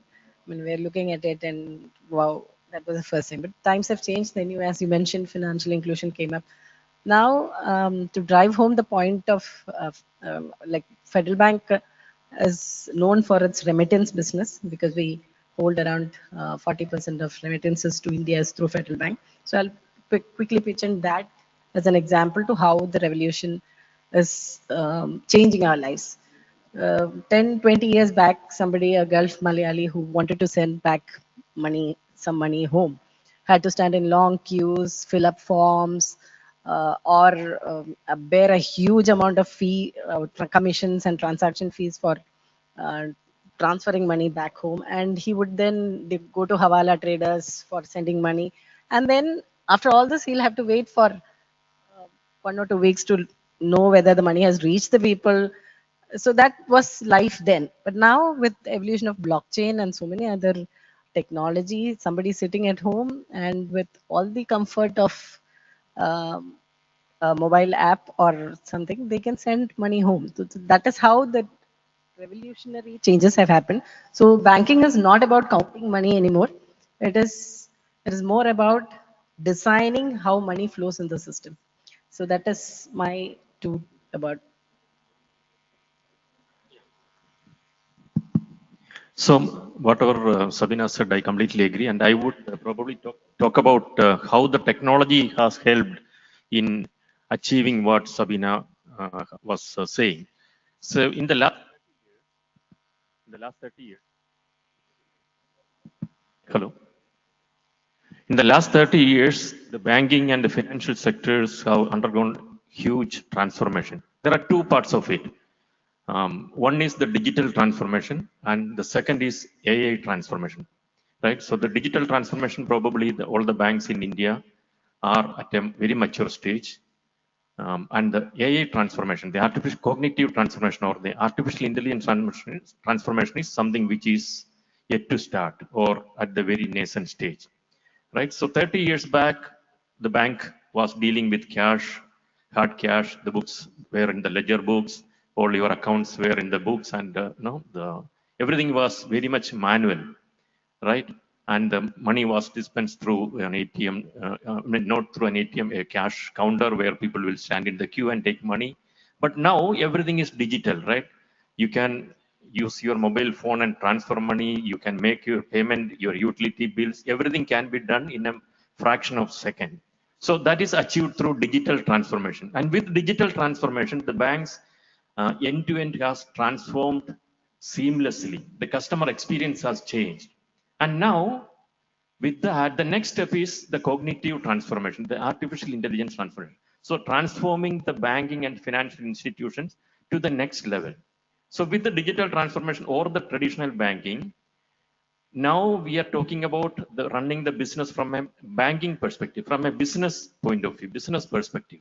From there, you are going to change to a customer point perspective, right? By personalizing the products and services of the bank based on the customer profile, based on the customer demographics, and changing a financial institution who is selling the products like credit card, loan, for home loans, personal loan, from selling products to transforming a financial institution from a bank to a personal financial partner for every customer, right? So that is a big transformation which is going to happen through artificial intelligence and blockchain and the new age technologies. So that is the road forward, the road ahead for the Indian banks. We are yet to start on that. The foundation is there, the infrastructure is there, the banks, all the data is in a digital form. The digital transformation is complete, more or less completed, most of the banks. The next step is to take the next big leap into cognitive transformation of changing the banks from a seller of financial products to a personal financial partner for every customer, understanding the financial needs of every customer real time and provide the right product to the right customer through the right channel at the right time, right? I repeat that. Reach out to the customer at the right time with the right product, understand his business financial needs, and reach to him at the right time with the right product through the right channel at the right time. That's a huge transformation. That's the next step. Thank you. Thank you. I'll talk a bit on an example from ESAF itself, which is my bank, which is having around 800 branches across India, where 25% of the branches are in unbanked rural areas. That's where the financial inclusion really comes in. And I will vouch for the technology which has been transformed this aspect to this extent, where the people in the remotest villages who haven't handled a banking or haven't used the ATM or any kind of digital systems have been given. In India, if you look at around 34% of people are still who have been not started having banking practices kind of. There, the digitalization has helped a lot. Maybe I will say, thanks to Corona, that digital space in India has been drastically changed, where even a coconut vendor in the remotest place will be having a Paytm or Google Pay in that kind of. So that is a kind of mode which goes in, and we are proud that ESAF has gone into this kind of the financial inclusion phase with the help of the digitalization.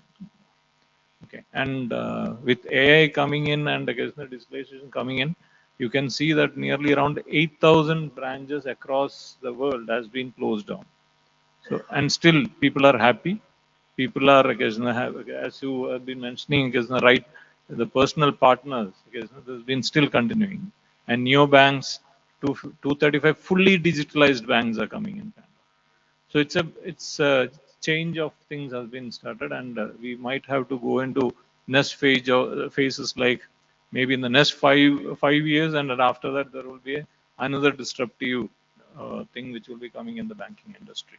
So we have to be skilled for and prepared for that. Thank you. Not like it all started with inclusion. All of you touched upon the inclusion, then the digital transformation with ATMs, which was once Federal Bank's brand identity of having spread across the breadth and depth of the state. Now all of them talking about the very interesting word of cognitive transformation, where from it has moved from accessibility to convenience, now to personalization of getting it at the right moment, at the of one-to-one matching, like something like the mass customization, which we all talked about long back, which is happening in banking. Very interesting. So this is all driven by the technology, which is one of the mega trend. Are there any other things which normally we miss in this aspect, which you think will be a mega trend which will be affecting the banking industry apart from technology?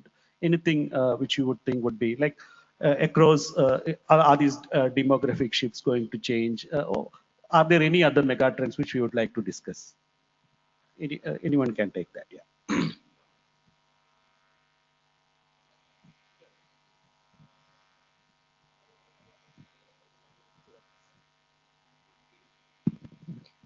Yeah, one shift is from banking. If you look at the historically, the banking groups or the financial groups are big, right? Not like we don't have SMEs or small players in the banking, right? So traditionally, you take any bank, these are all multi-million-dollar groups, whether it's a public sector bank or private banks.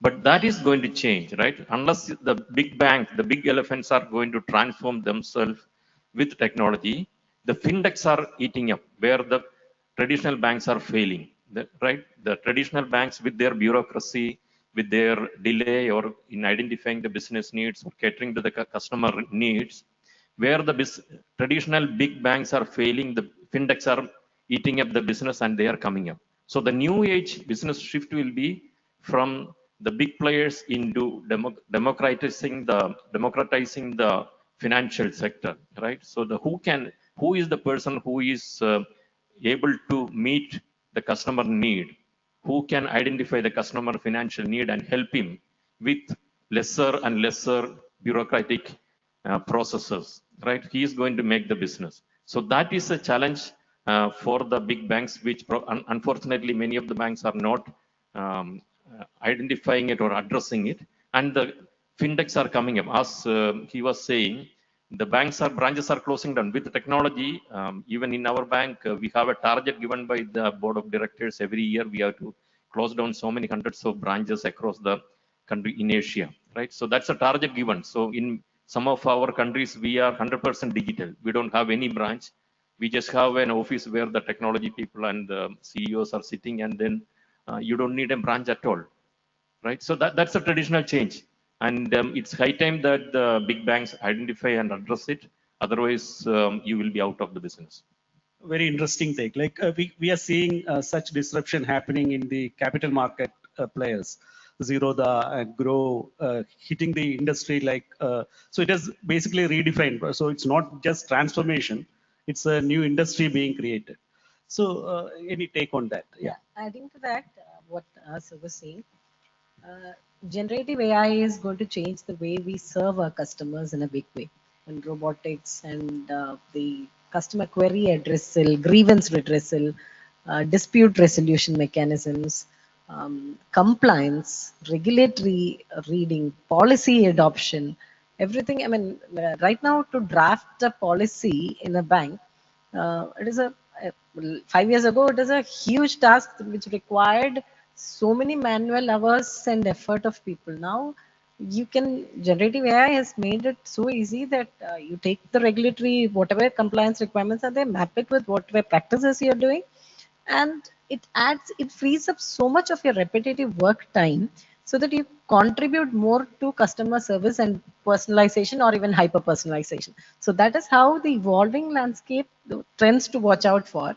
People will now, 70% of the CEOs, as per PwC survey recently, they prefer people with digital skill sets. Not only that, but with a mindset of adaptability and agility, so that they can keep on learning these skills, and as and when they require, they adapt it to the workplace and bring it.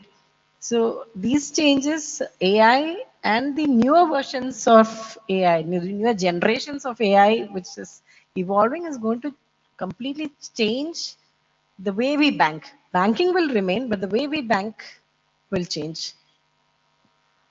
And if you look at the customer side, kind of every customer right now is in India, if you look at 60% of how the people are below 30. And most of those people would like to have a buffet system from the banking. Because a buffet system where they can pick and choose whatever they need and at their comfort. So the people, banks have to start the unification of all the products and put them into a thali and give to those people, kind of, so that they would be able to get it. Kind of. So the digitalization has to move into that phases. So a very interesting aspect, like all of you were touching upon the impact of technology, especially with the AI, generative AI, blockchain. So banking was traditionally built on the single pillar of trust. And a lot of trust worked on relationships, one-to-one relationships.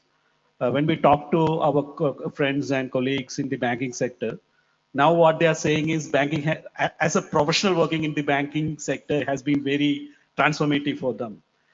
Wherein the credit, earlier it was people running around behind credit. Now credit is running around creditworthy people. So which works mostly on the human relations. So today being a month end, today I had a chat with my batchmate. I was with him in the morning. So he said, I will try to join provided I can meet the today's monthly target. I'm calling a few friends of mine in industry and trying to use the already worked out credit limits for them. So how this relationship technology paradox as a professional working in the sector, how do you see what will give you an edge when technology is going to be commoditized? Is there still going to be a high context, high touch industry, or how do you see as a professional working in the sector? If you look at any banking, the customer relationship stands apart. Kind of. And when the technology comes in, technology is shareable, because the technology which I adopt, easily any other banking can get in. Kind of. So finally, it will be coming how the relationships exist and how well the people would be able to help the customers to pass through any of the products. Kind of. That is one side. And the people, wherever the banks would be spending more on the people development, on especially on the skill to the social skills, that will be standing apart in this scenario. Kind of. That is one take. Yeah, just to add on to that, see if I take an analogy, there is a difference between a medical doctor and a medical representative who is selling the medicine, right?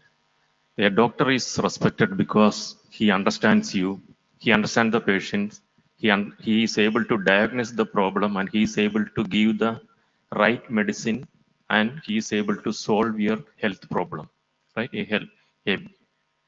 but a medical representative is only going around and selling medicines. Probably a medical representative knows more medicine than a doctor, right? He's going around to medical stores and he's selling the medicines. Unfortunately, the banks are now working as a medical representative. We are going around and selling products.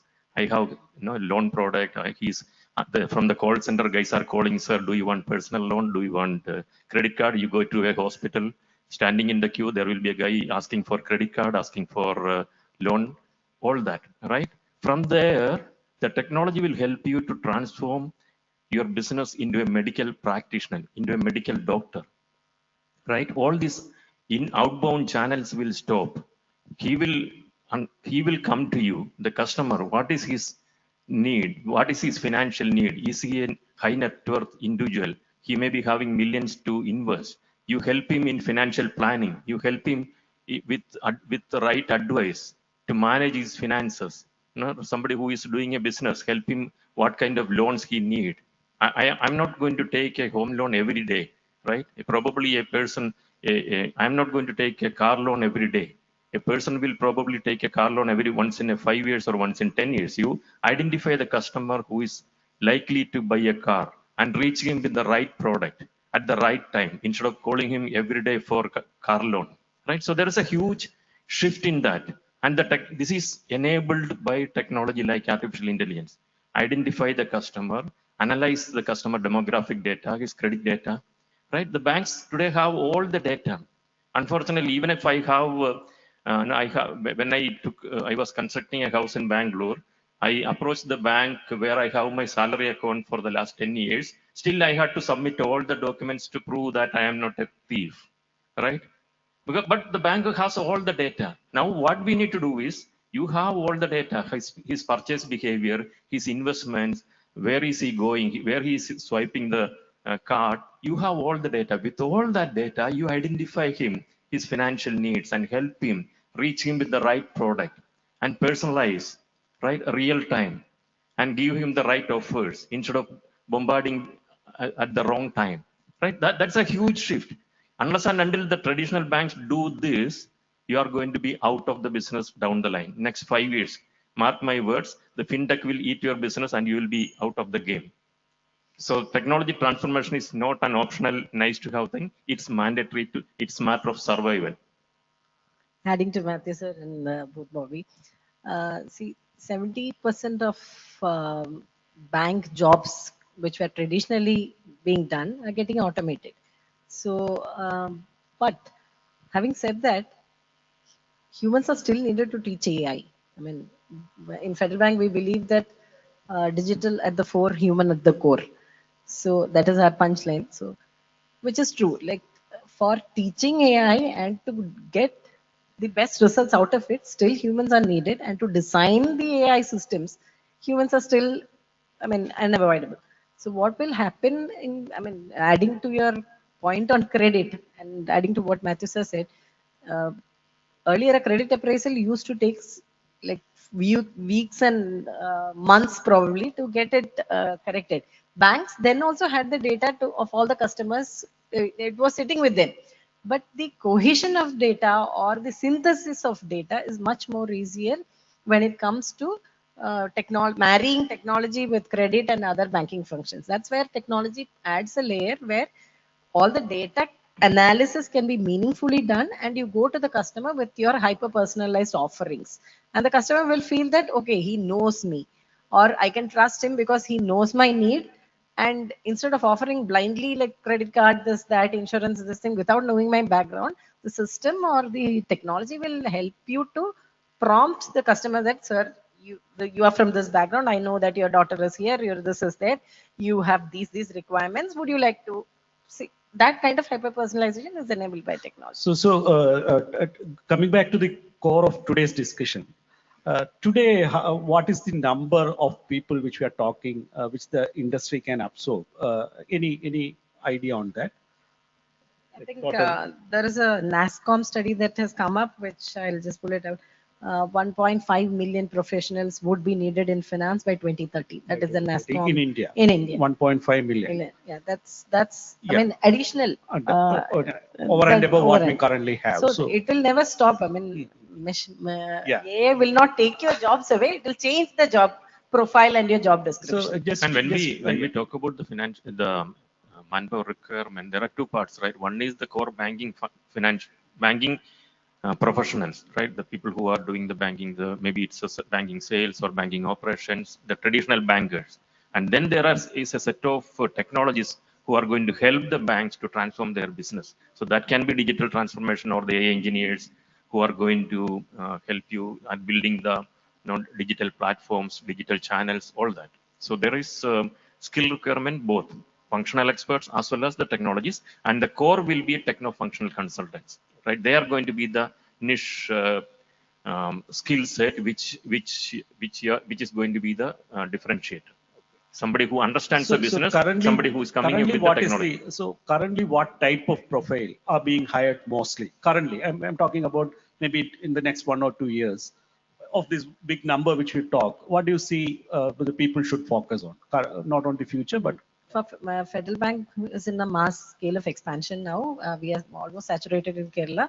So we are spreading our wings to Pan-India with an aim to be the 5th largest private sector in the bank. That is our vision and strategy. And we are hiring in large numbers, I mean, 2,000 officers. The skills that we look at primarily, technology is one part of hiring, sales and client acquisition. Again, the relationship part steps in there. Relationship managers are a big chunk.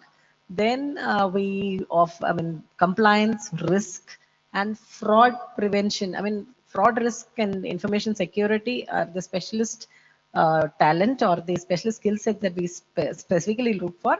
And a lot of this can be contributed at the college level where additional capstone projects, internships, all of this, if it can be added to the curriculum, it is an employable skill. I mean, fraud prevention and fraud monitoring and prevention is something that is a big way in the big skill that is required, gap that is required to be filled in the digital space of banking.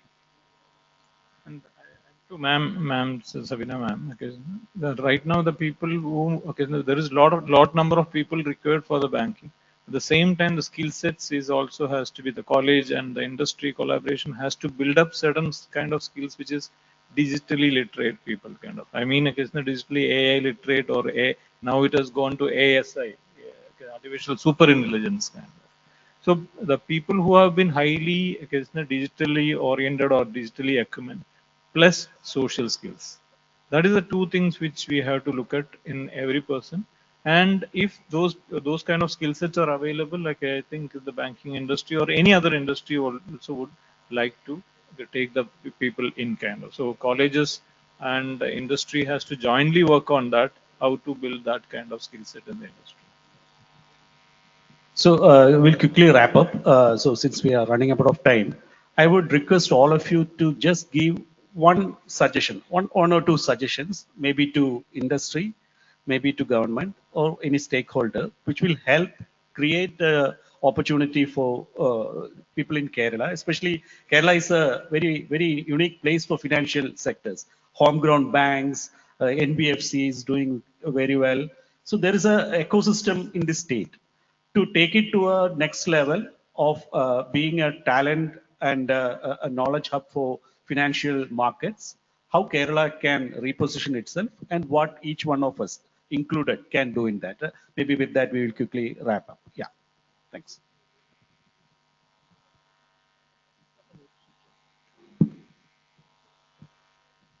Yeah, so on the demand side, I mean, Kerala has a very unique advantage because almost, I think, 20% of state GDP is from remittances from abroad.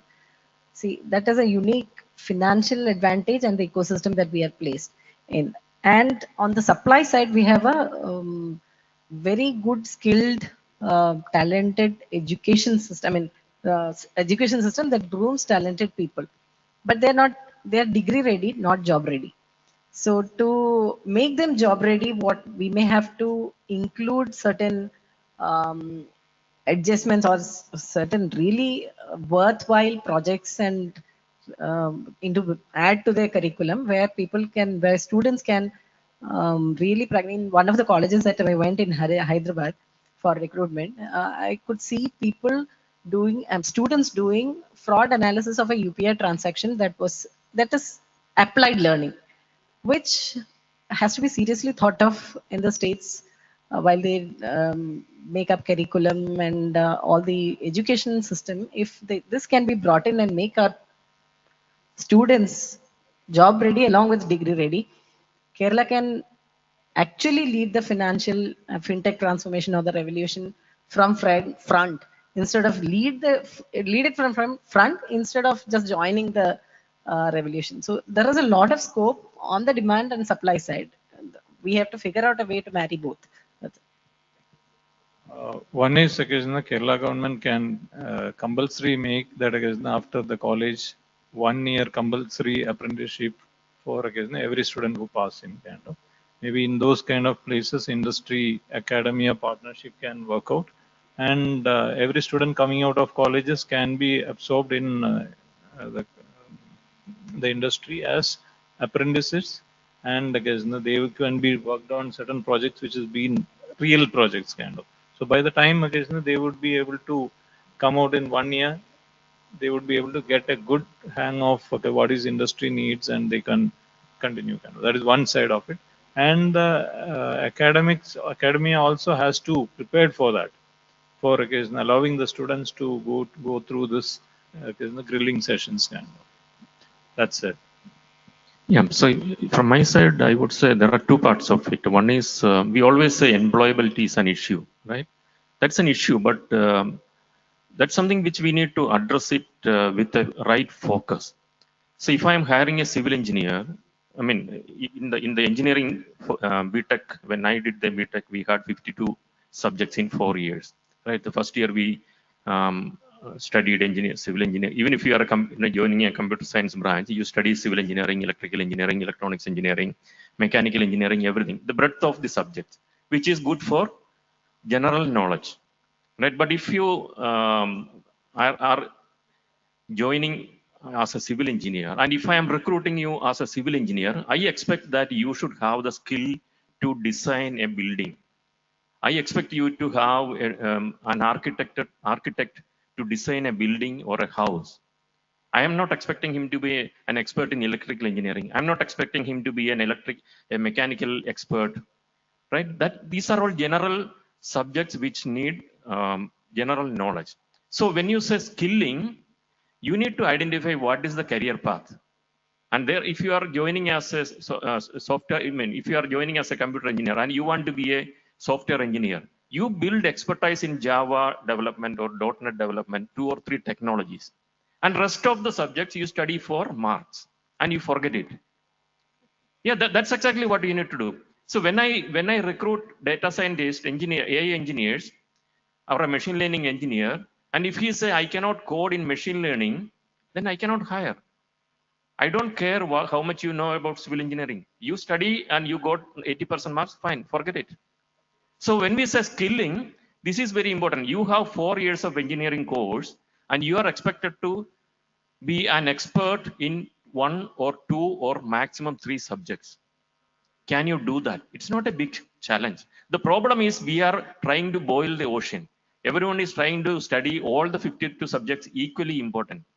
That approach need to change. So this is something the professors need to give the guidance to the students. If you are a civil engineer, you study all the subjects, score marks, forget it, but you build expertise in civil engineering, you build expertise in structural engineering, you build expertise and do some internship or some projects in designing, you work with an architect and build that expertise during the 4 years of your course. That's not a big task. It's a lack of focus and lack of guidance. If you are studying a computer science engineer, you decide what you want to become. If you want to become a software engineer, be an expert in Java programming or .NET programming or Android programming. If you want to be a data scientist or an AI engineer, forget all the other subjects. You build expertise in machine learning, in deep learning, in generative AI. Bas, that's all. Only 3 subjects. It's not a difficult thing to build expertise in 3 subjects during the 4 years of course, right?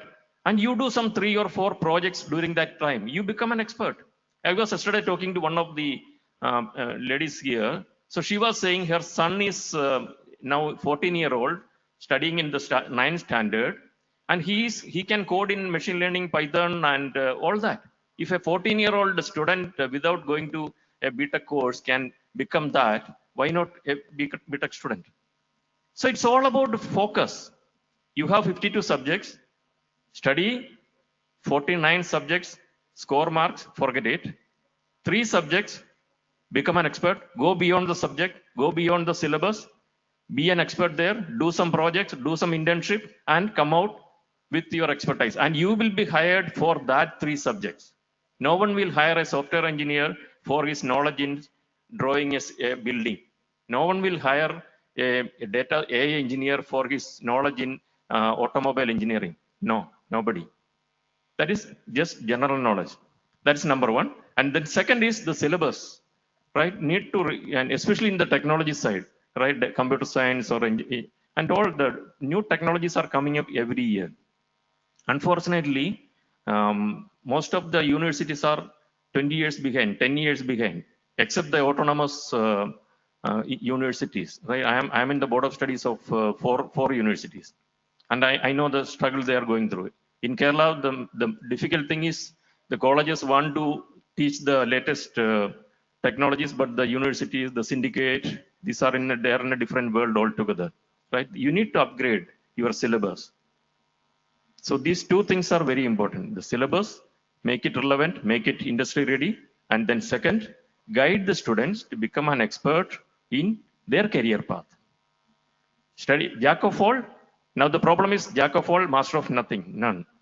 So be a jack of all, but be a master of 1 or 2 core areas where you want to build your career and come out, you will be employable. So skilling is not a big issue. It is just a matter of focusing. That's an excellent point to wind up the discussion. So we had a very interesting talk, a lot of different perspectives. We have seen how banking is getting transformed from a digital experience to a cognitive and user-based customer-centric experience, how that is going to impact the career, especially now AI is not an edge. It has to be a language which everyone should be able to understand and talk. The technology should be a third language like what we learned. And the need for focus is something which all of us stressed upon, and not theoretical focus, but on hands-on focus based on apprenticeship or hands-on training. And also with that, I think we will call it today. It was a pleasure talking to you all, gentlemen and ma'am. And any questions, quick questions? We have one question. Can we take one question? One last question we'll take.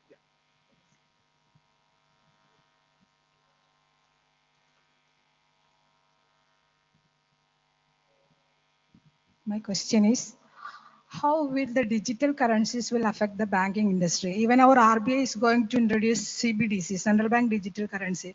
How it will affect the banking industry? Yeah. Hello. Yeah. So this is similar to the UPI based transactions. You are seeing how it has transformed the way money moves across India. Now, like earlier pointed out, even a coconut vendor or any street shops, you will not find anything without a Google Pay. That has significantly reduced the physical form of cash and has left audit trails for preventing black money movements in a big way. I mean, I'm not saying 100%, but similarly, CBDC is also another form of digital currency. It will change the way we bank, we do transactions, and prevent a lot of uncontrolled money movements from the system. It is only an extended part of how UPI works, or you are getting used to the digital way of transactions. It will change physical movement of money and the way we bank. Audit and the trails of audit will improve to a great extent, and fraud prevention also will have a lot of role to play in that. Anything to add, sir? Thank you so much. There is a photo session, please.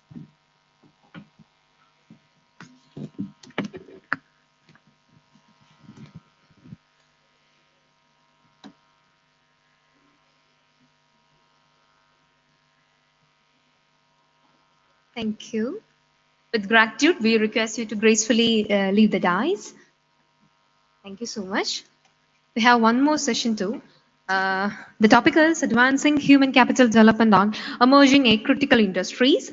Kindly, with all respect, kindly I'm welcoming Fu Kiang Chong, the Senior Social Sector Specialist, Skill Development, South Asia Department, Asian Development Bank. Thank you. Welcome to the dais. Thank you. Here the session begins.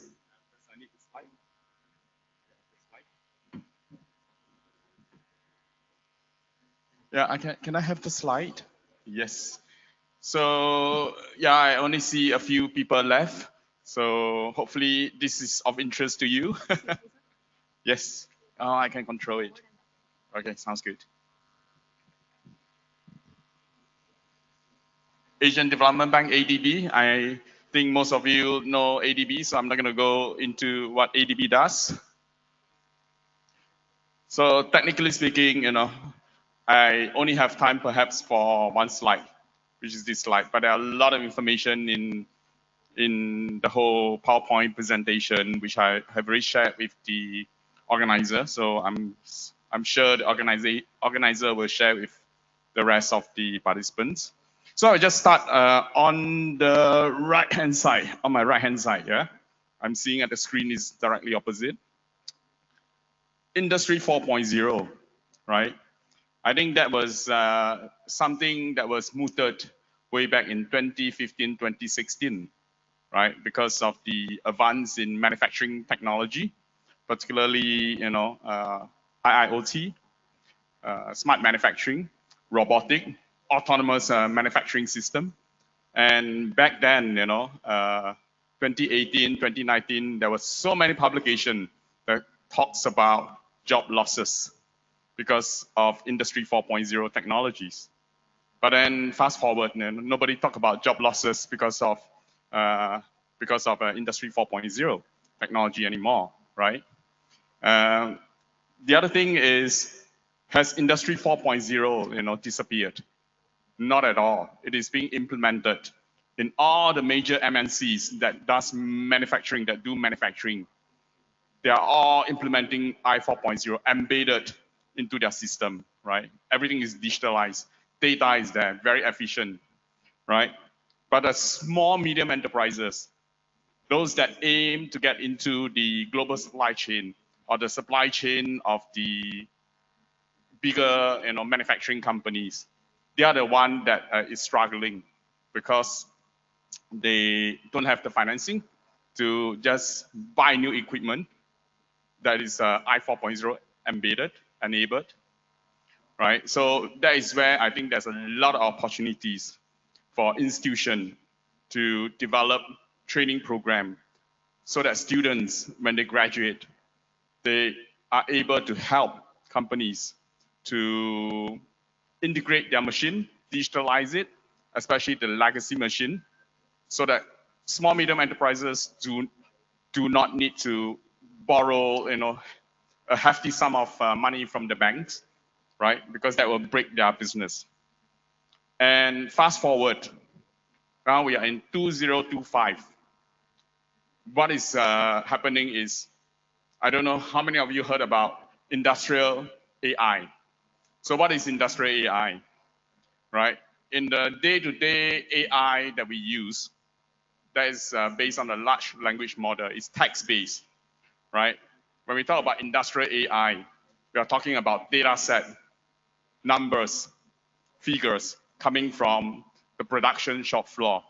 And that is only possible because your machine are smart. You are able to collect data, right? So that's how it's sort of a metaphor from smart manufacturing, from Industry 4.0, with all this automation, data collection, it goes into industrial AI. So industrial AI, you see here, on my right-hand side, green color, it's quite a new field because you need to collect data, right? And you need to model it, and a lot of companies don't share data across different, among their competitors, right? Then you will not have the competitive advantage. Right, on the middle, AI, artificial intelligence, right? I think way back in 2022, I think ChatGPT was released. So, and since then, it has gotten much better and better. Now we are talking about 5.0, yeah? And it's very accurate, you can do a lot of wonder with that. Now the big question is, how is it going to impact jobs, right? Just I think end of July, there was a report released by Microsoft about the impact of AI on jobs. So there are many entry-level jobs, knowledge-based job that will be affected by AI, right? Even myself, I don't really do any programming. Just last week, I tried out something called vibe coding. I don't know whether you're familiar with vibe coding. If you have not, just Google it, try it. It's really interesting. Disappear. Tech support. Is it time to go for lunch? Okay, it's not, right? So vibe coding, try it. But most of the apps, you have to pay for it in order to use vibe coding. And I could actually do something, I could actually create an AI version of me on specific knowledge, be it in semiconductor, be it in quantum, be it in space tech, right? And it only take me like maybe half a day to come up with something. It's based on natural language, so it's based on how you prompt, the apps, and then it will create everything for you. It will show you all the source code. It will do auto correction. Really exciting. But exciting is one thing. If you were to try it, don't keep on paying. Because you have to pay, to use the apps, to create the apps that you want, right? So what it means is that at my fingertips, I could actually say that I have a team of program developers, programmers, software developers working for me now to create whatever I want to streamline in my course of work. And that's because of AI. So what is the implication for Karela? You have to think about it, Karela, I think in the morning, the presentation talked about how many hundreds of thousands of jobs from the IT parks, right? Most of them are software developers, programmers. So would that still continue to be the main job provider? Something you need to ask about it, right? I'll stop there on AI. And of course, because of AI essentially needs a lot of computation power, right? The more advanced AI is, the more computation power you need, and the more data server you need, right? So that leads to the need for semiconductor as well as big data center. I'll talk about semiconductor first because this is really exciting. Way back in 2017 and 2018, I was based in New Delhi. So I was doing some research on manufacturing sector. And I was checking around in India, a country of 1.4 billion population, way back in 2017, that isn't really a semiconductor manufacturing plant. India did not produce any chips at all. That was a total surprise for me, right? There was only one. That is for defense purpose. I think it's run by the defense industry, right? Or the defense ministry. That was only one. But fast forward, now we are in 2025. I think if you have been following the news last year, there were a lot of announcements, even up to last week. There was still all this announcement of semiconductor plant setting up, and semiconductor industry comprises of three main pieces, right? We don't talk about the minerals, leave the minerals aside, right? You have the design of chips, which surprisingly many Indian colleges, university, actually run VLSI course or training program in your EEE, your electrical electronics engineering program, right? But then the middle stream, chip manufacturing, that is hardly any colleges really offering that because the investment of facility is huge. And then there's a downstream that is called the ATP, assembly, testing, and packaging, and OSAT, OSAT, outsourced semiconductor assembly and testing is also part of that downstream. So we are talking about three mainstream of semiconductor. And till last week there was an announcement in India about 2 semiconductor plants setting up in Odisha, right? And of course, before that, you have in Gujarat, Tata is setting up this plant there, Micron is setting up a plant there, and in other part of India as well. Right, so that's the most exciting. If you want to do anything on AI, you definitely need advanced chips. But besides chips, what else is needed? Right? Particularly for AI, you need memory chips, but you also need your data server. Come on. Yes. Let me just go back. Go back. Yeah. So big data, data center is really important, right? But then, of course, it consumes a lot of power as well, right? And so where does that lead to? That leads to renewable energy. Of course, India has a lot of coal. You can, technically speaking, use coal to supply, the energy that's needed to run the data center, to the cooling particularly, right? But then, India is also a signatory to COP, right? And it's also about climate, So that is something, to really look into, in the near future. The transitioning from fossil fuel, basically coal, into renewable energy. And in renewable energy, you have many different fields, right? You have, of course, solar, you have wind, and then you also need, and also hydrogen. I've been hearing about green hydrogen quite a lot in India, right? It's one thing to be able to generate, green hydrogen through your renewable energy, be it solar or wind. But it's another matter, on how to transport it, right? You can't just transport green hydrogen easily with the existing infrastructure. So that is something, to be worked out in the near future, hopefully. And of course, stability of grid and also generation during peak, right? When you have strong wind, you have good sun, and you cannot use it at the place where you generate it. Your transmission line, somehow is not connected, or you just simply cannot use it during the high generation. You can have the energy storage system, and the battery energy storage system is something that I think India is also looking into it right now, right? But it's still at the nascent stage in terms of the investment in this area. But what India is doing well is in PV cell manufacturing. That is companies already started with that, right? So all these are the available jobs, right, within the new emerging industry. And if you look, quantum, where is quantum? Quantum technology is there as well. By the way, India also has a quantum mission, right, at the national level. But a month ago, I was in Bangalore. There was a big event, called the Quantum Roadmap. So there was a roundtable, the roadmap was shared with us, so it provides some feedback.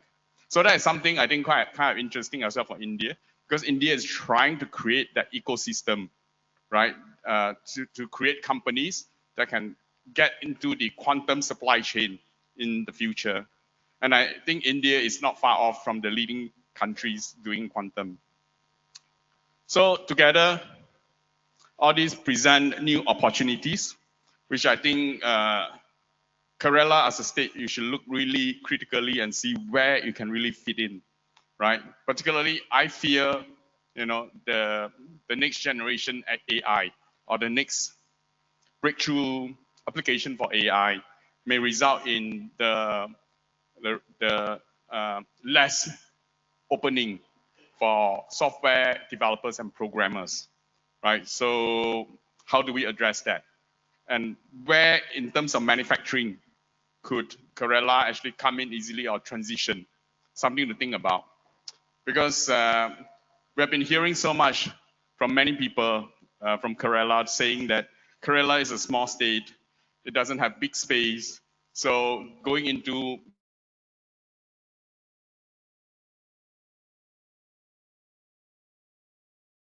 Singapore is a powerhouse in semiconductor manufacturing. It has the entire ecosystem, right? From not only just from design to chip manufacturing to downstream ATP, but it's also making equipment to make semiconductor, right? Or the etching machine, lithography machine, and all those. So why Kerala can't do it, right? Something to think about. Let me see how much time I have. Okay, maybe I'll do another 5-10 minutes. So the next slide, let's see. I give some example of semiconductor, right? So this one sort of, capture in a nutshell the entire value chain of a semiconductor, right? So for the state of Kerala, I think you could really examine it and see where makes sense. But of course, you cannot just do everything. It's very hard for a single country to do everything, right? Especially you want to start off. So maybe Kerala has been very good with software, development.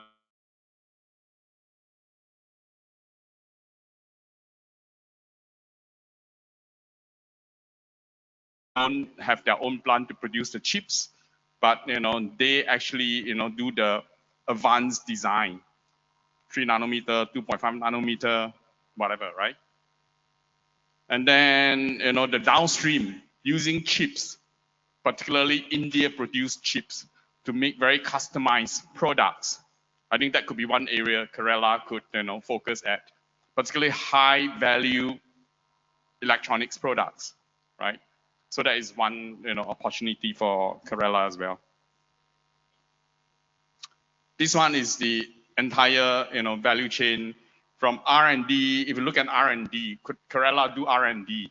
You bring in the right expertise. Pick 2-3 good universities in Kerala, right? Focus on the R&D. That is like 15-20% of the industry value, right? And then you have the design, which I talked about just now. Wafer fabrication, perhaps Kerala is not interested, but I think it's a missed opportunity. I love chips manufacturing, by the way. 30 years ago, my internship when I was in universities, I actually did an internship with a company called Chartered Semiconductor, and which is now non-existent because it has been bought over by Global Foundries. But that sort of opened up my knowledge about semiconductor, right? And I'm a business grad. I did my Bachelor of Business, not in engineering, but I work in the fab because of that internship opportunity, right? ATP, assembly, testing, packaging. That is the downstream of semiconductor manufacturing, right? And then, of course, you have below, you have the electronics design automation that is on, design of chips. And then wafer processing and testing equipment, material, all these make up 100%. So you can see where the value are, right? And then, of course, on the left-hand side, right? Electronics product, which I talked about just now, it is used in automotive, right? It is used in all your phone, iPhone. Most advanced chips is used in iPhone. And then, your power chips, used in so many areas, transmission and so on and so forth. And of course, aeronautical, aerospace. Almost everything you need to use chips. So these are some of the application of chips. Something to think about. Can Kerala, focus on something here?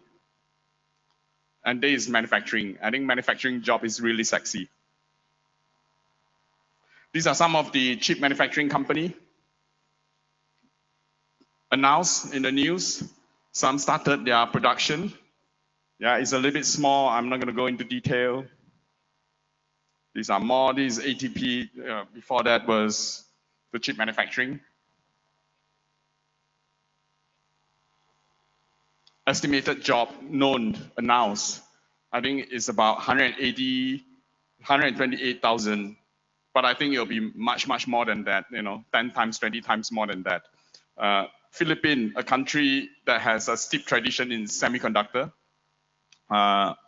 only focusing on a little bit on design and then a lot on ATP, assembly, testing, packaging.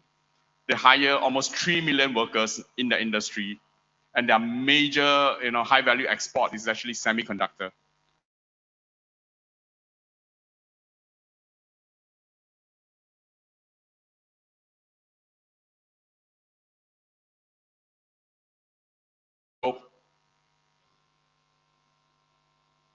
So these are the job roles available for semiconductor industry. I'm not going to go into detail here. More, a lot of jobs. And then, for those who are from the universities, colleges, institution, some of the core skill competency for both technician and engineers, sort of stated down here. This is the entry, level, jobs. I'm not going to go into detail. I'll leave the slide with the organizer. Quantum is very exciting, something new, right? Why quantum? Just briefly explain. The current semiconductor, I talk about computation power, right? The current semiconductor technology, those who understand Moore's law, right? Chips, the number of chips, transistor, you can pack into that smaller chips, has its limitation, right? I think it has almost meet its limitation now. That's why quantum comes in, because you need, greater computation power, right?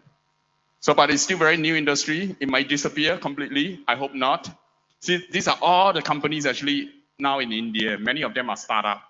And I think India's strategy is to incubate, some of these company, particularly startup company in quantum, and become part of the supply chain in the future. And that is a great strategy. So is Kerala looking at that? I don't know.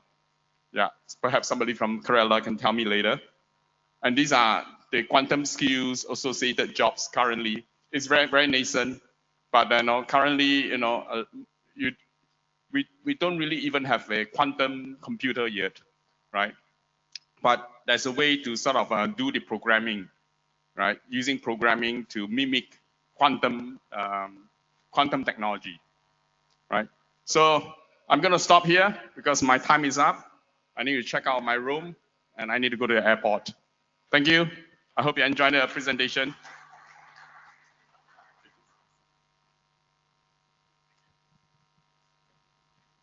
Thank you. Thank you so much for the beautiful session. And we are running over the time. So here we are taking a short break. Enjoy the 30 minutes lunch break. And after that, the session will resume properly. Thank you.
Group ചെയ്തിട്ടുണ്ട്.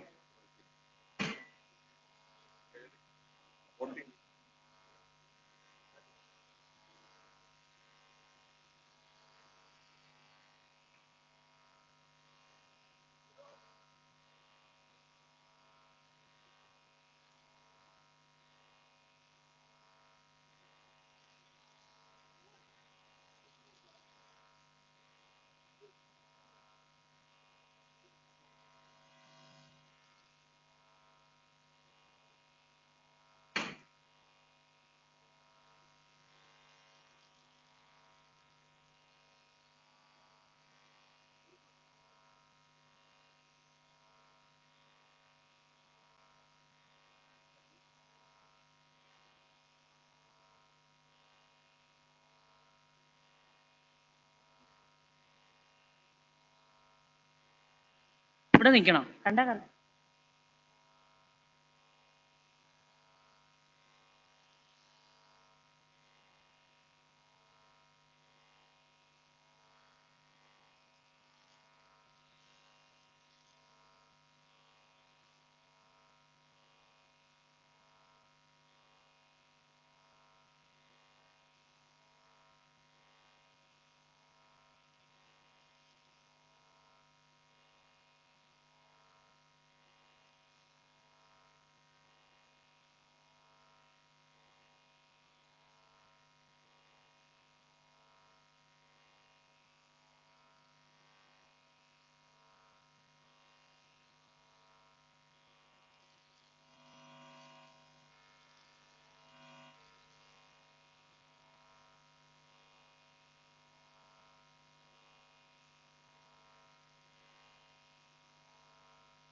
Good afternoon. Welcome back to Skill Kerala Global Summit 2025. I hope everyone enjoyed the refreshment.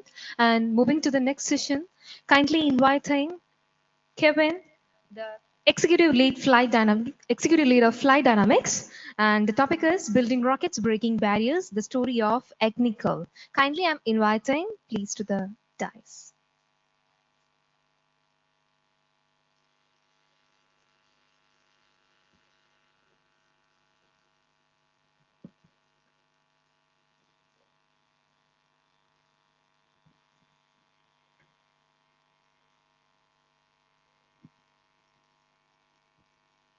Thank you all. Happy to be here. My name is Kevin Cherian. I lead the Flight Dynamics division at Agnikul Cosmos Private Limited. We are a small satellite launching company. We've established ourselves in IIT Madras and have been working there for the last couple of years. And we're all about taking small satellites to orbit, low Earth orbit. And I have a small video from our side, which is regarding our last launch, which we did in May of 2024. So this was a test flight. Kind of gives you a glimpse of what we are, where we started, and I mean our last success. So if you can play the video now.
All stations, stand by for the time mark. T-minus 6 hours and counting. All stations to note. Countdown commence for Agniban software mission with a scheduled lift-off time at 5:45 hours IST on 20th. RSO confirms go for launch. TD authorizing for launch. Based on Agnikul vehicle readiness and range readiness, test director hereby authorizes the launch of Agniborn Sorted 1001 mission. Confirming ALS initiated. 10, 9, 8, 7. MCC took control, confirming even 5. Completed. 4. MCC took confirming 2, 1, 0. Ignition confirm. Plus 5 seconds. Lift off confirm. Plus 10 seconds. PT track. Plus 15 seconds. T2 tracking. R2 tracking. Plus 20 seconds. Plus 25 seconds. plus 30 seconds.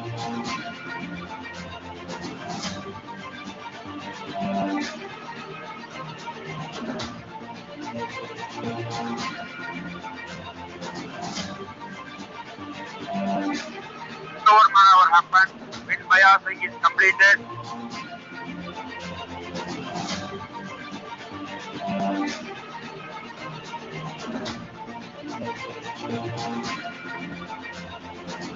Plus 1 minute.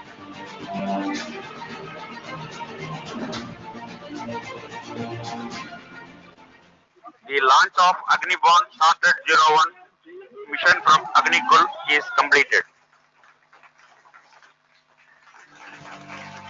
That this is world's first single piece 3D printed semi-cryogenic engine. Historical, you must all realize. It's not just a launch of a sounding rocket based on liquid engine. So thanks to the government, thanks to InSpace and all the support for actually allowing for a framework. So I don't think this would have been possible without InSpace and ISRO. From the launch pad, which is built by not only the launch, but also the launch pad is built by Agnikul team. We had a very good launch as predicted.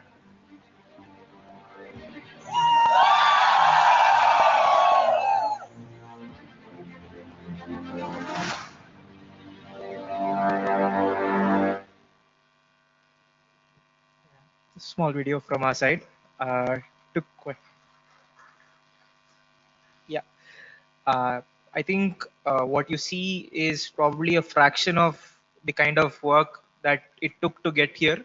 And I think the biggest barrier that we face, I think even now, is the fact that we as a country need to accept that we can build hardware, novel hardware where we are and with the resources we have, to be able to even drive a narrative that the world accepts as revolutionary or something that we can identify as our own.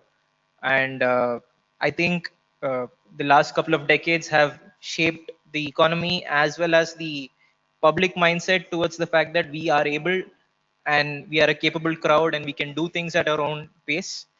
And I'm just looking forward to doing a lot more of this with my time at Agnikul. Yep, anybody wanting to chat for a couple of questions, I'm available just outside. But yep, we're glad to be here. This is Agnikul, and we are here to break barriers about building hardware and making interesting things. Thank you.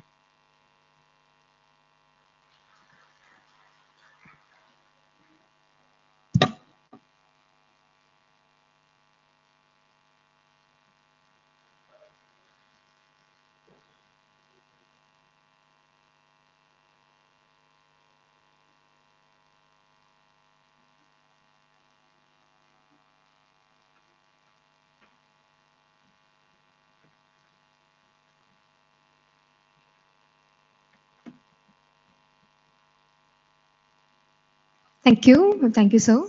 And we are moving to the next session. But before that, before we begin the session, I kindly request those who are seated in the back to please move forward and occupy the front rows. Let's make sure all seats are filled comfortably.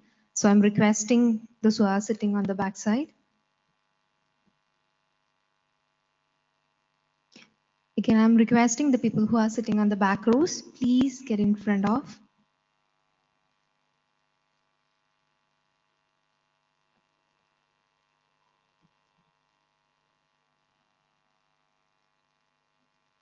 There are a lot of vacant seats are available in the front area.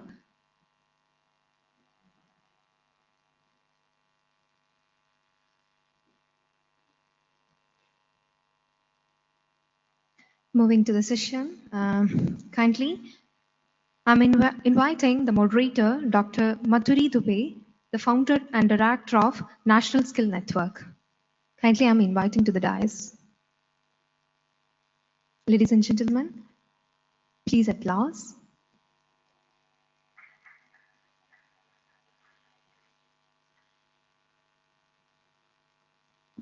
Thank you, ma'am. Also, I'm inviting Abubakar Koya from MD Jebrit India to the dais.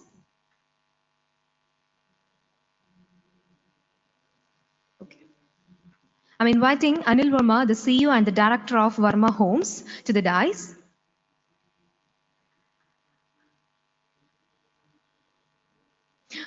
Kindly, I'm inviting Mehboob MA, the National VP Credai, to the dais.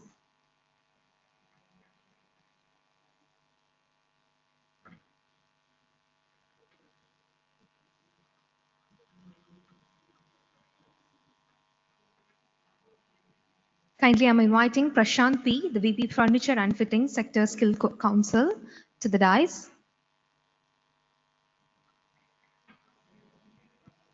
And I'm inviting Professor B. Sunil Kumar, the Director, IIIC.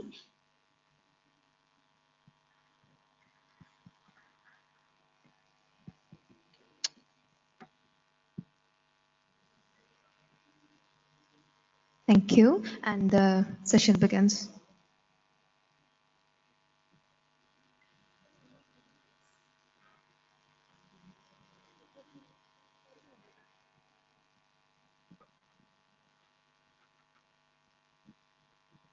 Hello.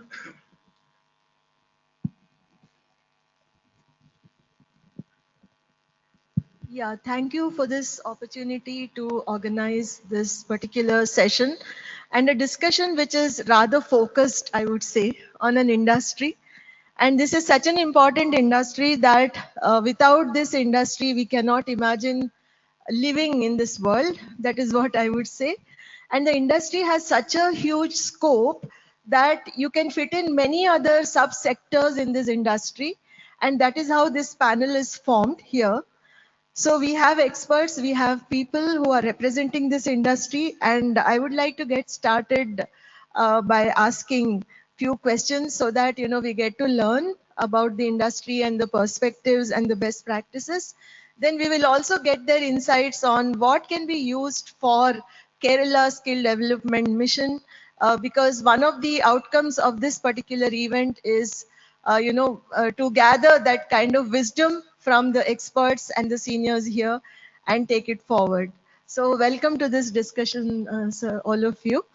Let me now get started by asking Mr. Mehboob, who's the National Vice President, CREDAI.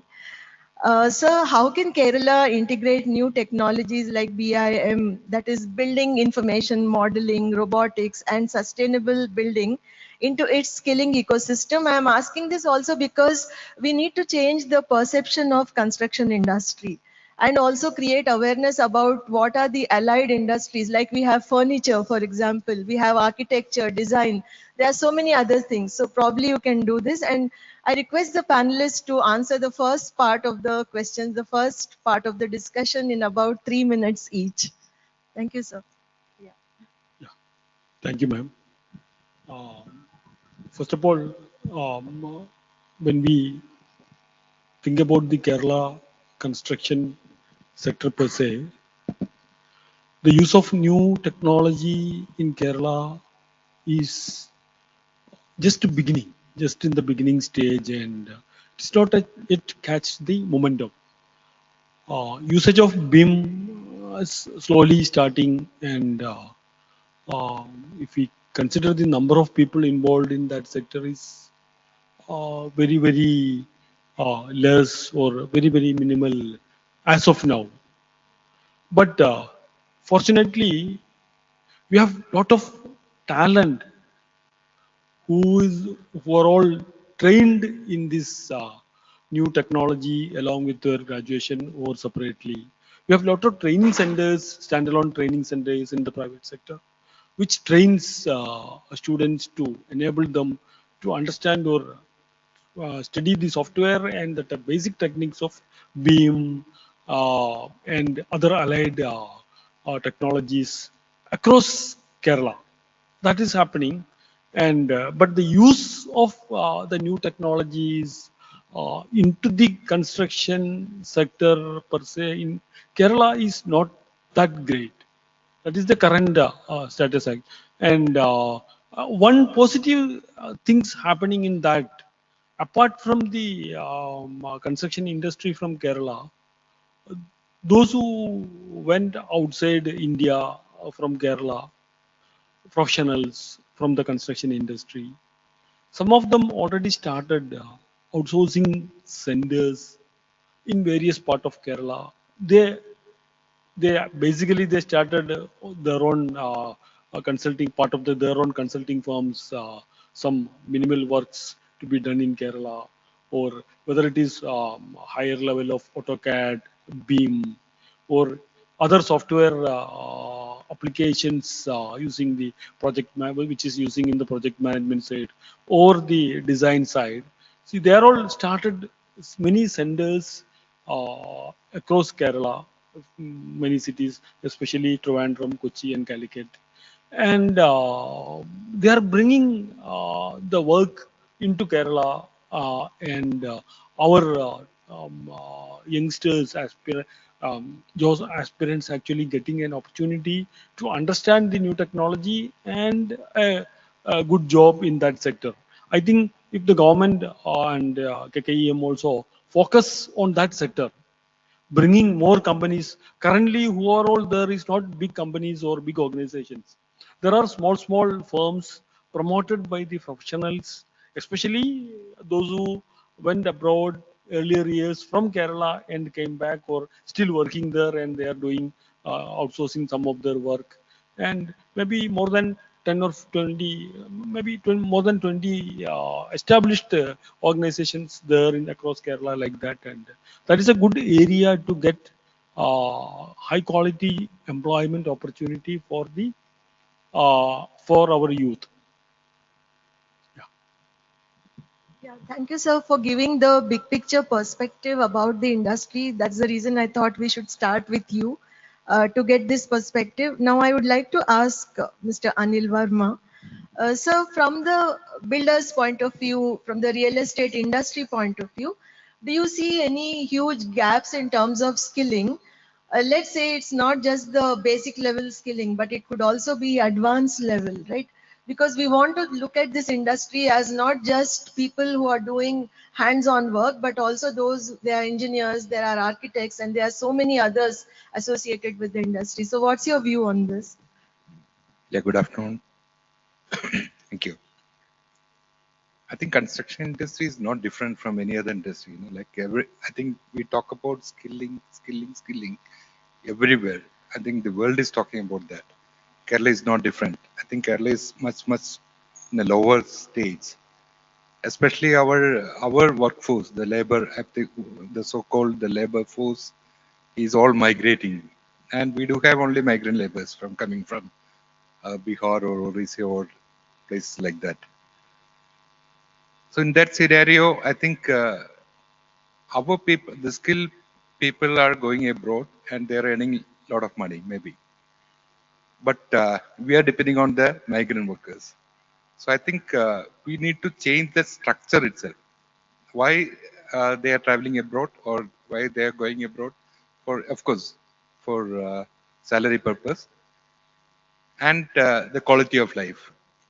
So that aspect we have to change. I think we should try to figure out why they are going abroad. And coming back to the engineers or the supervisors, of course, there is a lot of gap in the skills. And I think that has to be addressed by government also, as well as the private sector also. Like at our company, we have a program called Skill Bridge. That we do it for, it's a charitable organization running. That is, we do it for people who have completed diploma or engineering. Maybe after 2-3 years, we train them because they know what is happening in the site or in the desk. So if you take the people, the engineering students or diploma students directly and we try to skill them, I think that is not the right way. They understand something and they should be hands-on trained at site or at the design stage. So for that, I think they should understand what is site. So I think it is better if you ask them to work for 2 years, and if you train them, they will learn better. If you straight away go to the school and or college and train them, they don't understand. They just mug up the theory and they don't see what is happening. They don't know what is column. They don't know what is anything, furniture or anything. So I think you should, first of all, you should educate the teachers. At college level itself, you should train the faculty, and I think government should bring it like that. Like if you want to be a professor or a lecturer, you need to work at site or at the design stage. I think then it will change. I think then they can understand what they're talking and what they're teaching. So there is a huge gap. So the need for so basically this means emphasizing on the need for practical hands-on training, even for the the instructors and at all levels, right? And I think this is where when we look at the entire picture of training, whether it is construction or like Sir was saying, skilling is across sectors. This is also a gap we see in our country where the instructors have to be trained, and then they have to be told about what is the best way to impart training to the students.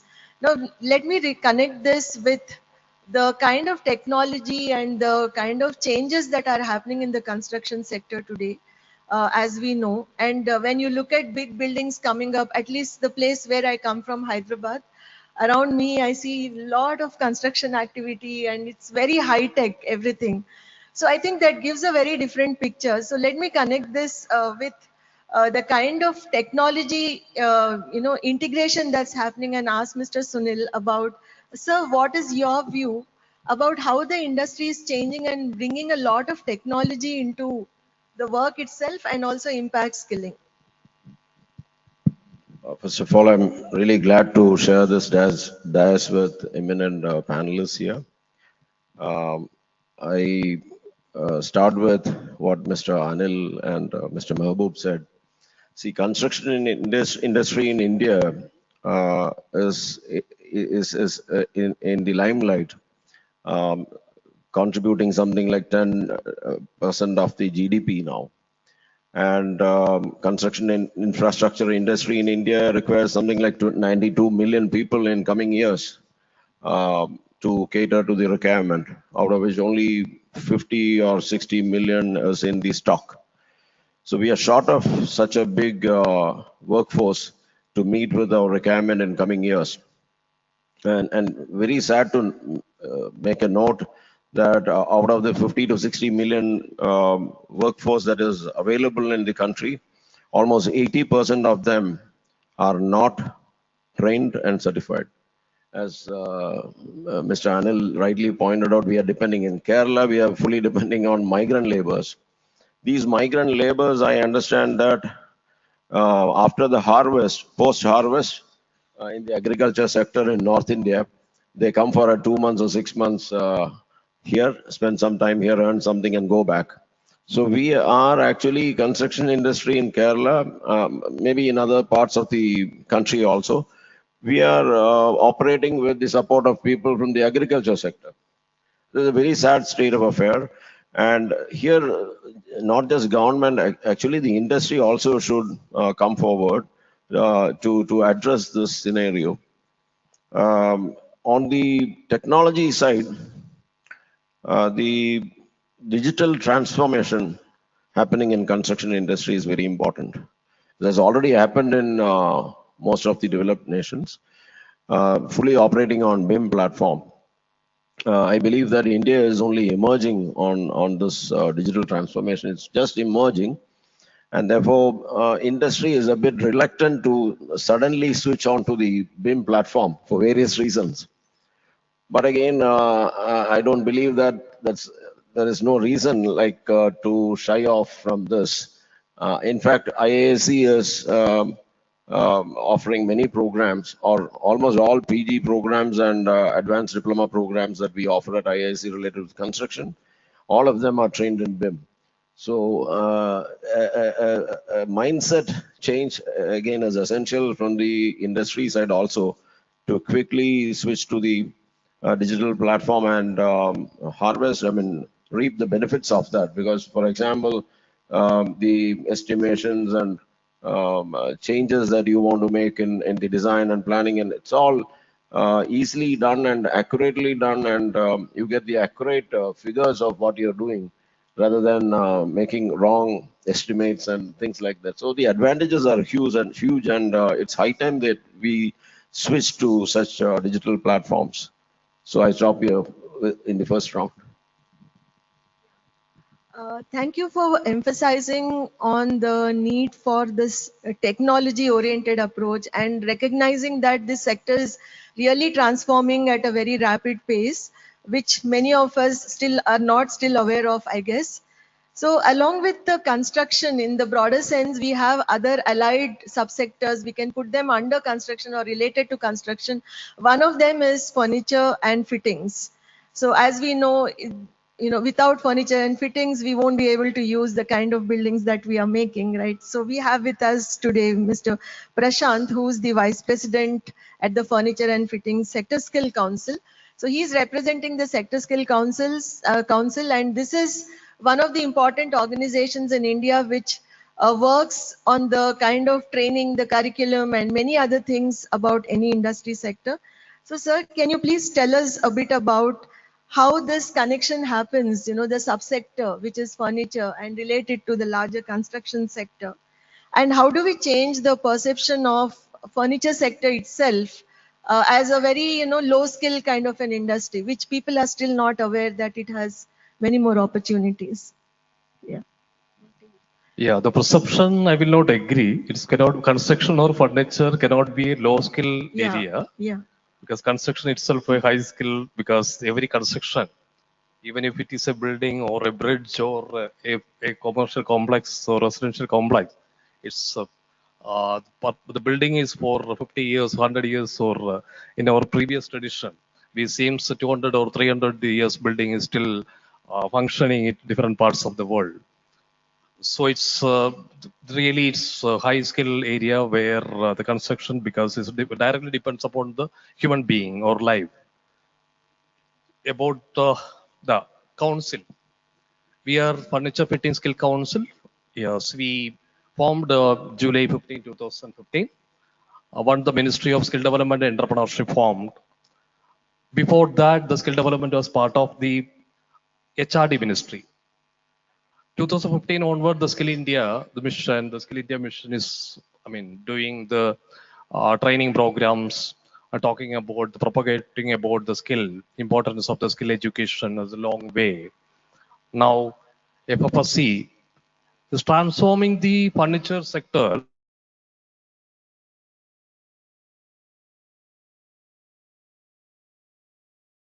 as per the job role. It's a joinery, cabinet making, or carpentry. It's internationally, as per the curriculum, it's a different job role. It's not part of it's not only a community job. So we are in the mission propagating imparting the advanced skilling, training in the curriculum or among the carpenters or the industry who are already engaging in the furniture making. Or now, the new era, the interior design, if you see even this building itself, how beautifully designed, the interiors. Earlier, we construct a house or we construct a mall. After the completion of the building, we buy the, or we change. Along with the layout of the building, we make this interior layout also. So the architecture, interior architecture starts with the, or is connects with the furniture making or furniture industry. It's a big career for the young aspirational engineers, designers, our people walking from the traditional. So what we do, we were transforming the traditional carpentry to the modern advanced by using the advanced technology. Because if you see how it is connected with Kerala, we have a manufacturing sector, we should say. In every district, we have furniture manufacturers. Traditionally, Kerala is a furniture manufacturing state. Even the textbooks itself say Peribaur or Kallai in Kozhikode. These are the areas traditionally the furniture or wooden trading or wooden manufacturing, wooden processing was happening traditionally. where lot of activities required for transforming the traditional carpenters to using the advanced technology. Now every factory is using the CNC machines. Machines are available while we go for the exhibitions to foreign countries, industrial exhibitions. So we need to have the sustainability. We buy our industries are ready to buy the modern machinery. Many of our factories are working with CNC machines in Kerala. So we buy the machines from the overseas exhibitions and we install in our factory. And then the machine manufacturers coming here and training the machines and they go back after the installation. So how the sustainability of the machine running, many of the entrepreneurs facing difficulty for getting the operators, second line or third line operators. So there the skill council matters. What we do, we created 23 job aligned courses, 23 allied courses. We call different vertical in this furniture itself, DBIM, design, build, installation and managing. Design itself have different job roles, system related. Any job aspirants or any category of the people from BTech or postgraduate or any technical, aspirants can learn this design softwares and they can make beautiful furnitures and interiors. So we have the courses for the design, and we have then comes to the production. There are production happening in the factories. Different furnitures which already design is made. There are job roles we are creating. As we create the course, we create the courses with the PPP model. As a PPP model, the council is working as a PPP model, and we sit with the industry and create a course and get it approved from NCVT and imparting training in our various training centers pan India.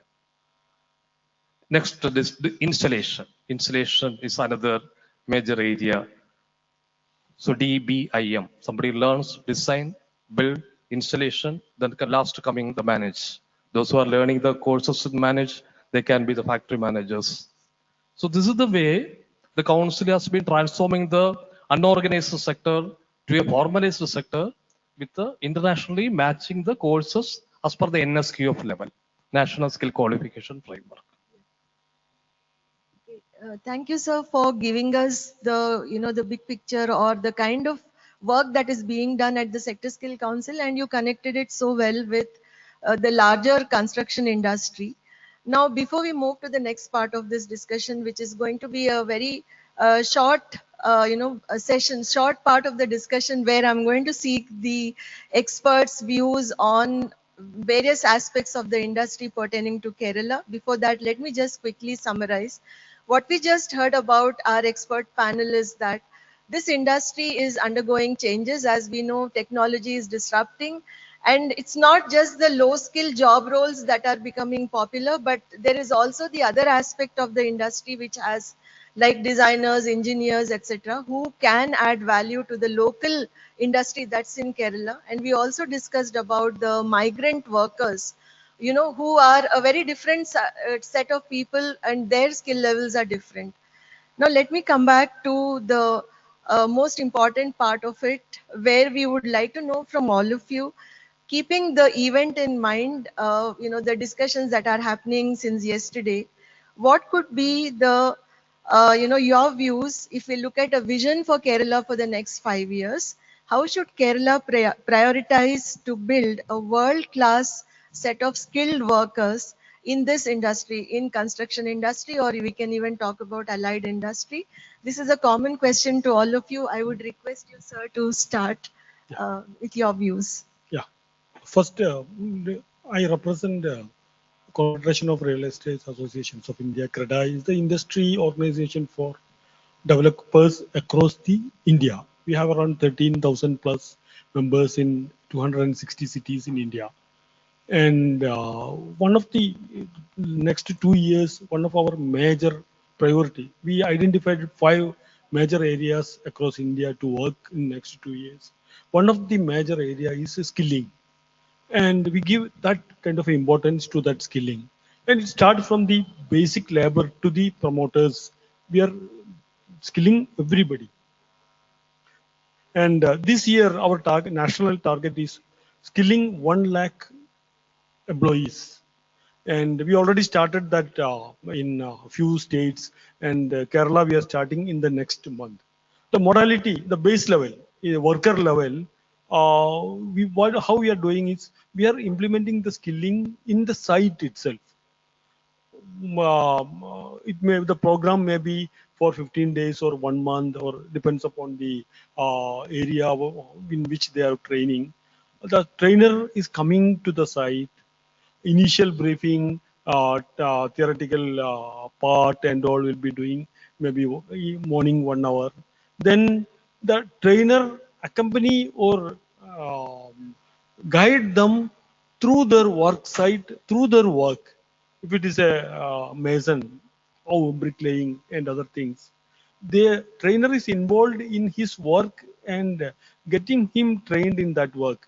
The plumber, electrician, all that area we are trying to do in a systematic way within the site.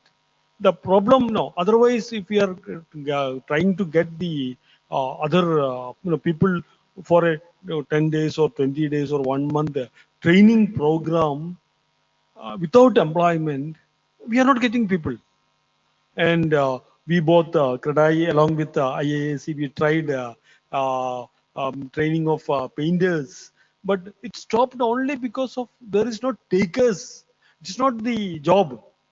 We could provide 100% employment those who complete, but the takers, that is basically a perception issue. And ground level, now we are doing this, and that we are extending. First phase we are extending to Cochin, Calicut, Thrissur, Trivandrum, all the cities of or major cities in Kerala. And Kradai, what we are doing otherwise, plus next level, junior engineers from 0 to 5 year experience, we are conducting a online program. The classes are in the morning hours, and they can do the work and implement that.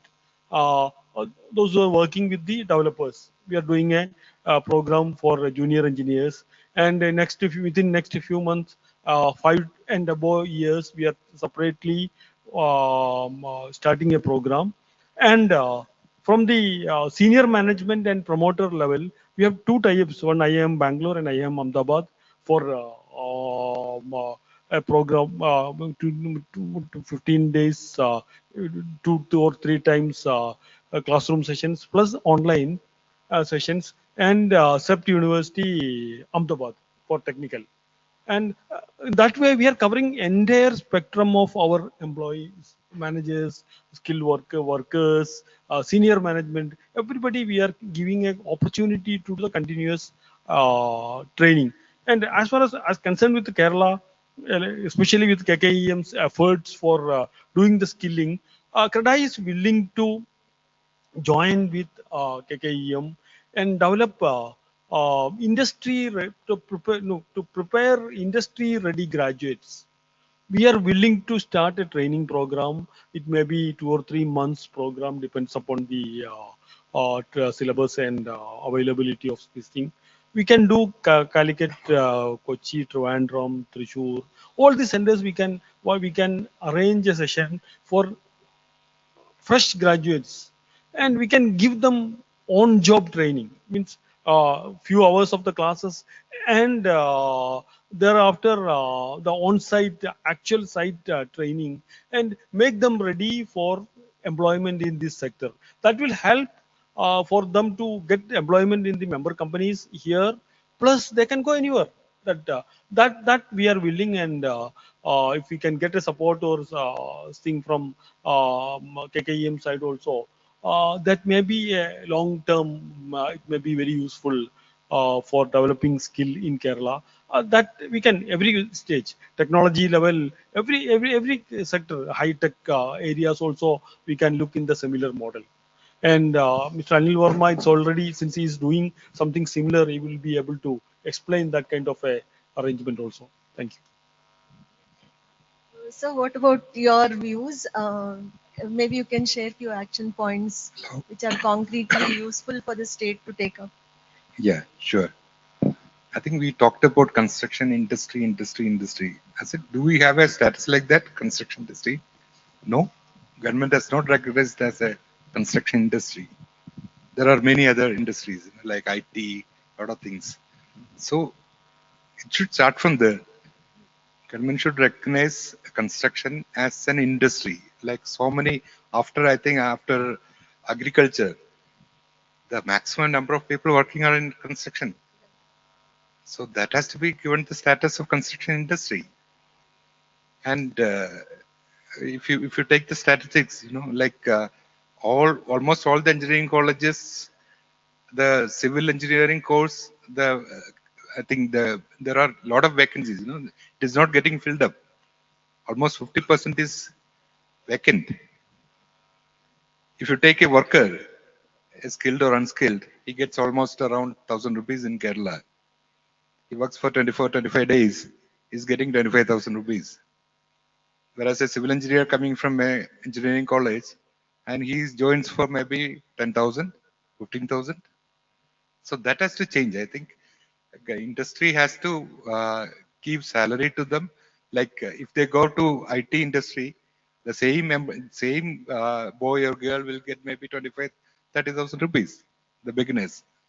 So I think it has to start from the employers also.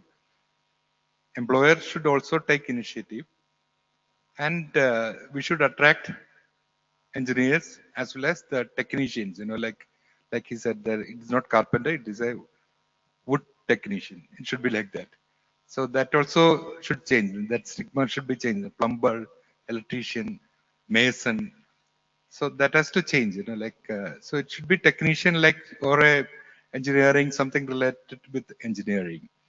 And the skilling is really required. I already spoke about that because when you come out of this college, even I am an engineer. When I joined the company, when I started my career as an engineer in a company, I didn't know anything. I was totally blank. I was just moving with the force. And maybe after 2 or 3 years only, I could understand what is happening in the site, how the site runs. So if you try to learn, if you try to train them in colleges, I think that may not work out. They should at least familiarize with the sites or whatever job they are doing, even in design or whatever it is. Then only you should train them. Of course, you can teach them, you can train them a lot of things, but if you understand what is happening at the site, I mean, I'm talking about, ultimately it should be a product, it should be a building or a bridge or whatever it is. So if you go to the site, you don't understand. You learn everything, this engineering things, everything in the books or the lab in the college, but that is totally different. Nothing to do with what is happening at the site. So the curriculum has to be changed. I think then only that wherever it is, like Kerala or India, we can change. So I think it has to start from that perspective that construction should be called as an industry. That status should be given first of all. Then I think we can attract more people and we can bring in a lot of talents from abroad also. Thank you. Thank you. Thank you, sir. Since we are running short of time and we have just about 1 minute, I would like you, both of you to quickly share your points. Yes. Yeah. As Mr. Anil said, the core branches, especially civil engineering branch, students opting for that is declining badly. Yeah. And he himself said about the reason for that. When unskilled labor in the construction industry earns something like 20 to 25,000 per month, the civil engineer was very good in his 10th and 12th standard and cracked the engineering entrance exam and scored 8 CGPA or 9 CGPA, getting 10,000 rupees is really sad. So that is one reason why there is a decline in the whole segment. So it is very important. I mean, the main stakeholder being the industry. Industry should come forward to address this and attract youngsters into the core areas. And again, the CREDAI starting skill training pan India is quite attractive to address this particular scenario. Anyway, in that context, IASC will be very much pleased to join hands with CREDAI and do take it forward, because skilling again requires trained hands to skill. That is again a challenge. You need to have trained trainers to handle the scenario. Otherwise, it again won't yield the expected results. So with that, I wind up. So as far as council, we are talking about unorganized sector. Both the furniture industry and construction industries is generally called as unorganized sector. We, as a council, we trying to organize the sector as imparting the job role, creating the job roles and trainings as per the industry of level. And also we are connecting with the industries as a PPP model. Currently, Pan India, we have 500 manufacturers are members of the council. In Kerala also we have 36 factories are associated with the council in Trichur, Kochi and Kozhikode, Malappuram locations. And the questions about how we can do in another 5 years time, what we can do in Kerala. We can see Kerala, why the young generation is going abroad. As per the human resources, there are not only the finance, not only the money, the career stability, aspiration level, growth opportunity, big companies. I mean, in all the levels, learners in the career. So this all our young aspiration or aspirational youth required. So we have to keep them, I mean, hold up immediately by 10th class, everybody is taking passport, thinking where to go abroad. But it's not because of many global reasons may not be happening, may not happen in future. And the migratory workers, which we depend generally, even the construction industry, I also will agree, 90% of our people will be from migrants. Once the other states will start developments, for example, now Bengal, Chief Minister is calling their own workforce. So same way, other states also development happening. If they are going back one harvest season, if they go back, they will not come back. We cannot ensure them. They will, for lifelong, they will be working in Kerala. So as per the industry perspective, as far as the government perspective, we go to our own youth, our own people to be skilled, and they know to take off this challenge. Naturally, the salary will be equal on time, no doubt about it. But they have to be skilled. They have to take up the challenge of the technologically as well as the management skills. They have to learn and they have to support the industry.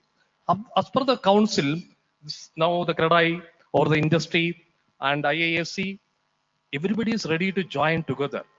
After this session, what should we again, they have to call the sector wise. Those who are willing to sit for that, think about the sector wise, even the furniture or reconstruction sector wise. So we sit together and we can make plan for next 5 years what should be done in Kerala. Be happy to also the council, be happy to associate. Thank you. Thank you so much, sir. And thank you all the esteemed panelists for sharing your views and giving so many valuable action points. On behalf of the organizers, again, I wish to thank you. And this was a very insightful and enlightening session to learn more about the skilling in the construction and allied sectors. So thank you, audience. And in case you have any questions, you can please ask them directly after the session since we are running out of time. Thanks once again. Gratitude with your presence on the stage. Thank you for that. We now respectfully invite you to vacate the dais and return to your seats.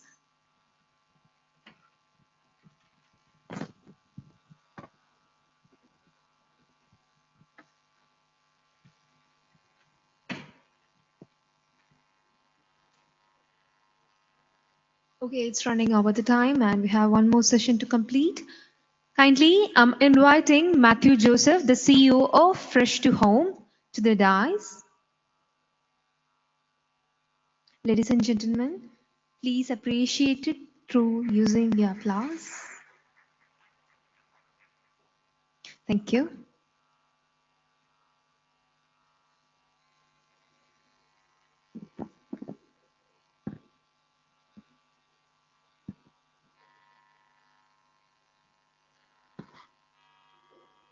The respected organizers and dear my friends,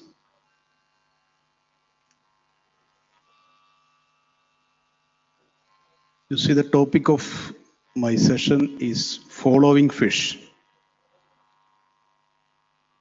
Why this organizer is selecting this topic? because they need to prove you have chances even in fish in our state and in our country. I agree. Fresh to Home is a typical example to the people who can identify a section or a subject or a passion. Even you can create something in fish also. So I think someone is in front of you, some new faces I showing. That's why I can tell you about something about Fresh to Home. Fresh to Home is the #1 online fresh market in India and UAE. And we have 13 factories in India and 3 factories in UAE. And we have Indonesia, Thailand, Vietnam, Sri Lanka, and Oman. We have the procurement centers.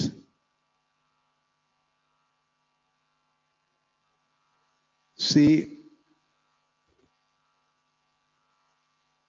this is one side of the company, but as a businessman,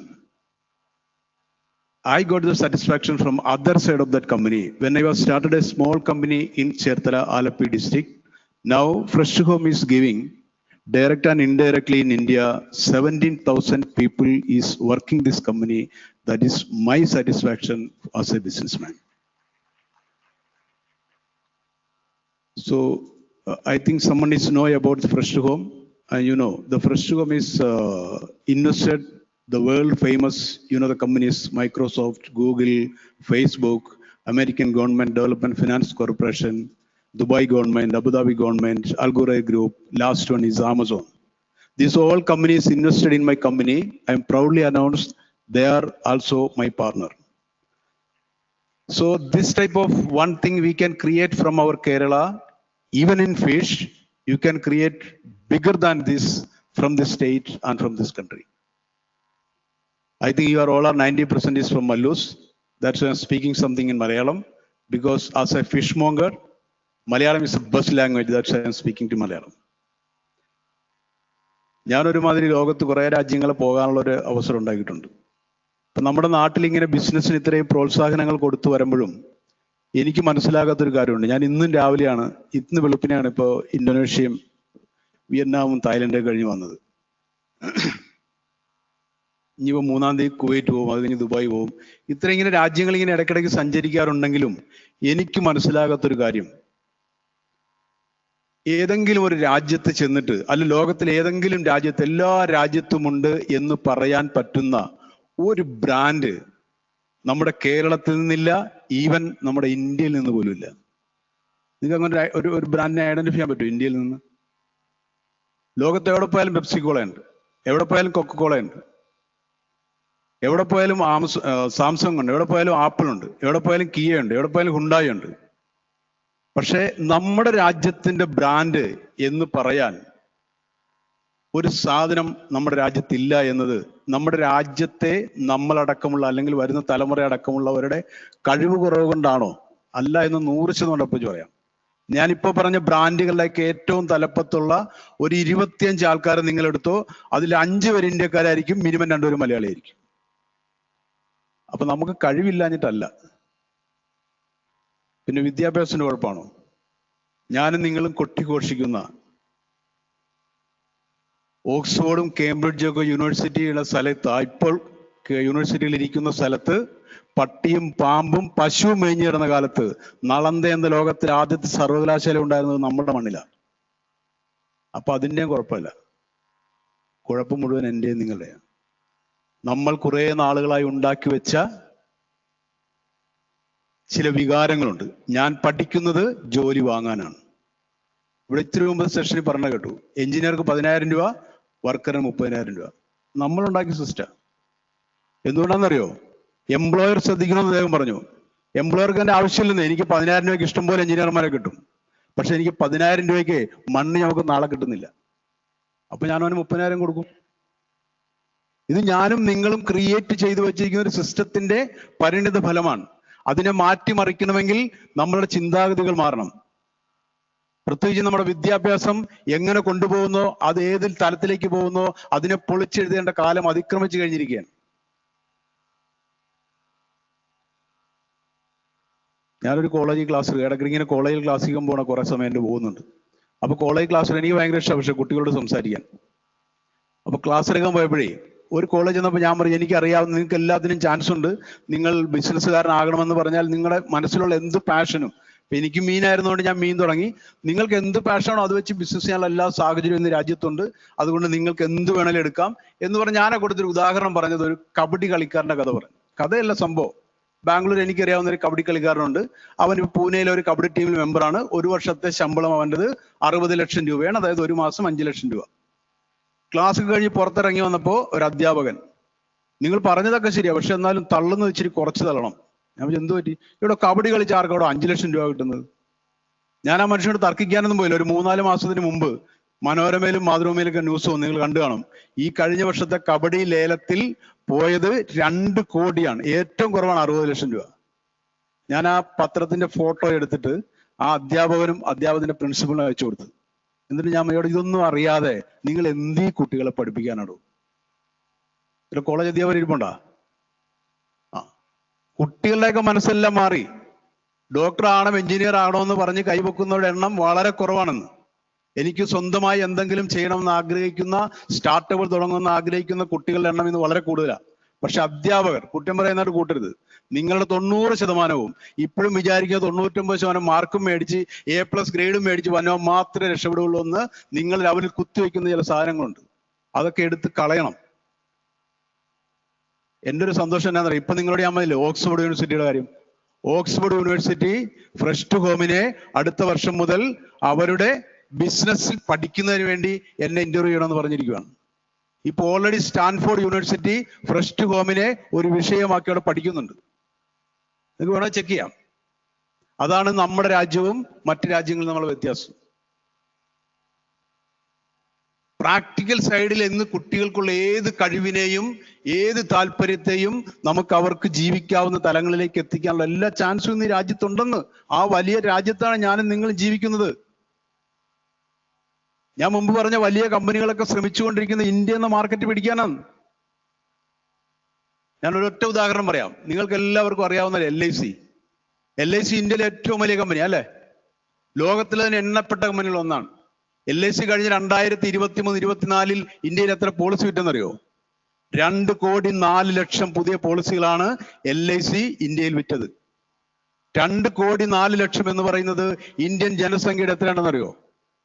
140 കോടി കൂടുതലുണ്ട്. വേണ്ട, 140 വെച്ച് കൂട്ടിയാൽ പോലും 1.5% പോലും വരികയില്ല. ഈ 1.5% മനുഷ്യർ മാത്രം ഒരു വർഷം പുതിയ പോളിസി എടുത്തപ്പോ LIC ഇന്ത്യയിലെയും ലോകത്തിലെയും വലിയ കമ്പനിയായി മാറിയെങ്കിൽ ഇന്ത്യൻ മാർക്കറ്റിന്റെ ഡെപ്ത് നിങ്ങൾ അറിയണം. ഞാൻ പറഞ്ഞില്ലേ, ഫ്രഷ് ടു ഹോമിന് ഇന്ത്യയിൽ 13 ഫാക്ടറി ഉണ്ട്, 17,000 ആൾക്കാർ ജോലി ചെയ്യുന്നുണ്ട്. നാളെ ഇന്ത്യൻ ജനസംഖ്യയുടെ 1% എന്നോട് പറയുകയാണ് ഞങ്ങൾ മറ്റന്നാൾ നിങ്ങളുടെ ഫുഡ് മാത്രമേ കഴിക്കുകയുള്ളൂ എന്ന് പറഞ്ഞാൽ, മീനും മീറ്റും ഫ്രഷ് ടു ഹോമിന്റെ കഴിക്കുകയുള്ളൂ എന്ന് പറഞ്ഞാൽ, ആ 1,40,00,000 ആൾക്കാർക്ക് ഒരേ ദിവസം സർവ് ചെയ്യാനും കട്ട് ചെയ്ത് പാക്ക് ചെയ്യാനും ഞങ്ങളെ കൊണ്ട് നടക്കില്ല എന്ന യാഥാർത്ഥ്യം ഞങ്ങൾ മനസ്സിലാക്കിയിരിക്കണം. ആ വലിയ മാർക്കറ്റിലാണ് ഞാനും നിങ്ങളും കളിക്കുന്നത്. അവിടുന്നാണ് നമ്മുടെ കുട്ടികൾ ഇവിടെ പറഞ്ഞ മാതിരി കാനഡയ്ക്കും അമേരിക്കയ്ക്കും ഒക്കെ പറക്കണത്. കുട്ടികളൊന്നും കുറ്റം പറഞ്ഞിട്ട് ഒരു കാര്യമില്ല. അതുകൊണ്ട് നമ്മൾ നമ്മുടെ അടിസ്ഥാനമായിട്ടുള്ള കാര്യങ്ങൾ തിരുത്തണം. ഞാൻ ആരെയും കുറ്റം പറയാനല്ല കേട്ടോ. ഞാൻ പറഞ്ഞത് അത്രയും വലിയ ചാൻസ് ഉള്ള രാജ്യവും മാർക്കറ്റുമാണിത്. ഈ മാർക്കറ്റ് പിടിക്കാനാണ് നമ്മുടെ മലയാളി കുട്ടികളെയൊക്കെ ജോലിക്ക് എടുക്കുന്ന വലിയ വലിയ വിദേശ കമ്പനികൾ ശ്രമിച്ചുകൊണ്ടിരിക്കുന്നത്. അത്രയും വലിയ മാർക്കറ്റാണെന്നത്. ഇവിടെ നമ്മുടെ കുട്ടികൾ, നിങ്ങൾ പ്ലേസ്മെന്റ് ടീച്ചേഴ്സ് ആയിരിക്കും ഇവിടെ ഇരിക്കുന്നത് അല്ലേ? നിങ്ങൾ പ്ലേസ്മെന്റുകൾ തപ്പിപ്പോകാതെ പ്ലേസുകൾ ഉണ്ടാക്കാൻ അവരെ പഠിപ്പിക്കൂ. നിങ്ങൾ ഒരു കുട്ടിക്ക് 2 പേർക്ക് ജോലി കൊടുത്താൽ ഒരാള്, നമ്മുടെ നാടിന്റെ നിറം മാറിപ്പോവും. എന്തിനാണോ അവർക്കിഷ്ടം അതിനെല്ലാം ഇവിടെ ചാൻസ് ഉണ്ടെന്ന്. പഠിക്കാനാണോ, ഡാൻസ് കളിക്കാനാണോ, പ്രസംഗിക്കാനാണോ, പാട്ട് പാടാനാണോ, കബഡി കളിക്കാനാണോ, ക്രിക്കറ്റ് കളിക്കാനാണോ, എല്ലാത്തിനും ചാൻസ് ഉണ്ട്. 90%, 100% മാർക്കും ഗ്രേഡും മാത്രമല്ല അവരുടെ ജീവിതങ്ങൾ തീരുമാനിക്കുന്നതെന്ന് നിങ്ങൾ അറിയണം. അത് വേണ്ടെന്നല്ല കേട്ടോ, അത് വേണ്ടത് തന്നെയാണ്. അവരുടെ മാർക്കുകളും ഗ്രേഡുകളും മാത്രമല്ല അവരുടെ ജീവിതത്തെ തീരുമാനിക്കുന്നത് എന്ന സത്യം കൂടി നമ്മൾ അറിഞ്ഞുകൊണ്ട് പുതിയ തലമുറയ്ക്ക് വേണ്ട, പുതിയ കാലത്തിന് വേണ്ട, ഈ രാജ്യം എന്ത് ആവശ്യപ്പെടുന്നു, ഈ ലോകം എന്ത് ആവശ്യപ്പെടുന്നു എന്നതിലേക്ക് നമ്മുടെ കുട്ടികളെ തിരിച്ചുവിടാൻ അധ്യാപകരും മാതാപിതാക്കളും ശ്രമിച്ചാൽ മാത്രം മതി. ഇവിടെ വലിയ സംഭവങ്ങൾ, വലിയ ചരിത്രങ്ങൾ നമ്മുടെ നാട്ടിലുണ്ടാവും. ഒന്ന് ഞാൻ ഉറപ്പിച്ചു പറയാം, അധ്യാപകർ നിങ്ങളുടെ കുട്ടികൾ നോക്കിക്കോ, അടുത്ത 15 വർഷത്തിനുള്ളിൽ ഞാൻ പറഞ്ഞില്ലേ ഇന്ത്യയിൽ നിന്നൊരു ബ്രാൻഡ് എടുത്തു പറയാൻ ലോകത്തിലില്ലെന്ന്, ഉണ്ടാകുമെന്ന കാര്യത്തിൽ ഒരു സംശയമില്ല. അത് കേരളത്തിൽ നിന്നുണ്ടാകണമേ, മലയാളികളിൽ നിന്നുണ്ടാകണമേ എന്ന് വിശ്വസിക്കുന്ന, ആഗ്രഹിക്കുന്ന ഒരാളാണ് ഞാൻ. അതുകൊണ്ടാണ് ഞാനിത് പറഞ്ഞത്. അത്തരം ബ്രാൻഡുകൾ നമ്മുടെ ലോകം കീഴടക്കുന്ന കാലത്തിലേക്ക് കടന്നു വരുന്നു. അതിന് ഇന്ത്യ എന്തായാലും വിത്തുപാകുമെന്ന കാര്യത്തിൽ ഒരു സംശയവുമില്ല. അത് കേരളത്തിൽ നിന്നാകുമോ UP-യിൽ നിന്നാകുമോ എന്നത് മാത്രമാണ് നമ്മുടെ വ്യത്യാസം. അതുകൊണ്ട് അതിലേക്ക് നിങ്ങളുടെ മനസ്സിനെ കടത്തിവിടണം, അതിലേക്ക് നിങ്ങളുടെ കുട്ടികളെ നയിക്കണം. അതുകൊണ്ട് മീനിനെ കൊണ്ടും ഇവിടെ വന്ന് നിൽക്കാൻ കഴിയുമെങ്കിൽ നിങ്ങളുടെ കുട്ടികളിലുള്ള, നിങ്ങളുടെ മക്കളിലുള്ള അവരുടെ ഐഡിയ വെച്ച് ഇതിലും വലിയ കാര്യങ്ങൾ ഉണ്ടാക്കുവാനും സംരക്ഷിക്കപ്പെടുവാനും അവർക്കാകുമെന്ന കാര്യത്തിൽ സംശയമില്ല. അതിനെല്ലാ സാഹചര്യങ്ങളും സൗകര്യങ്ങളും നമ്മുടെ സംസ്ഥാനത്തും രാജ്യത്തുമുണ്ട്.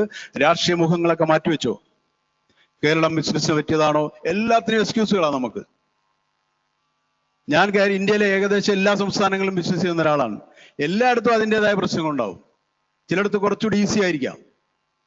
എന്ന് വെച്ച് നമ്മൾ ഒരു രാഷ്ട്രീയത്തിന്റെയും നമ്മുടെ മുന്നിലുള്ള ഒന്നും തടസ്സമായും എല്ലാത്തിനെയും എക്സ്ക്യൂസായും കണ്ട് അതിൽ നിന്ന് രക്ഷപ്പെടുന്ന മലയാളിയുടെ സ്വഭാവം നമ്മൾ മാറ്റിവെക്കുക. എന്റെ അർത്ഥത്തിൽ പറഞ്ഞാൽ കേരളത്തിൽ തന്നെ നിങ്ങൾ ബിസിനസ് തുടങ്ങണമെന്ന് ഞാൻ പറഞ്ഞു. ഇവിടെയാണ് നിങ്ങൾ തുടങ്ങി പഠിക്കുന്നതെങ്കിൽ ലോകത്തെ എവിടെ പോയി നിങ്ങൾക്ക് ബിസിനസ് ചെയ്യാം, ഒരു സംശയവും വേണ്ട. ഇത്രയും നല്ല പാഠശാല നിങ്ങൾക്ക് വേറെ കിട്ടില്ല. അതുകൊണ്ട് എല്ലാ ഭാവങ്ങളും നേരുന്നു.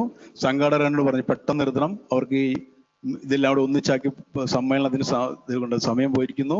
അതുകൊണ്ട് എല്ലാവിധ ഭാവങ്ങളും ഇങ്ങനെ പരിപാടികൾ ആസൂത്രണം ചെയ്യുവാനും മനുഷ്യരുടെ ഇടയിലേക്ക് സാഹചര്യങ്ങൾ, ഇനിയും നമ്മുടെ മുന്നിൽ ഒത്തിരി സാഹചര്യങ്ങളും അവസരങ്ങളുമുണ്ട് എന്ന് കാണിച്ചു കൊടുക്കുന്നതിന് വേണ്ടി ഇത്തരം അവസരങ്ങൾ ഒരുക്കിയ KDSCനെയും അവരുടെ എല്ലാ ഭാരവാഹികളെയും ഉത്തരവാദിത്തപ്പെട്ടവരെയും നന്ദിയോടെ സ്മരിക്കുകയും അഭിനന്ദനങ്ങൾ രേഖപ്പെടുത്തുകയും ചെയ്യുന്നു. ഒരിക്കൽ കൂടി എന്നെ ശ്രമിച്ച് നന്ദി പറഞ്ഞു നിർത്തുന്നു. നന്ദി, നമസ്കാരം, ജയ് ഹിന്ദ്.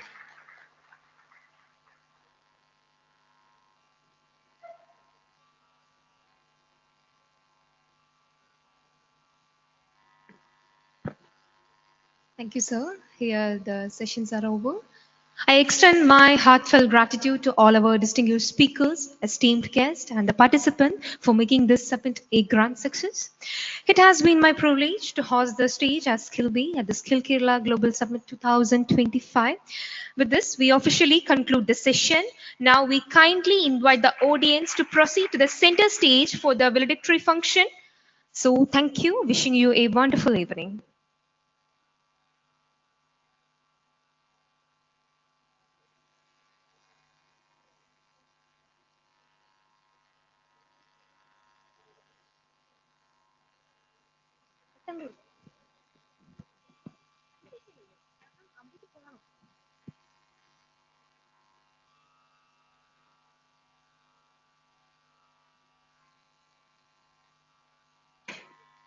Finish.